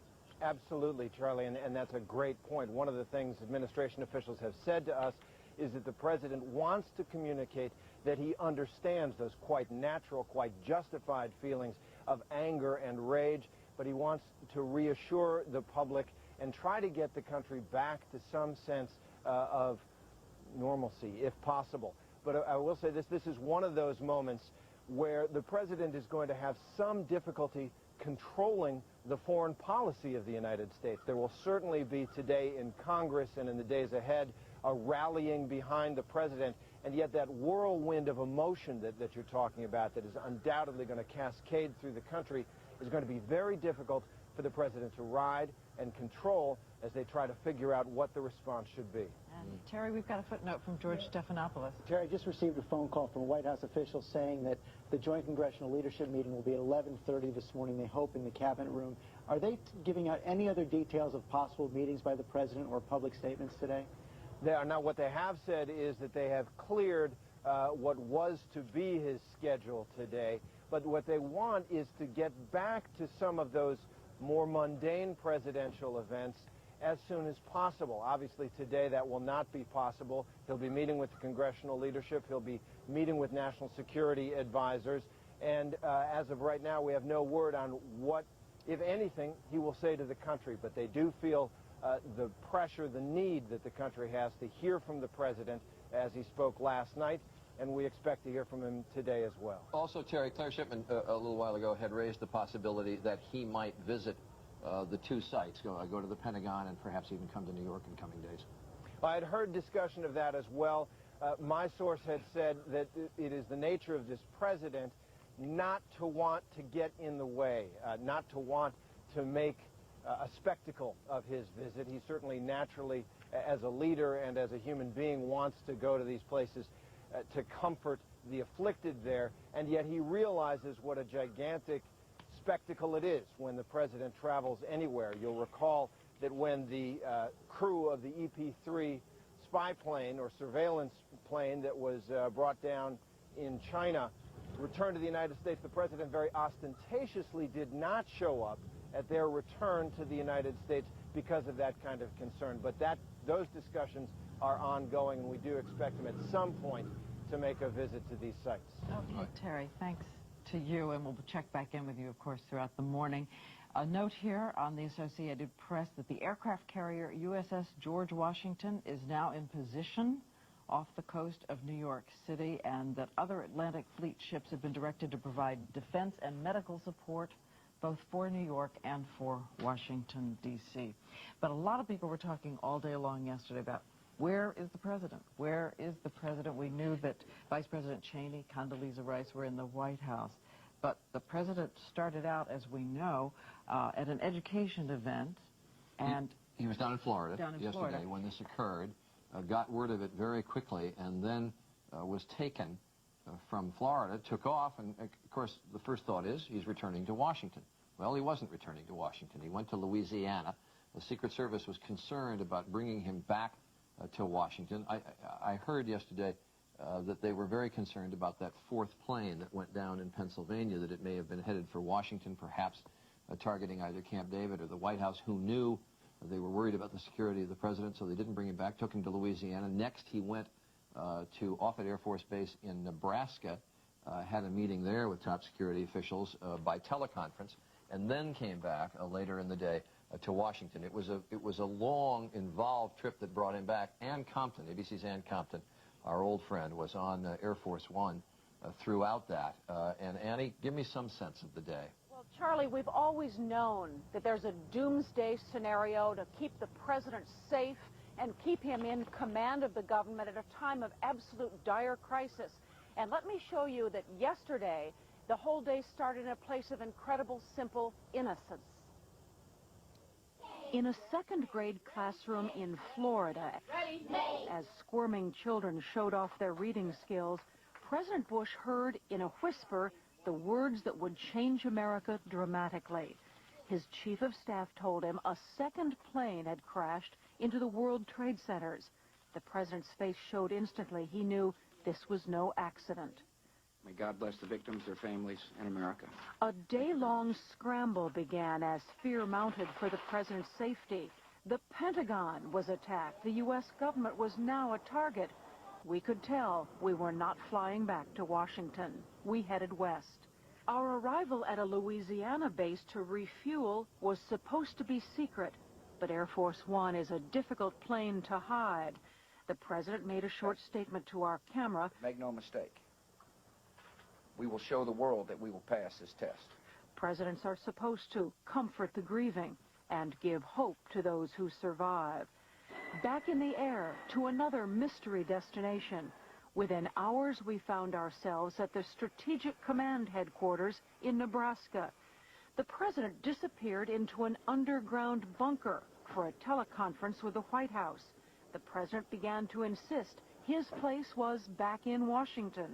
He's the commander-in-chief. He made the ultimate decision to return home. And we noticed the fighter escorts at our wingtips stayed close. It was one of those days in which the president almost seemed hunted, didn't have a safe place to hide. And it was revealing, of course, this is the first real challenge of this nature this president has faced. Charlie? Yeah, I was so curious, Annie, yesterday as you were getting into the plane and talking to the newsroom, and people were saying, where are you going, where are you going? And you said, I don't know. That was true. Each leg, especially as we left Florida, the president had said to these children, I need to go back to Washington. But we looked at the landscape underneath us. We could tell by the direction of the sun that we were nowhere near the Atlantic coast. What's more, we were very, very high. This was the hour in which planes were being cleared from the air and were being forced to land down. We were up over 40,000 feet. We couldn't see the jet fighter escort. And when we landed at the first stop, we had even been told not to use our cell phones because it would be so easy to locate us by those cell phone signals. Only on that last leg back to Washington were we told the president is going back to the White House. And we're told that he was the commander-in-chief and he made that decision. And, of course, you're always looking to read tea leaves. Your sense of the president's demeanor yesterday? We saw him briefly on the plane late in the day, and he seemed to me a man who had been stretched thin by what he had been, really walking through a disaster that no one knew where it was leading. And I think when we saw him up close making that statement at the first base, his eyes were somewhat red. He was showing the signs of strain that only a president must be able to feel when he sees his own citizens as the vulnerable targets, and he unable to return to the White House, at least initially. All right. Ann Compton, thanks very much. And now I want to just check inside. Do we have the Defense Secretary? Because we're hoping to be able to speak with him. Former Defense Secretary Bill Cohen, William Cohen, joining us from Washington. Mr. Secretary, good morning. Good morning. Your sense overall of where we're going to be in the next days, weeks, what's going on now within the military establishment? I think first the President and his national security team are going to gather all the information that's available, analyze it, and then make a very cold, calculating decision in terms of what kind of response and where. I think that some measure of time needs to pass until they can gather all this information, but not too much, because if too much time elapses before any kind of response is initiated, the international pressure at that point would for action will dissipate somewhat, and then there'll be calls for the United States not to take any kind of action. So there's a timeline that it's at work here, but I think that for the next day or a few days, this is the kind of analysis that will be made. I know that former defense secretaries are also deeply in touch with people, and I just wonder, how certain are you hearing Osama bin Laden is it, and Afghanistan is the target?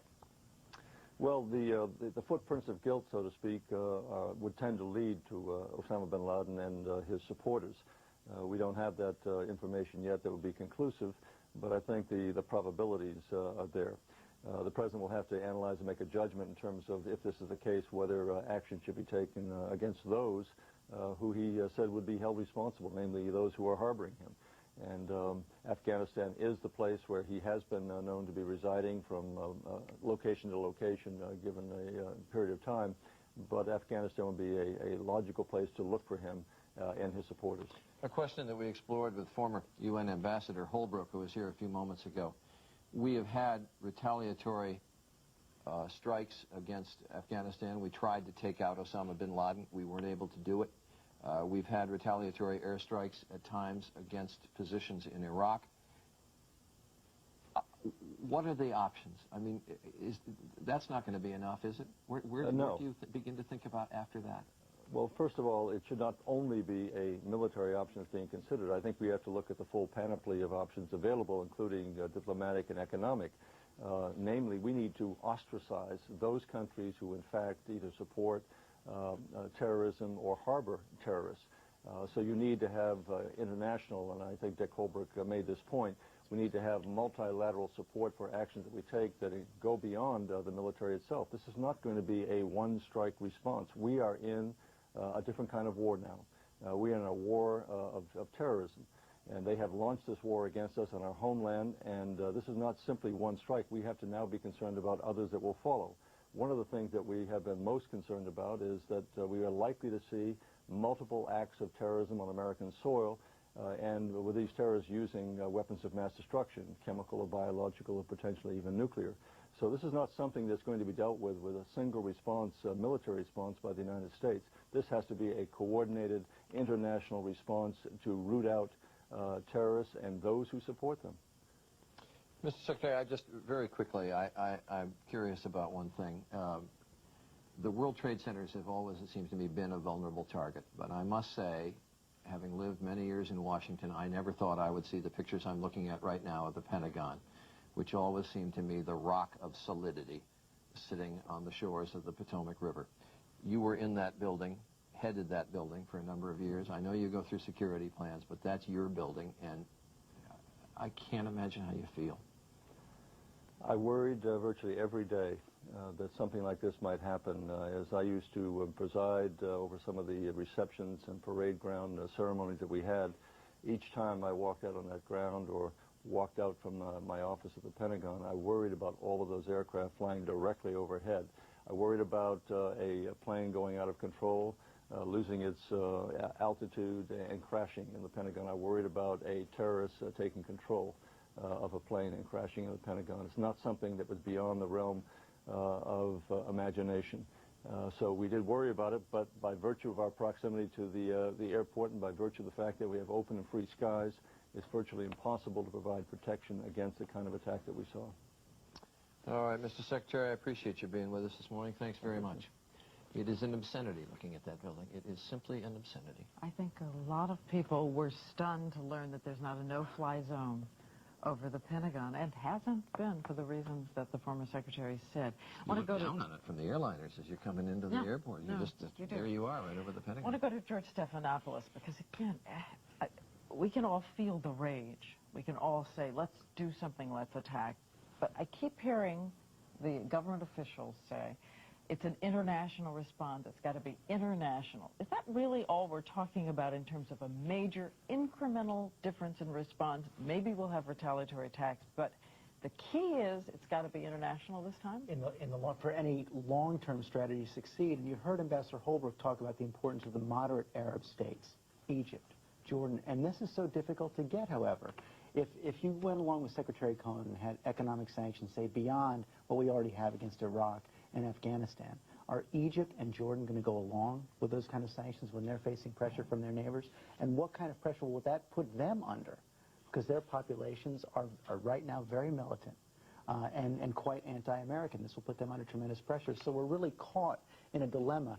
We need the moderate Arab states to go forward, to have credibility in the region, but if they go forward with us, they may be in trouble themselves. He thinks logically about the international component in all this and how you handle the states, but the political component, this country is miffed. Right. And as we use a stronger word, it's angry. And the President of the United States will not wait for the United Nations or some kind of international coalition for an initial strike. I think both officials, though, were talking about how to maintain a long-term policy, but you're exactly right. And no, I don't think a president at this point could get away with that. If you went to the country and said, we're going to impose stiffer economic sanctions and maybe there'll be a retaliatory bomb attack, this country is going to be up in arms. Up in arms. This country is mad. And someone we have not heard from on this front, former President Bill Clinton, who is in Australia. And earlier this morning, he spoke, and here's what he had to say. Well, first of all, I spent last night glued to the television here, grieving like most Americans because of the colossal loss of life in New York and in the Pentagon. People in New York, in places I know well, and the people in the Pentagon who served this country loyally, including during the 8 years I was president. So it's a heartbreaking thing. I think it's important that we concentrate now on all those rescue operations and that Americans support them in whatever way we can. I think we have to support the reconstruction, and I believe the American people will support doing whatever's necessary to bring back New York and of course, the Pentagon. And finally, I thought the President made a fine address to the country. I agree with what he said, and I think it's absolutely imperative that the American people demonstrate to the whole world our unity. He'll have some challenging decisions to make. They're working hard to find out what the facts are. And I think now is the time for all of us just to join together and say that a lot of innocent people were killed by an evil force, and we're going to stand together against it until justice is done and accountability is had, until we can make the world a safer place for other decent people. So I'm, for one, determined to do whatever I can to be supportive, and I think all Americans feel that way. Those are the comments of the president, former president, in Sydney, Australia, where he got the news of what had happened and obviously saw the television reports. George, he must feel tremendous frustration if, and the signs point to Osama bin Laden, if it is indeed bin Laden who is heavily involved in this. It was the president who tried to take out bin Laden in 1998, was it? Back in August 1998, during the impeachment scandal. Remember, he tried to take out two targets, one in Sudan and one in Afghanistan, and it turned out that the attack on the chemical plant in Sudan turned out to be a mistake, and the attack against bin Laden in Afghanistan turned out to be completely ineffective. It's very hard to find him. And I suppose we owe Mr. bin Laden at least saying that the Taliban came forward to say that he says he didn't do it. He says, not me, but thank Allah for what happened. And by the way, John Miller said to me earlier, this is the way he likes to operate, that he likes to send signals ahead of time. Something's coming, and when something happens, say, but of course, I didn't do it. And the Taliban saying that he didn't have the resources to do it, and these took considerable resources. We will find out, obviously, in coming days. Dr. Tim Johnson is here.